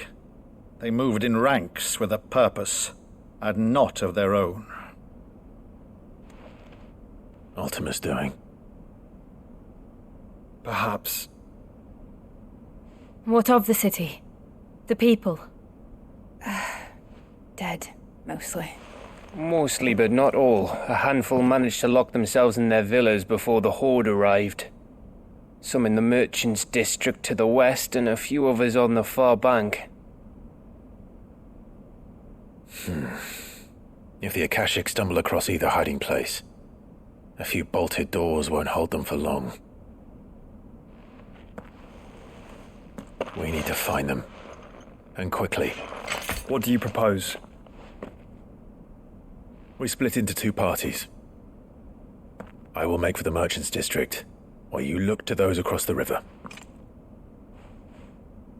Mind keeping an eye on my brother? Not at all. We find the villa and try the servants' entrance. Understood. And what of us? Mid, is she fit to sail? The ship, the Mithril engine could probably do with a few more tweaks. Then you better work fast. Even if we do reach the survivors in time, they'll never make it to the hideaway on foot. You leave that to me. See that Mid doesn't get herself into trouble, would you? Think I can manage that? I'll keep him safe. Looks like you stuck with me, Byron. That's Lord Rossfield, you little gutter snipe!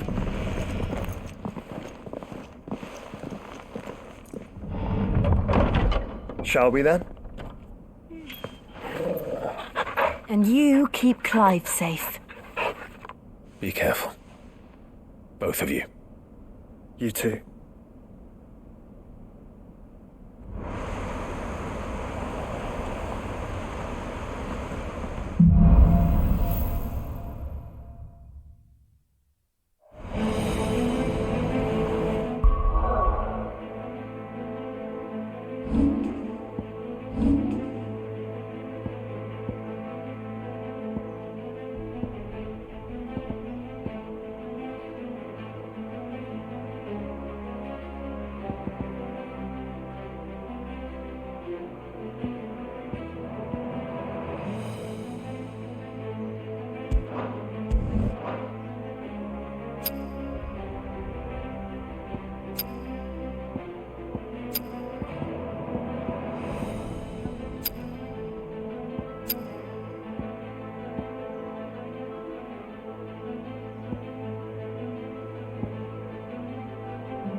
right, Torgal. Let's find those survivors.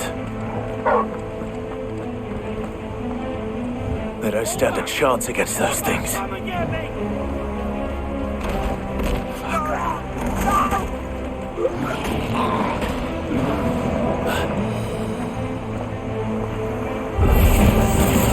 They've been routed.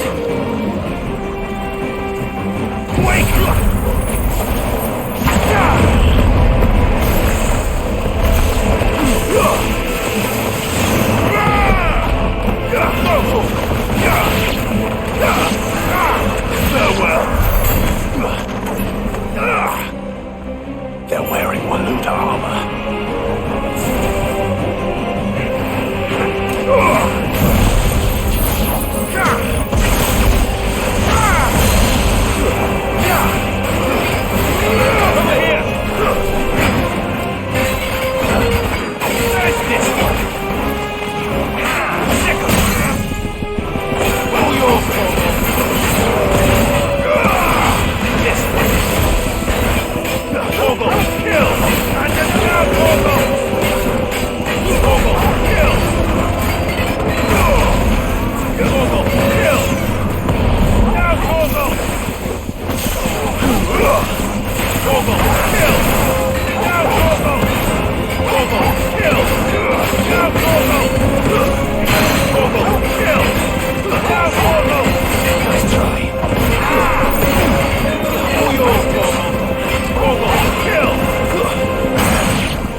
What happened to the Royal Army? There's nothing but monsters here.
survivors inside.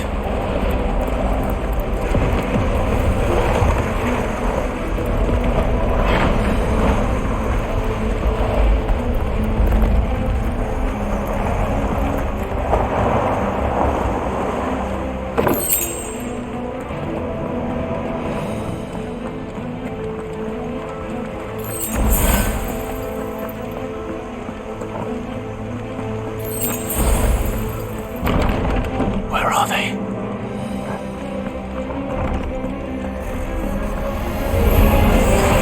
These creatures. These Ultima's reach extend this far. What the hell is going on here?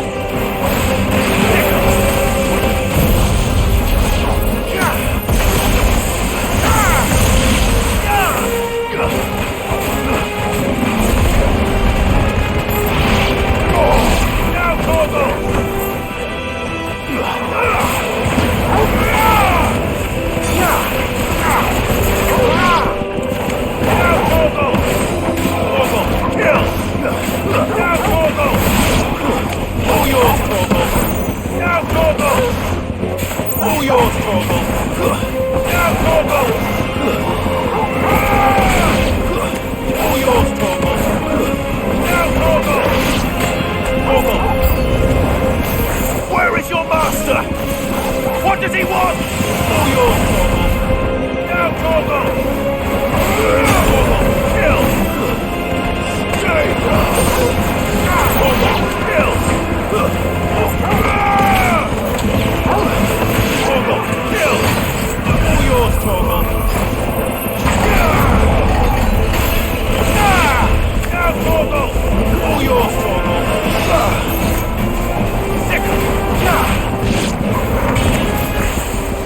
Torgal, kill! All yours, Torgal! Now, Torgal! All yours, Torgal!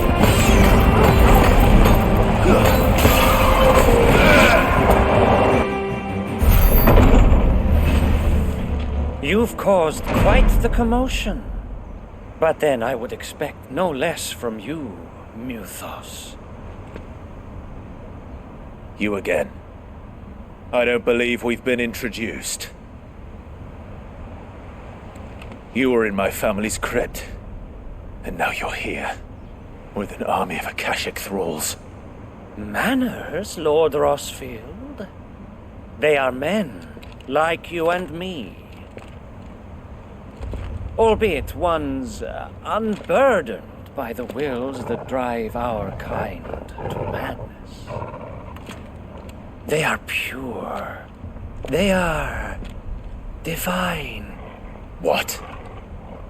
And they are all that remains in this once raucous city.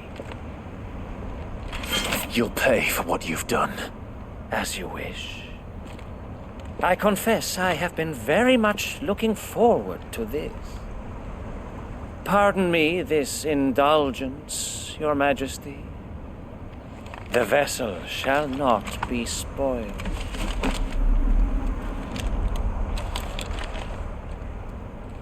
I am Sleipnir of House Harvard, and you will yield. Or not. As long as you don't hold back.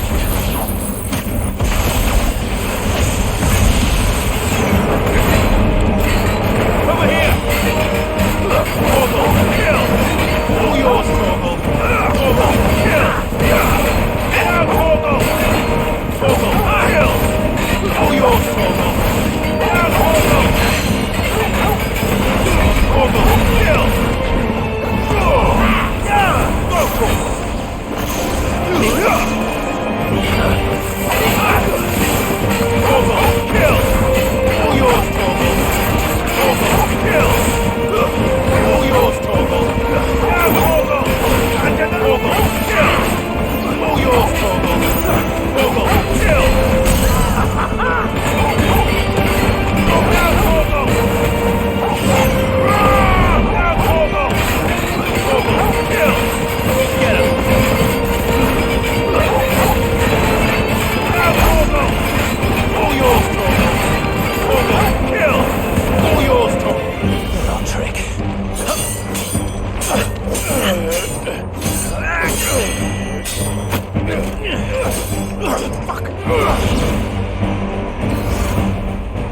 You will forgive me if my performance seems uninspired.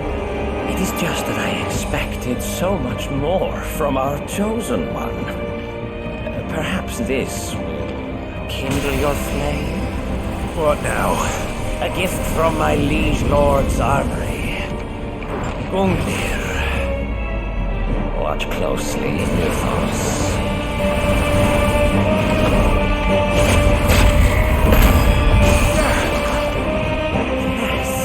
Yes! Give me thunder!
The vessel is strong.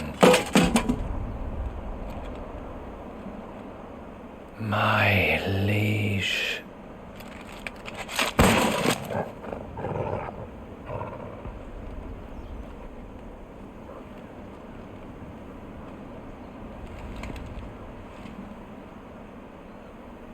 Clive! You're all right. As are you, I see. We are, yes. I'm sorry, but we couldn't save them.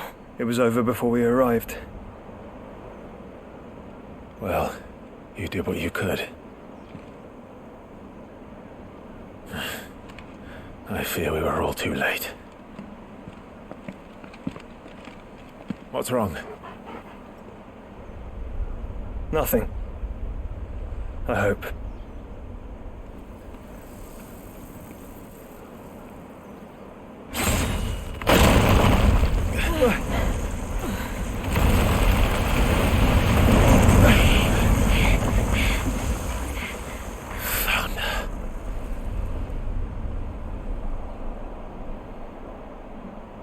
Leaving so soon, Mythos? It's the king. Indeed. You may kneel before Barnabas Tharm, Warden of Ash and King of Waloed. Get back.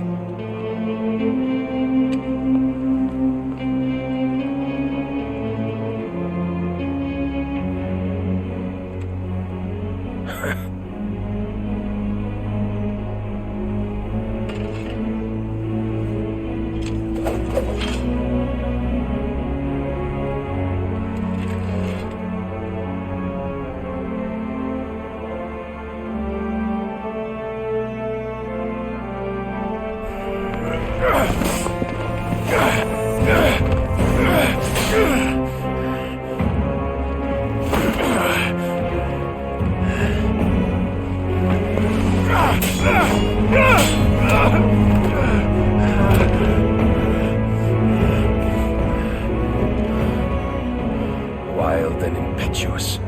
I expected more of the boy who bested my Lord Commander. Yet I see why my master covets you so. The power within you, Mythos. The potential.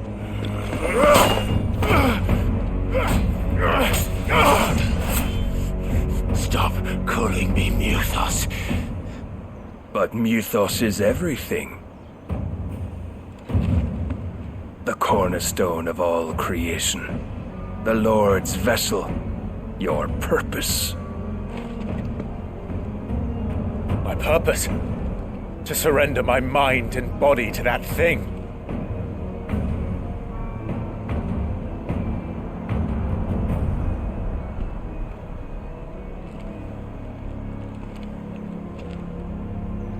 No, Your Majesty. My purpose is my own. I made a promise to my friends, to my people. And nothing is going to stand in my way. You would allow this delusion of free will to bar your path to greatness? Truly, your volition is a cancer. One that must be excised.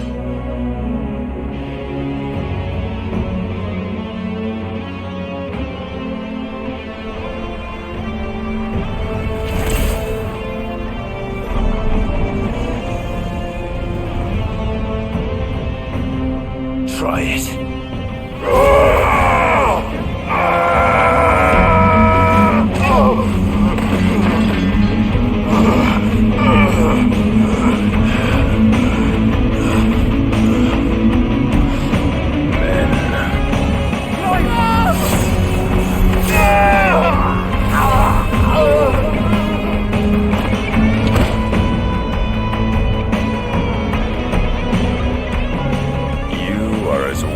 All the rest. Joshua!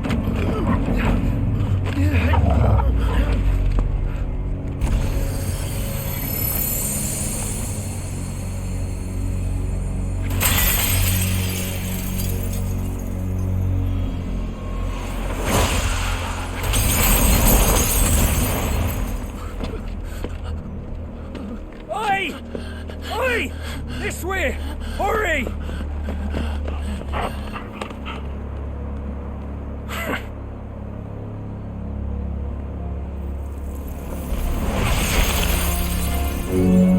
Power beyond reckoning, and they use it as a crutch. Such a waste.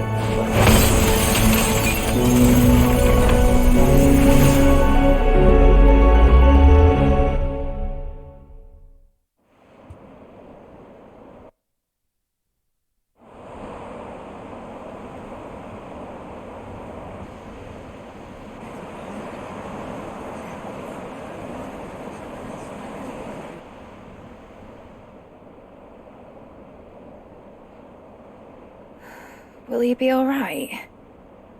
The phoenix can mend flesh, but the spirit must recover on its own. I'm afraid the rest is up to him. This place is remarkable. Outfitting it must have been no small feat. But why go to such trouble? That beauty's belly's filled with wonders the world ain't ready for.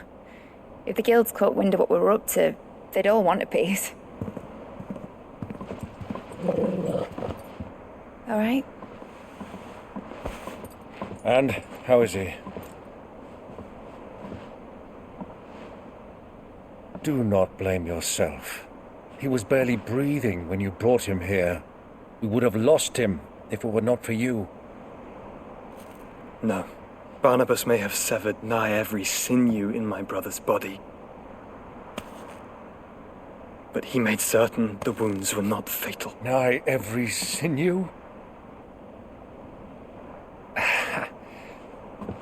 Allow me, your lordship.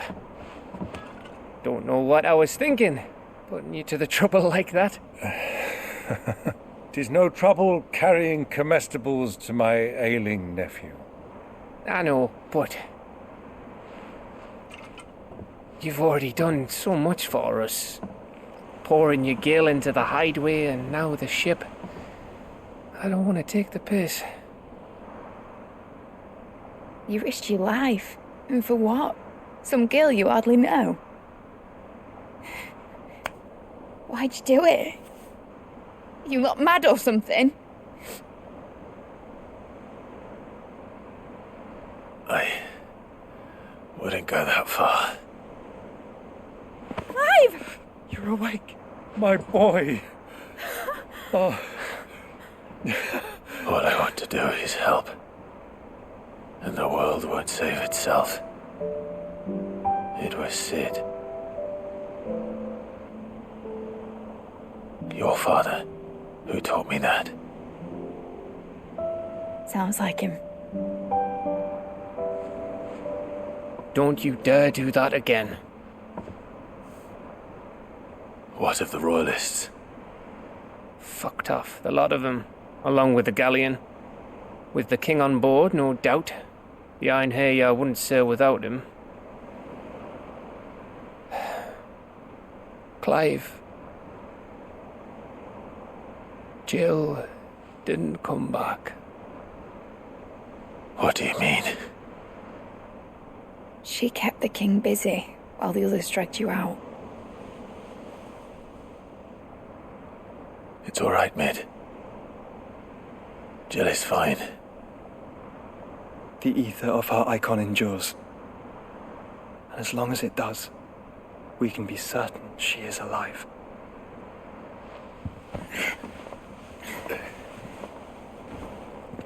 We must pursue the Black Galleon. Jill will be with the king, I'm sure of it. Well, good luck catching him, because my ship's going nowhere. It's the Mithril engine. She's got a kick like a wild chocobo and a mind to tear the hull in half. But you have an idea. Well, of course I do.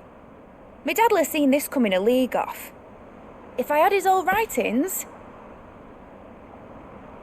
If you had his old writings, you'd be sitting under a fuckload of rubble. The ones Otto didn't save anyway. I suppose he might still have a few pages in his stores. We'll have to hope it's enough. Do what you can to ready the ship. I'll speak with Otto. In your condition, you really are mad. Perhaps. But the world really won't save itself.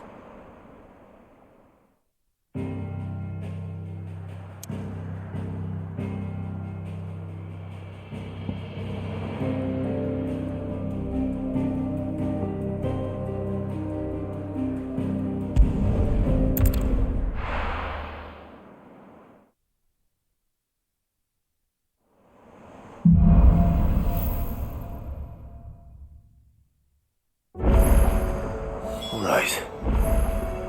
Gav said that Otto might know something.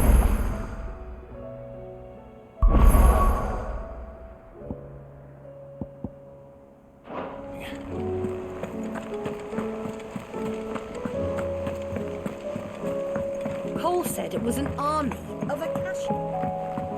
How are we supposed to do our duty? Oh, indeed. Clive.